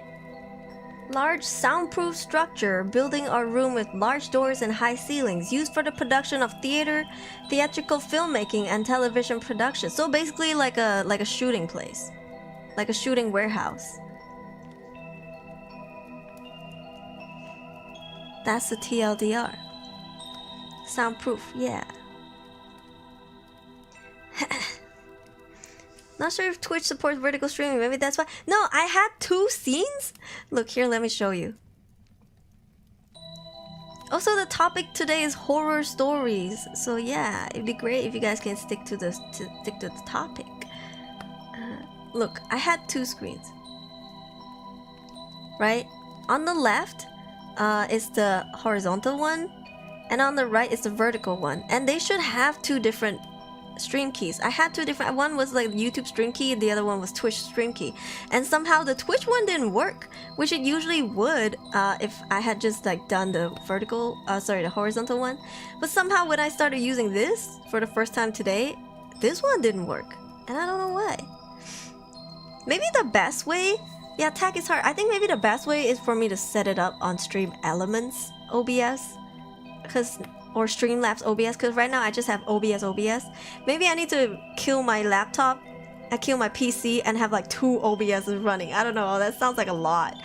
It sounds like a lot, yeah, because if it's restream, it just takes like 1 OBS, right? That is weird, yeah, right? I don't know, who has tried this before? Let me know. Best to experiment, yeah, today was supposed to be the experiment, I'm crying. I don't know why it didn't work. 2 OBS is overkill. Yeah. Good luck, PC-chan. PC-kun, ganbare. Yeah, but I think it shouldn't be crazy. Oh, thank you for subscribing. It shouldn't be crazy tough on a PC if I'm not playing games. I'm just like live streaming. Let's see. CPU 69, GPU 41. It should have worked. In theory, it should have worked. And I double, quadruple checked just because I was scared that it wouldn't work. So like I kept checking, and I even had like the tutorial stuff. See? I had the tutorial stuff. This Midnight Man one was the one I followed. But it didn't work.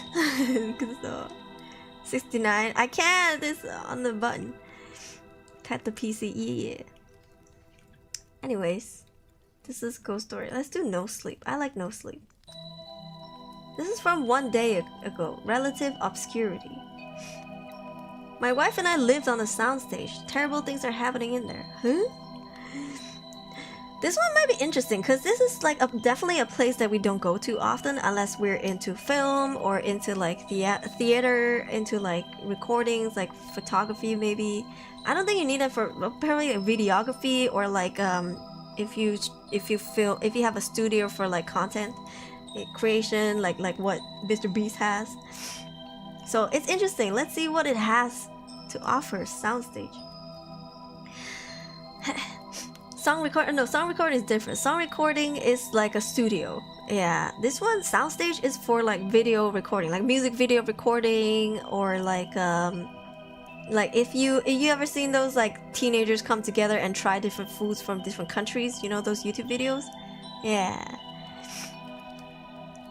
Those are filmed in sound stages. Yeah. Alright, let's see.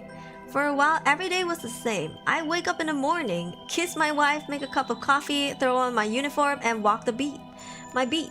Where every day I'd say hello to the same townsfolk, pet the same dogs, and buy the same donut every single day. It was routine. It was predictable. It was perfectly normal, and I loved it. But then one day, something changed. One day, someone had to go and get themselves killed. And the thing about murder in my town was it had never happened before. Because the truth is, my town wasn't real. It was a fabrication, an illusion, an experiment. A town of actors playing make-believe on a literal soundstage built on an old airplane hangar out in the middle of nowhere. An open world within the confines of the hangar's walls. With no internet or access to the outside, as we call it, and everyone was in on it, even me. The only catch was nobody knew why the soundstage even existed in the first place. Some said it started out as a film shoot, others said an immersive theater production. Some even said a role-playing game, but I never saw any cameras or curtains, or dice for that matter. For all intents and purposes, the stage, as it come to be known, was a living, breathing ecosystem with its own currency, government, health insurance, educational system, postal service, and of course, rules. Rules like leaving your cell phone at the gate on your way in, signing an NDA on your way out, and never ever breaking character or questioning the soundstage while you're inside it. This is like Truman Show, right? What's up with this yeah, like the Truman Show, right? Which is why whenever my wife Laura and I did just that, we spoke in whispers. Murdered? Laura asked. Murdered, I repeated. But that's never happened before? I know, that's the thing. Well, what happens now? I mean, if we were in the outside, the police, we would investigate it. Well, why don't you? Honey, we're not equipped for that. None of us are actual cops. We're teachers, lawyers, janitors, and... Criminal? She asked, pointing to me with the same cheeky smile that she always did whenever she reminded me of my sordid past. And yes, criminals. Without any real authority, resources, or tools. Look at this, honey, I said, knocking on my gun to a hollow sound. How am I gonna catch a murderer with a wooden gun? So what happens to the body? They're burying it. Here, on the stage, without an investigation? How can they get away with that? Because nobody in the outside knows about this place, Laura, and anyone who leaves here is sworn to secrecy. Woo! I'm getting chills and I love this. The next morning, the chief asked me to accompany him to the victim's private funeral, held at the stage's one and only church, and attended by only a selected few privileged individuals. We come here to celebrate the life of Oscar Morris, not mourn it. Father Mullen, our resident priest, began, a priest we all knew well, and whose sermons for many were the cornerstones of our small but tight-knit community. He then began to read from a passage that I read along with, in a book that I had picked up from the back of the pew. Pew pew! But as I continued to scan the page, something about its words seemed strange to me. Strange and unfamiliar, like the passage had been changed. But before I could dwell on the thought too long, Father Mullen finished reading. He then proceeded to share a couple of fond memories with his few but positive interactions with Oscar, before ending with a prayer and sending us on our way. "Let us go in peace," the priest said, before gesturing for a few of us to help pick up the casket and carrying it outside of the church, where it was to be taken away to be buried in some far-off corner of the stage. Remembering Oscar to be a heavy-set man, I leaned into my boots in such a way as to brace myself for the weight of the casket. But when I finally picked it up, I discovered that it was quite light. As I helped the others carry the wooden box out of the church, my mind couldn't help but race. Wait a minute. Oscar's body should feel heavier than this. Even with his weight distributed across 4 men, there's no way that the casket would feel this light. That must mean that the body of Oscar Morris must not be in the casket. And begins the question, where is it then? After placing the casket in the hearse, I pulled Father Mullen aside. "Father, I'm not quite sure how to tell you this, but something's not right about Oscar's casket," I whispered to the old man. "Whatever do you mean, my son?" he whispered back. "It felt very light, and Oscar was a heavy man. We should check to make sure he's inside," but the priest interrupted me. "May I have a word with you in the rectory?" Father Mullen then led me back through the church, past the pulpit, and into his small office, shutting the door behind him. And after taking a seat on the other side of an oak desk, he gestured for me to sit down across him. "You were saying?" the priest continued. "Father, I don't think that Oscar's body is in that casket." He paused for a minute before smiling and ironically making a confession to me. "Well, of course it's not." "Of course! It's a sacrifice." "A sacrifice? For what purpose would Oscar's death would have been justified?" No, my son. His body is literally being sacrificed." "That's a funny one, Father," I chuckled. But Father Mullen reassured me that he was serious. "I'm afraid it's not a joke. He is to be ritualistically sacrificed tonight, and all of the blood drained from his body." I stopped and took a moment to compose my thoughts. "You're actually sacrificing Oscar? To what end, and why?" "Can I be frank with you for a minute?" the priest said, leaning forward on the desk as he loosened his collar. "Sure. Listen, this stage is exactly that, a front, a facade for what's actually going on. What is really going on is best for you not to know. Let's just say these people, these townsfolk that we let live here, their stay here doesn't come without a cost." "But you're not really a cop though, right? Just a regular guy playing one?" the priest reasoned. "No, I'm not a real cop," I agreed. "Well, I'm not a real priest. Think of it that way." "I just don't understand."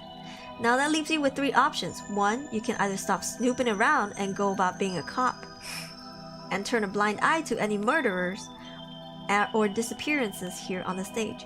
2, you can leave the town today, return to the outside, and keep your mouth shut forever.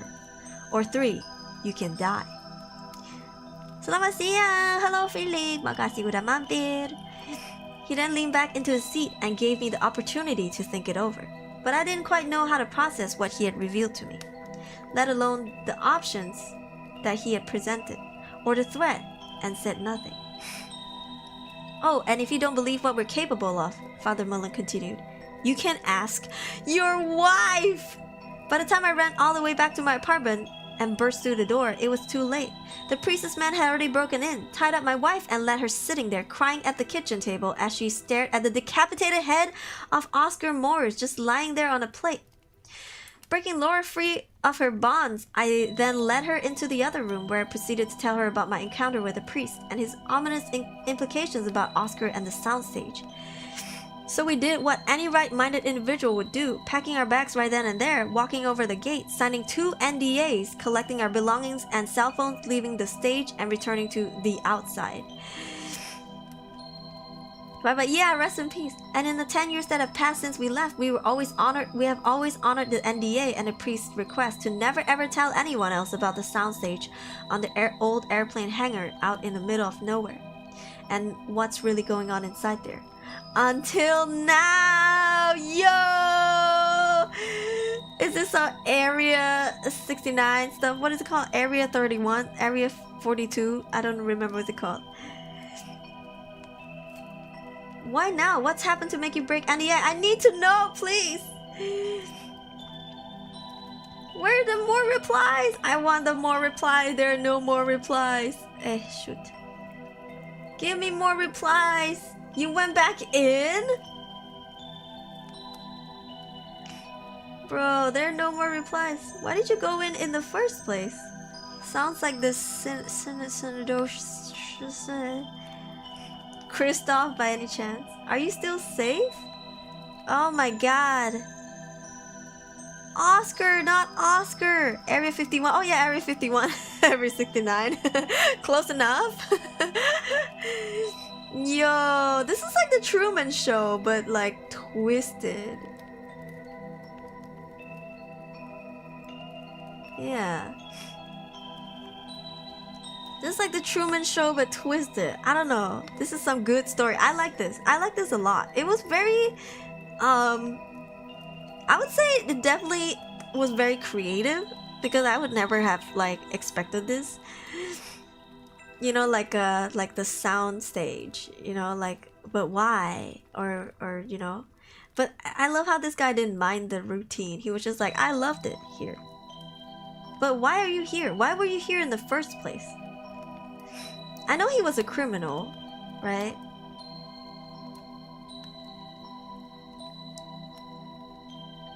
Stop there and say noise. But spicier, yo, it's just sexy aliens, you know what I'm saying? The regular aliens go to Area 51, but the sexy aliens go to Area 69. Hell yeah. Hell yeah. His wife was in there, but she said that which I don't think she went in there with him. Maybe they met there, right? At least that was the impression that I had.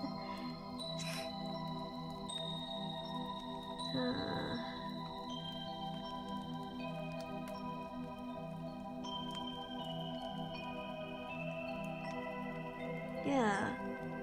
I don't know. We don't know if they met before this or after. Interesting, right? It kind of reminds me of that, the Harry Styles movie that he was in. It was quite new. I wouldn't say new, but it was like recent. He was an actor in a movie, and it kind of gave me vibes like this. They're all criminals. I mean, it's kind of cool that you give criminals jobs and they just, you know, they're acting like they're still going about their routines. Nobody's being violent. Nobody's being crazy until a murder. Like, what do you mean sacrifice? Jesus. There's so much mystery in this. I need to know. Tell me about it. Relative obscurity. You think someone in the soundstage is like, all right, what a wonderful Monday. Let me get on Reddit, no sleep, because I like to spook myself, and then be like, wait a minute, this is like us right now. Wait a minute, I know Oscar. Harry Styles in the movie. Yeah, he was an actor in a movie. It was quite interesting because he actually spoke in American English. Yeah, because he's British, right? He's British. It was quite interesting. He spoke in both British and American English in the movie. Yeah, and his acting wasn't bad, I would have to say. Like, watching him, if I didn't know he was a pop star before, I would just watching him, I would be like, oh, pretty good, you know? I would be like, yeah, okay, he's not a bad actor. Like, all the acting was really good in the movie, like, especially the protagonists. And the atmosphere was definitely really, it was there. I enjoyed the movie. Though the plot, I feel like could have been better, but then again, that's just me being all judgy. What what is it called? Something Darling? Don't Worry Darling or something? Yeah, it's called Don't Worry Darling. 2022. Jesus! 2022 film? I only watched it this year. Harry? Olivia Wilde. She was the director. She was so good. I think we had...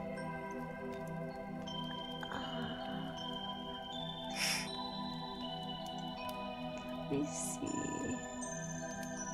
Yeah, it was pretty good. I don't know. I like that movie. It's called Don't Worry Darling.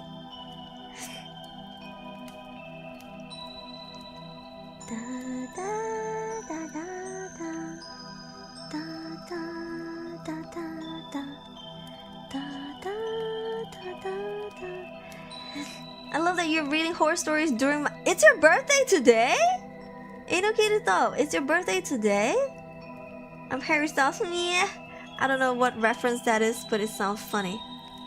Today's your birthday! You know what time it is. Wait, no. Do you want it today, or I mean now, or do you want it in my next stream? Because this one is a vertical one. Do you want it in a vertical one or a horizontal one? Bro, oh shut your front door! Which one? Cause I can sing when it's like the horizontal stream. I'm up to you. Do you want to clip it? Do you want to clip like if you want to clip it vertically, then I can do it vertically, which is a rare chance. Or if you want it like horizontally, I can clip it horizontally too. Oh yeah, I didn't refund. Oh my god. I'll do it in a bit. How do I... Channel points queue. Yeah, I have the window up. I'll refund it after this stream, okay? Just sing it. Oh, okay, let's do it. Huh? Can you hear me? Do you hear the reverb? Oh, you know what's better? Hold on.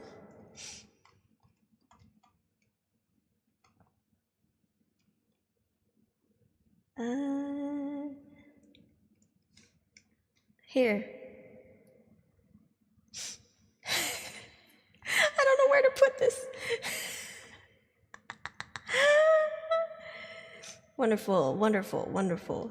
Wonderful, perfect. Yes. Happy birthday to you. Happy birthday to you. Happy birthday, Inukirito. Happy birthday to you. Yeah! Inukirito, Lamau! This is the best I could do. This is the best I could do, guys. You can print this on the dakimakura. It's amazing. Happy birthday! Hope you enjoyed today, ayo. Birthday boy. Hi, Zara. Thank you so much. It's amazing. You had your birthday on Sunday? 3/4. Oh, what's that? 3.5. What is 3.5? A quarter is 1/4. 3.5 is... My brain is dying. What is 3.5 again? How do you read that?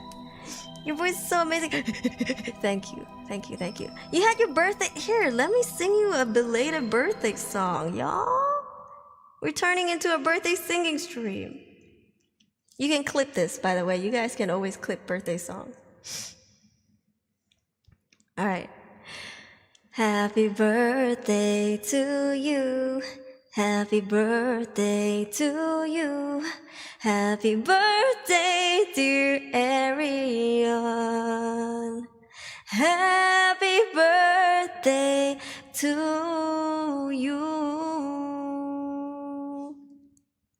Yay! Happy birthday! Oh, shucks. 44 out of 70 estimated. How do you pronounce 3/4? Like, I know 1/4 is a quarter. What is 3/4? Like I don't know. I don't know, man. Math is hard, man. 3/4. Ah, 3/4. Also 1/4, 2/4, 3/4. So 2/4 is half? Half past, thank you! April 3rd. It's just 3/4. Yippee! Yippee! Yippee birthdays! Yippee birthdays to you? Yippee birthday to you!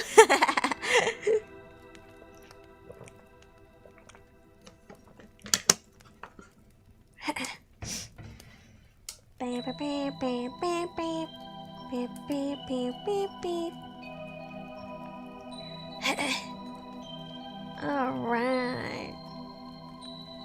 This one was interesting. I really like No Sleep. I think next time I'll do No Sleep. Just specifically No Sleep because it's so good.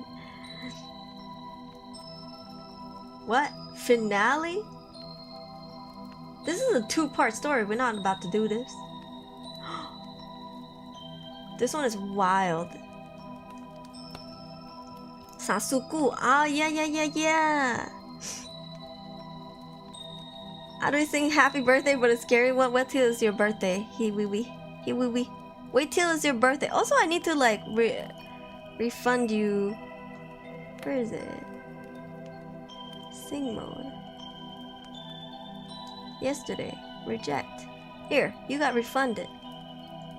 Also, hydrate.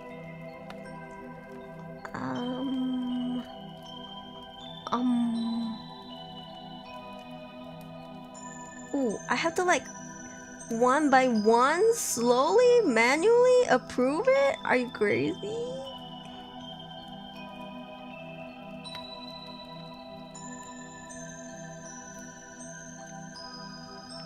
How many days ago was Puasa? I forgot.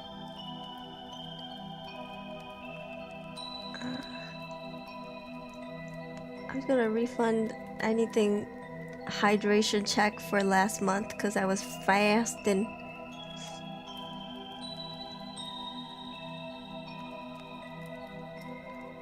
Okay. Alright, I think I refunded all that I needed to refund. Refund!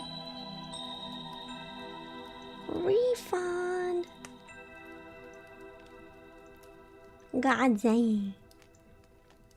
It's so annoying that I have to manually like check it. I don't know why it won't just let me.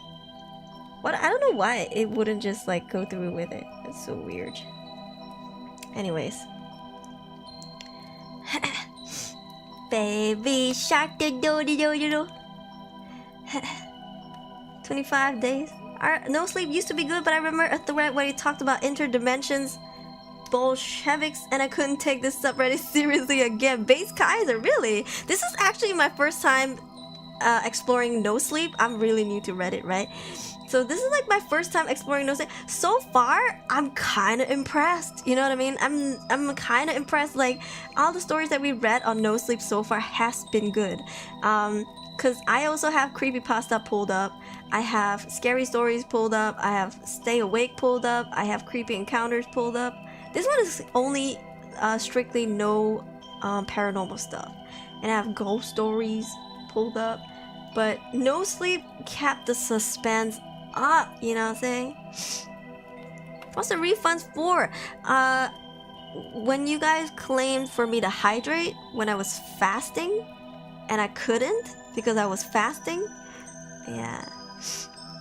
It is good so far. Let's read. This is probably my last story. Let's see if it's a short one. It is not a short one. Oh, it's a long boy. Alright, this is my last story. I'm excited. Last story of the night. If you guys like this, let me know. Here, I'll do a poll.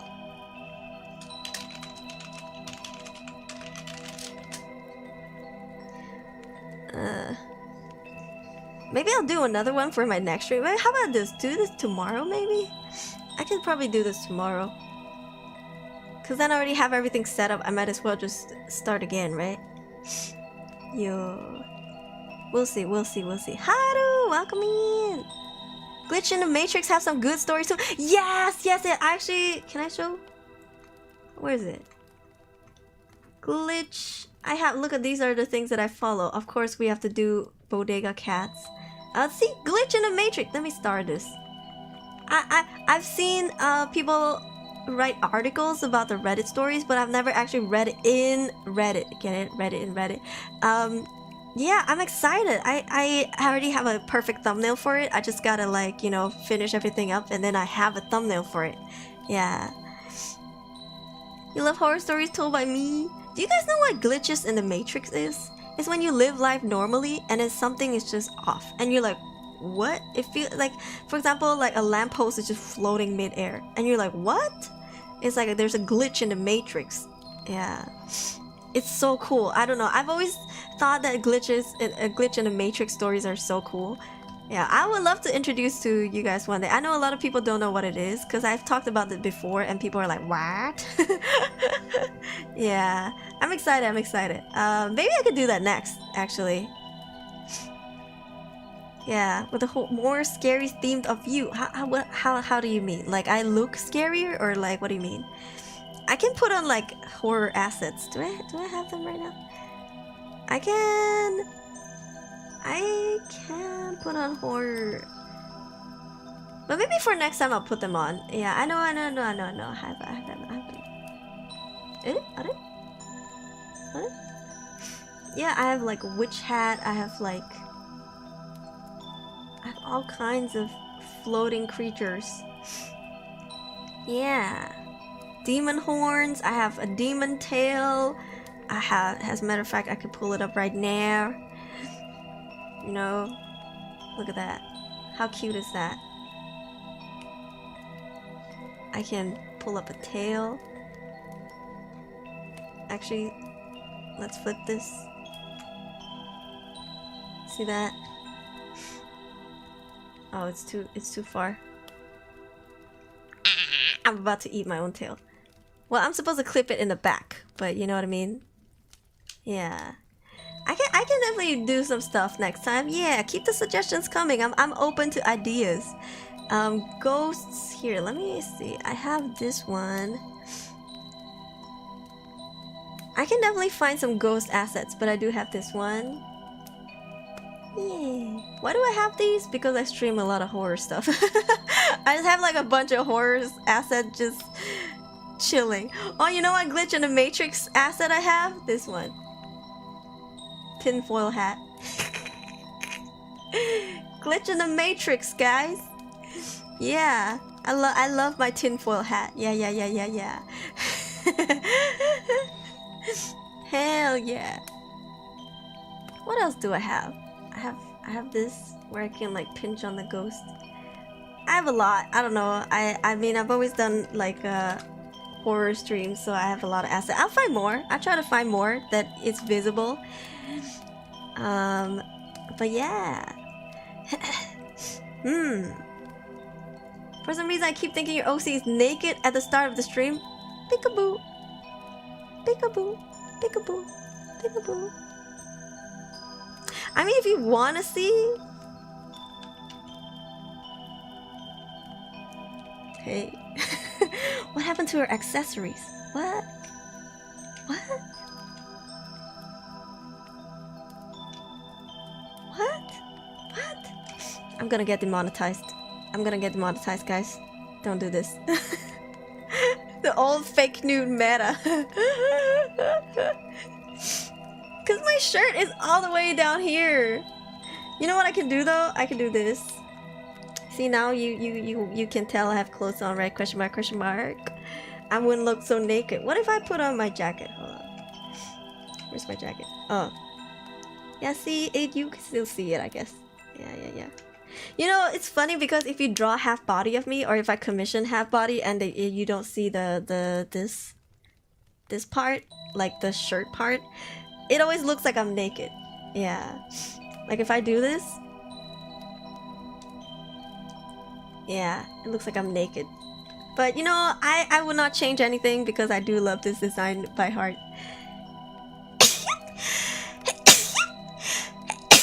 excuse me. Schizophrenia have some scary stories, but it's more serious. Oh yeah, we probably should have like a mental illness day. It sounds so bad. Mental illness topic day. To talk about it. Because I am open about spreading awareness and all that jazz. Yeah, there was a story that should have been about schizophrenia earlier. I kept talking about it. It was so good, but it should have been one of those stories. It would have been interesting. Yeah. 3 times in a row. I think that's the default, bro. Don't do this at home. Got your card swipe. Yeah, if there's a donathon going on, by the way. If you guys donate 500 buckaroonies on Stream Elements, then I can get a new model. Hell yeah. Then I'll have different designs, still with the same artist and rigger, because I would not go to someone else for my main model. I love this so much. But I'll get different outfits, different hairstyles, maybe different colors for stuff. Yeah. My soul's trying to escape. Nah! Alright, let's read this story. When I'm paid, I'm gonna finish that. Oh my god, thank you. I think the donathon goal can wait though, because I got to eat and pay my bills. So if you guys would be so gracious enough to donate to Throne instead. Because this is my salary, guys. Where is it? You see that? That's my salary goal, guys.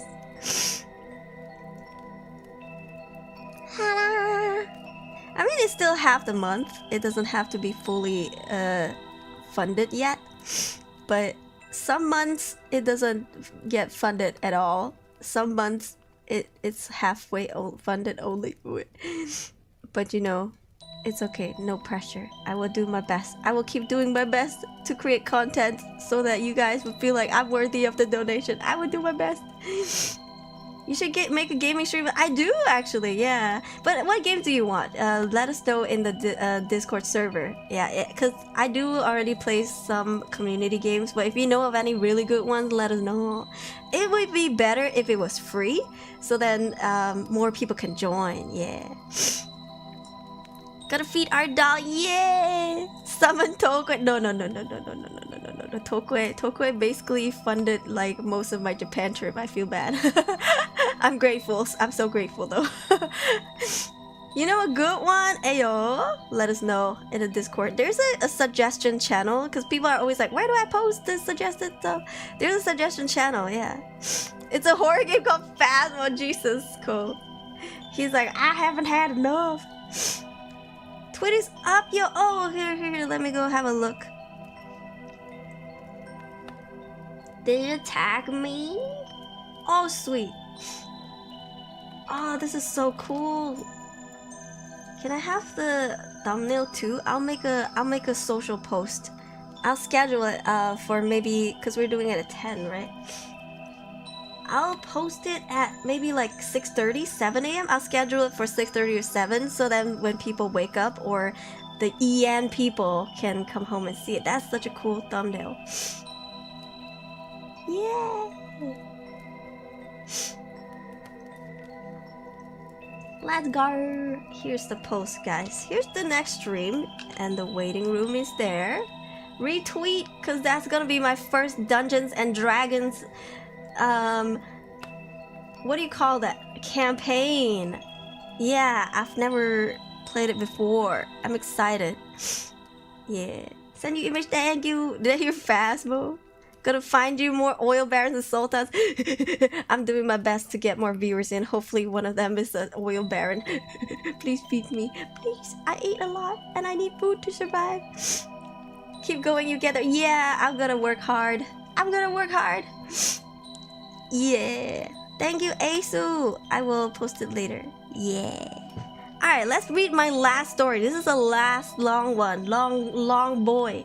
20 hours ago by Substantial Radio 7596. Alright. This title says, my uncle killed someone when he was younger. Oh lord. As you can guess, this isn't my story. I was told to me through sips of whiskey and packed cigars. I can't vouch for the exact details, but I'll try to tell you the story as it was told to me. My uncle grew up in the 60s and 70s in a house full of kids, with a friend group consisting of stoners and underage drinkers. He was close with almost all of them except for a guy we'll call Dan. My uncle and Dan never got along well. Apparently Dan had dated my aunt and broken her heart. Listen, I wouldn't blame your uncle either. If someone had broken my sibling's heart, I'd be like, I'll fight you for life. He's just like me for real. One day the group went camping in the old woods across town. The trek was arduous. There were lots of fallen trees, low-hanging branches to duck under, and a narrow river where they needed to find a way around. My uncle was the one leading them to their campsite, an out-of-place clearing that almost looked purposeful. When retelling this story, he said that they had been complaining all the way there but became practically awestruck at the sight. The clearing was more of a meadow. Beautiful flowers and tall, luscious trees formed a large ring around them as they unloaded their packs. It took them until dusk to fully set up their camp for the next 3 days. The group huddled around a campfire as night fell, telling stories and reminiscing about childhood long into the night. Someone had snuck some whiskey into their pack and was passing it around to everyone. There was when my uncle heard the tale about a cave nearby. Yo, Sunny Meadows? How I know? I'm sorry, I don't want to break someone's heart anymore. No, heartbreaking. The story talks about a group of kids who went hiking in the mountains, only for one of them to return. Shell-shocked and traumatized, the kid was never able to tell the police exactly where to find his two friends. A hush fell over the group, and unease spread. Something about that story unsettled even my uncle, a known skeptic. The group called an early night and turned in for restless sleep. My uncle had a dream that night. In his dream, he was the young child from the story. He was trekking up a steep incline, followed by two of his friends, Susan and Fred. It had just rained, and the mud was slippery under their boots. He looked back at the two following his lead and said something inaudible as a flash of lightning crashed nearby. Soon, booming thunder shook the very ground they walked on. The three marched onward as dark clouds loomed overhead, threatening to unleash a mighty downpour. After what felt like hours of walking in place, the earth leveled out as they reached a small clearing. The three children stood facing the mouth of a cave, and then they peeked inside. A sharp drop-off beckoned them closer. Susan grabbed my uncle by the arm, but her voice was drowned out by another flash of lightning that was followed by more roaring thunder. The darkness urged my uncle ever closer.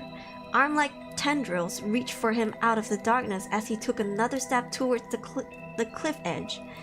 He could hear whispers from the pit. The voices yearned incessantly for a sacrifice. My uncle awoke from his nightmare with sweat rolling down his back and labored breathing. The sun had yet to rise, and all that was heard was a gentle snoring from his friends in the neighboring tents.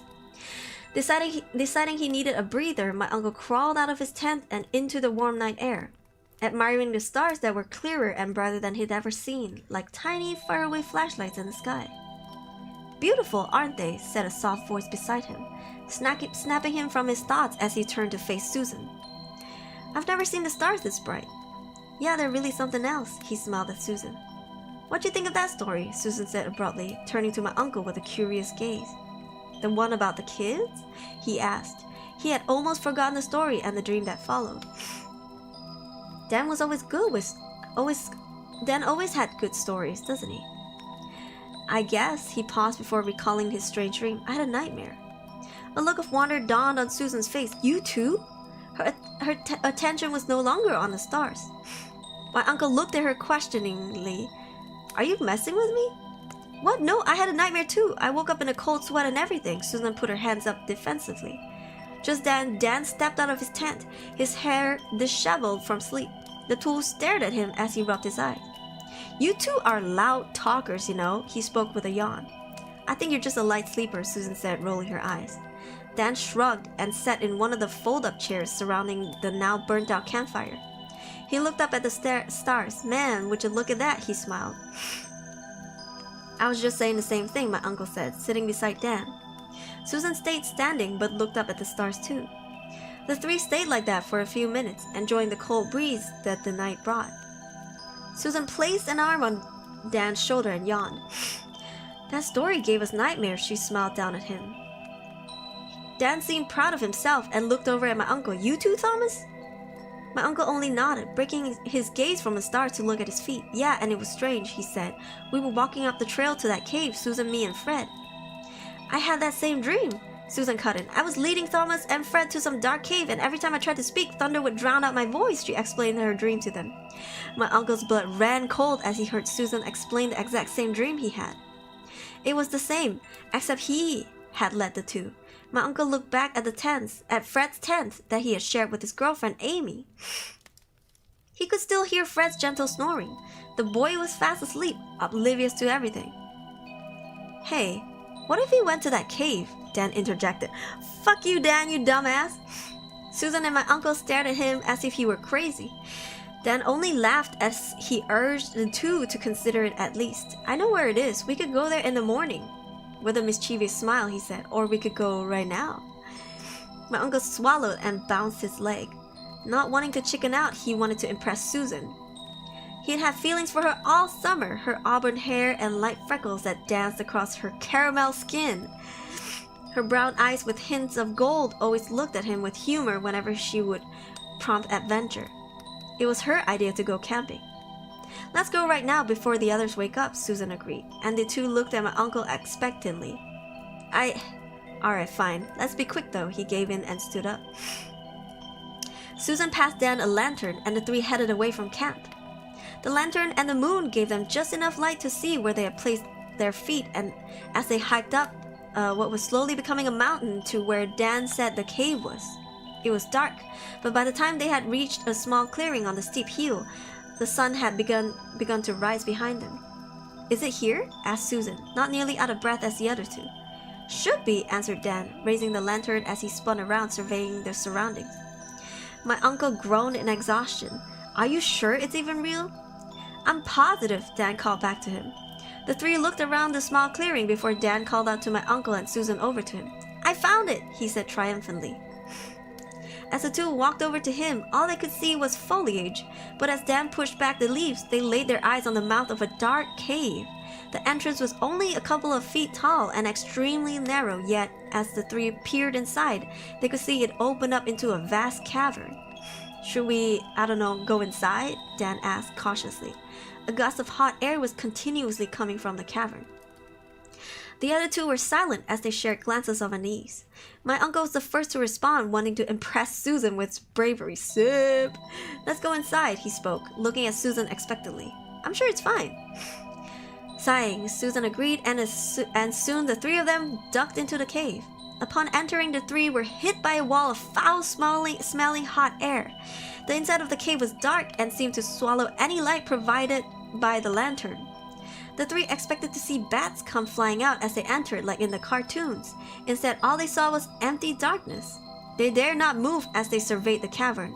Only then did they see they were standing on the edge of a steep drop-off. Whoa, Susan remarked, staring at the pit. Wouldn't want to fall down there, Dan joked, trying to make light of the situation. My uncle said nothing. He was practically transfixed by the inky darkness that threatened to spill over onto the edge he stood on. It smells awful here, Dan spoke nasally as he pinched his nose. Yeah, did something die? Susan followed Dan's action. It's the pit, my uncle said finally. It's from my nightmare. Susan and Dan stared at my uncle as he stepped towards the darkness. They wanted to say something, grab him and pull him back and out of this cave they felt they never should have entered. As Dan reached out to pull him back, he caught a glimpse at exactly what my uncle was surrendering himself to. A monstrous thing of nightmares. Whether it was an animal or a being out of divine creation, my uncle was not sure, but it called to him. It spoke to him incoherently, in a language long forgotten by time. It yearned for a feast. It yearned for him. My uncle internally screamed, but his body had long since abandoned him. He was a prisoner in his mind, with a body that betrayed his every command.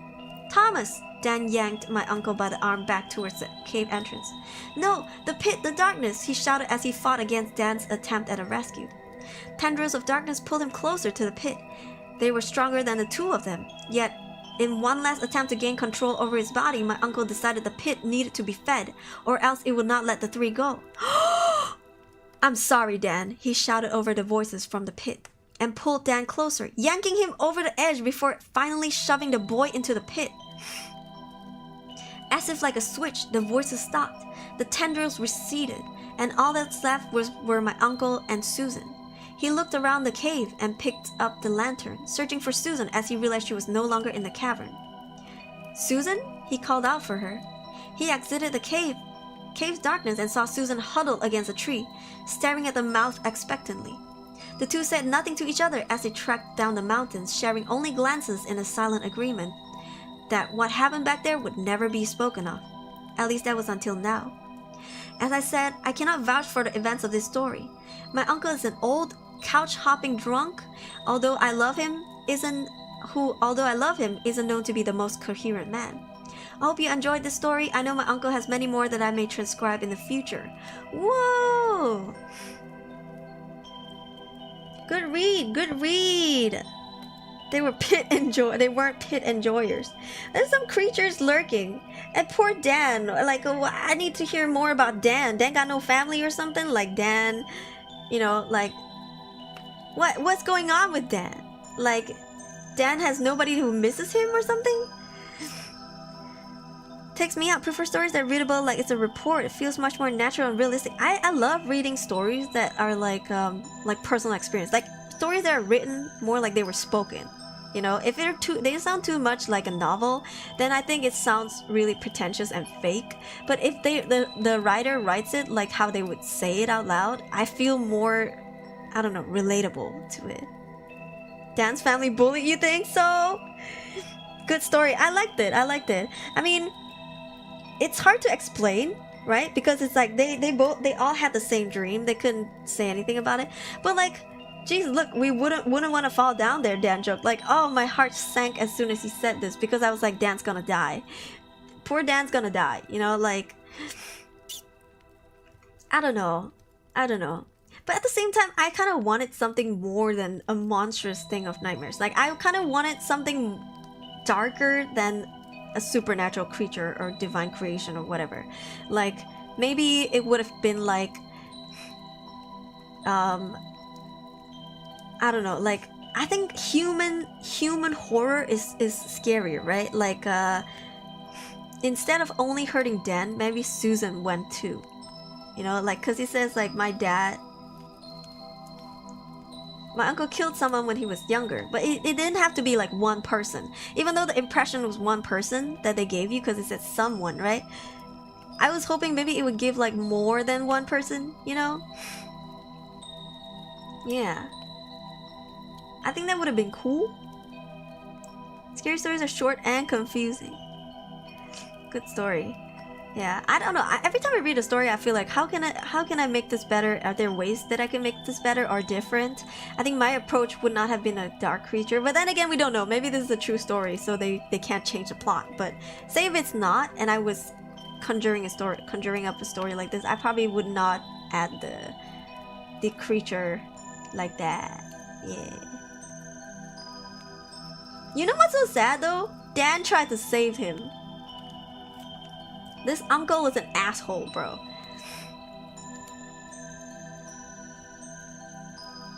This uncle was an asshole, dude.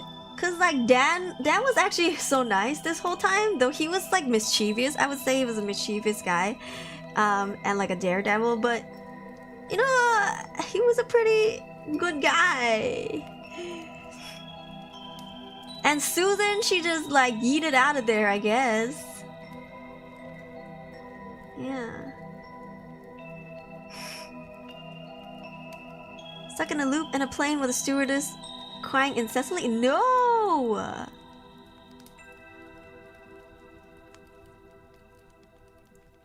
What?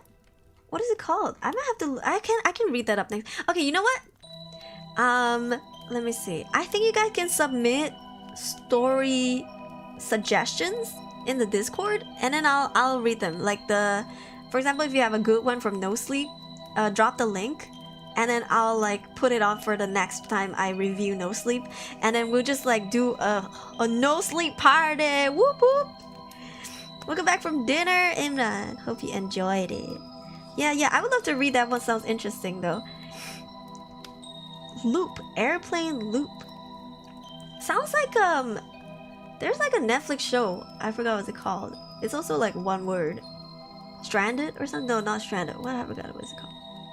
What's it called? I forgot. Yeah. Sorry for going radio silent. My phone died. Oh no, it's okay. Are you safe, right? Because you said last time you were like, I'm walking through the woods or something. That scares me. I like it. I like it. My friends and I are lost in an abandoned factory in North Carolina. We can't find an exit. Is anyone in the area who can help? Part 1. Ooh, snap. I stayed at the most horrific motel in the world. I bought a $4 smartwatch. You know what? Potential is here. I will do a No Sleep subreddit review next time. Yeah. Is there like a new channel? No, you can just drop it in the the suggestion channel. It's like near the top. Stream suggestions. Yeah, under stream notifications and stream topics. Yay! Ba, ba, ba, ba, ba, ba.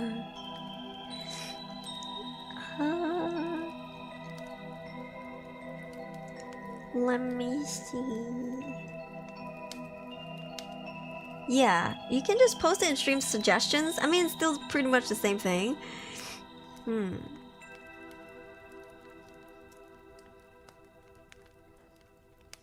Yeah, don't forget to verify after you join the Discord server so you can see all the other channels.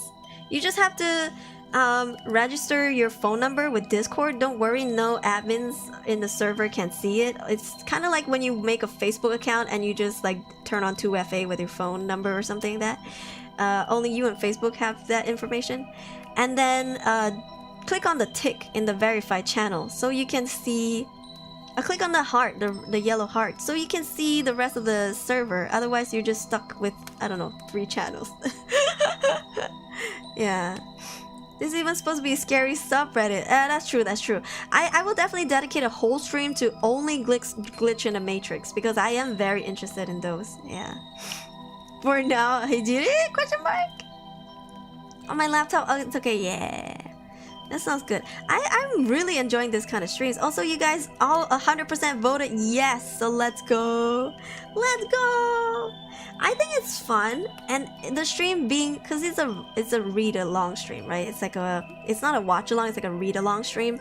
So for the stream to be vertical is actually okay, because people can watch on their phones, they can walk around, do stuff, they can, you know, like do chores and play this in the background. So yeah, I think it's not bad for it to be a vertical stream. I think I'll do this kind of pattern. If I review a story, I'll do it in a vertical form. Yeah. This stream is very fun and a great way to unwind. Yeah, Germ, stay tuned. Some stories are not horrifying. This is specifically a horror stream, but next time I'll do other topics, cause it's fun. I love reading. This is getting me back into reading, and I love that. Well, having you in the background is great to listen. Yeah. The second last one is like Twilight Story goes wrong. Twilight. This is so cool. I like it. Yeah, but anyways, there are so many of these subreddits you can check. This is creepypasta. So this is No Sleep, and then creepypasta, scary stories, stay awake, creepy encounters. This is no paranormal, and then we have ghost stories. Yeah, so next time we'll review the other ones, but I think I want to focus on No Sleep because the quality is good. How about writing horrors yourself? Ooh, I think once I get into the groove of reading, I will start writing again. I can tell, because I used to write a lot when I was actively reading. Like I would write like short stories, poetry, I mean, now my English is much worse than before, because back then I was a student, right? I was actively learning English. Now now the suffering is real, because I'm like trying to juggle so many languages. My grammar is like but we'll see. I'm open to it. Yeah.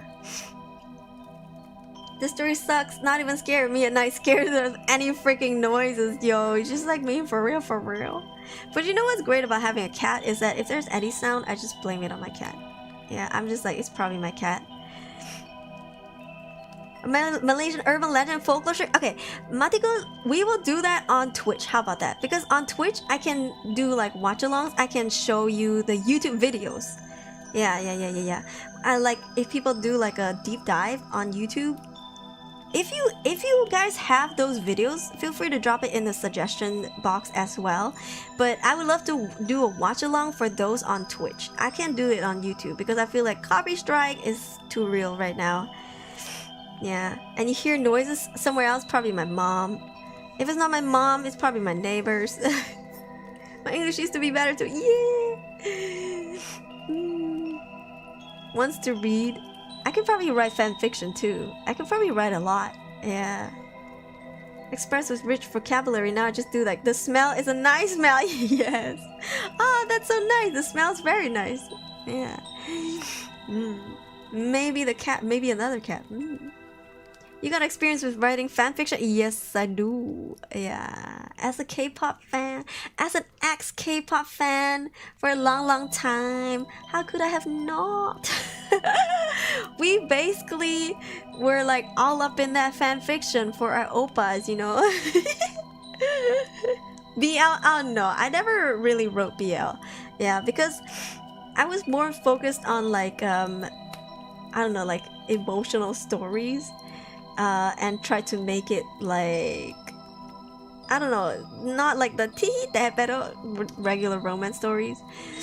Yeah, I like twists in my stories, like plot twists or like something deep. Yeah, I don't know. I'm a weird writer.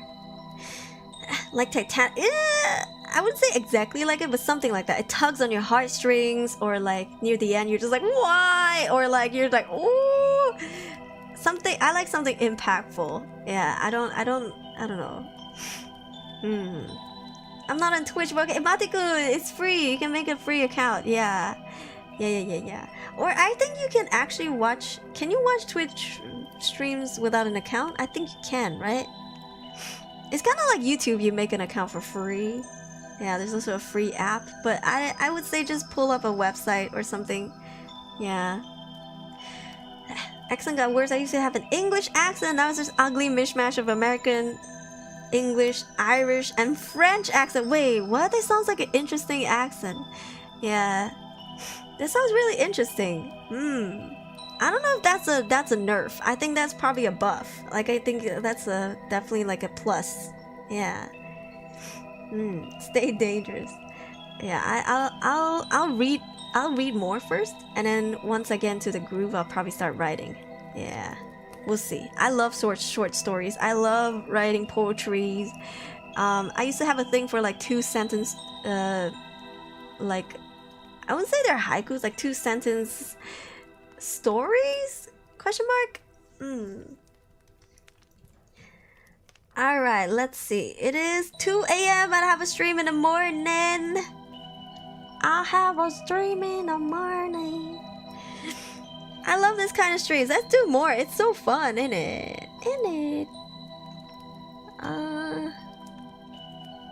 I'll show you guys my glitch in the matrix thumbnail for next time, but I already have the template for it. 2-sentence horror story. There actually is a channel. There's a subreddit for 2-sentence horror stories. Wait, did I like it? I'm not sure. Wait, where is it? Resources.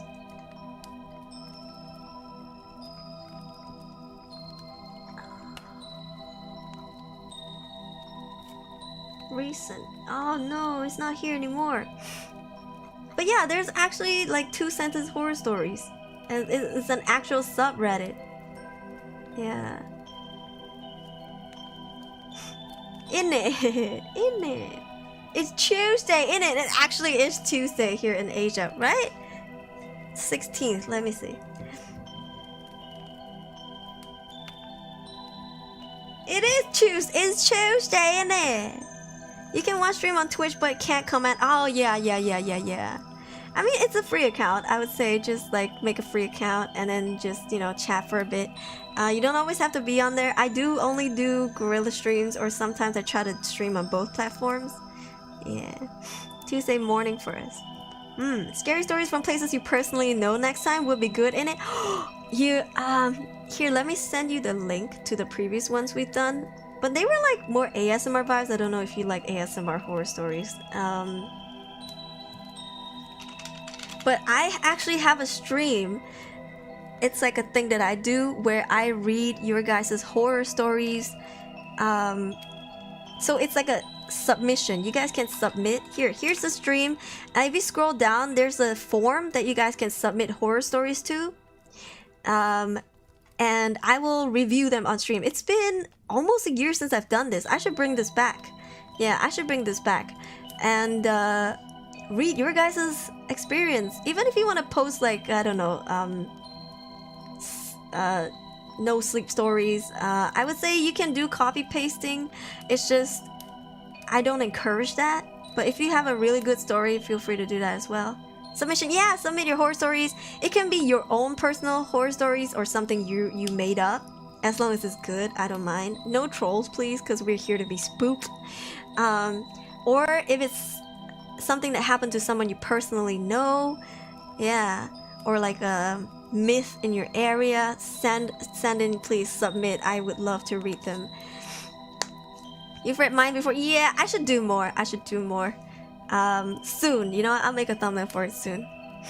Can I repost a story you've read before or not? If I already read before on stream, then no. Yeah, I mean, knowing me, I probably forgot about it, but at the same time, I don't know about the viewers if they've forgotten about it, so try not to recycle. Yeah. Because some people, they do watch a series of these kind of streams, like one after the other. So to you, it may be like almost a year ago, but to them, it is like 2 videos back to back. So they'll be like, wait, didn't this person submit the story already, you know? Personally, don't want to experience it. Yeah, that is very good mentality. Asian ghosts, some of them are kind of weird. I wouldn't be surprised, but I am open to the idea. Yeah. I don't like ASMR, make an exception. This one is like soft-spoken, whispering, kind of like just for atmospheric. Yeah, nothing for binaural or anything like that. Yeah.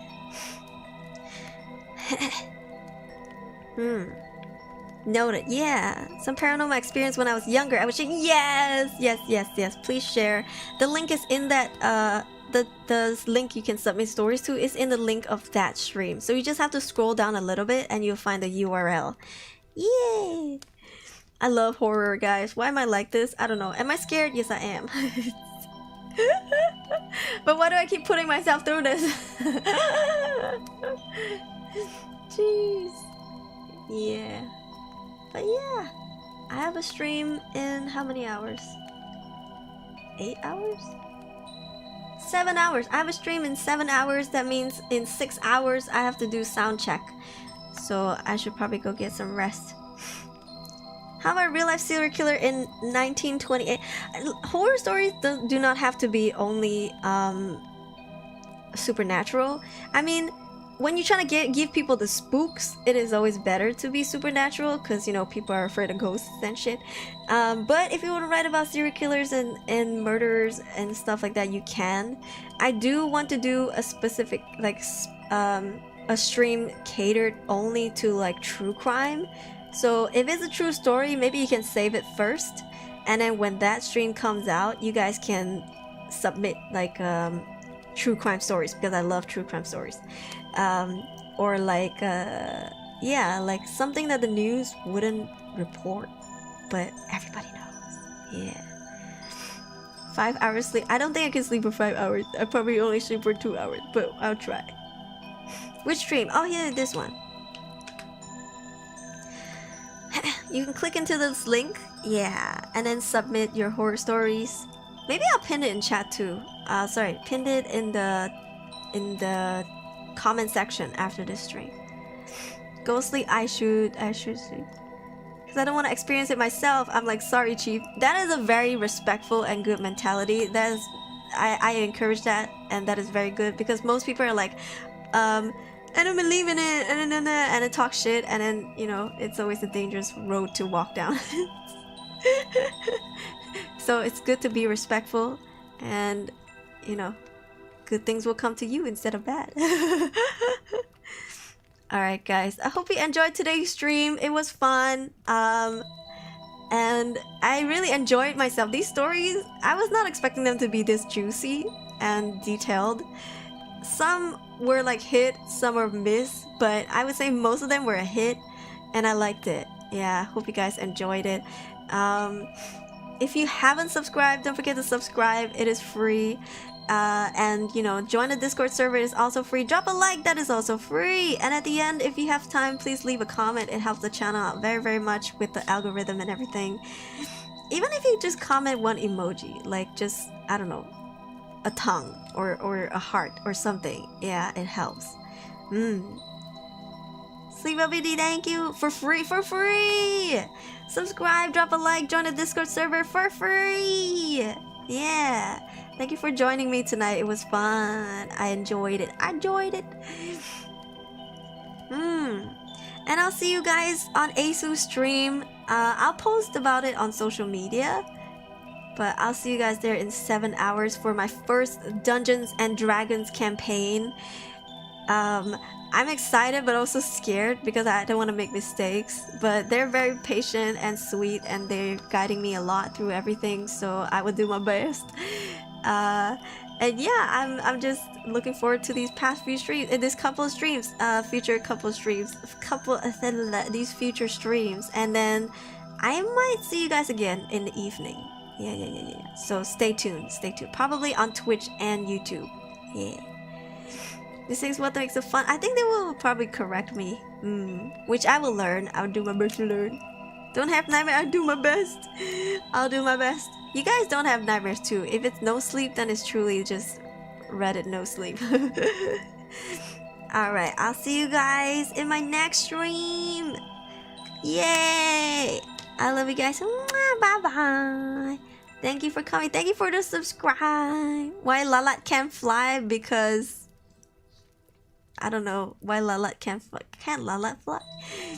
I love you guys. Bye bye. Otsukare.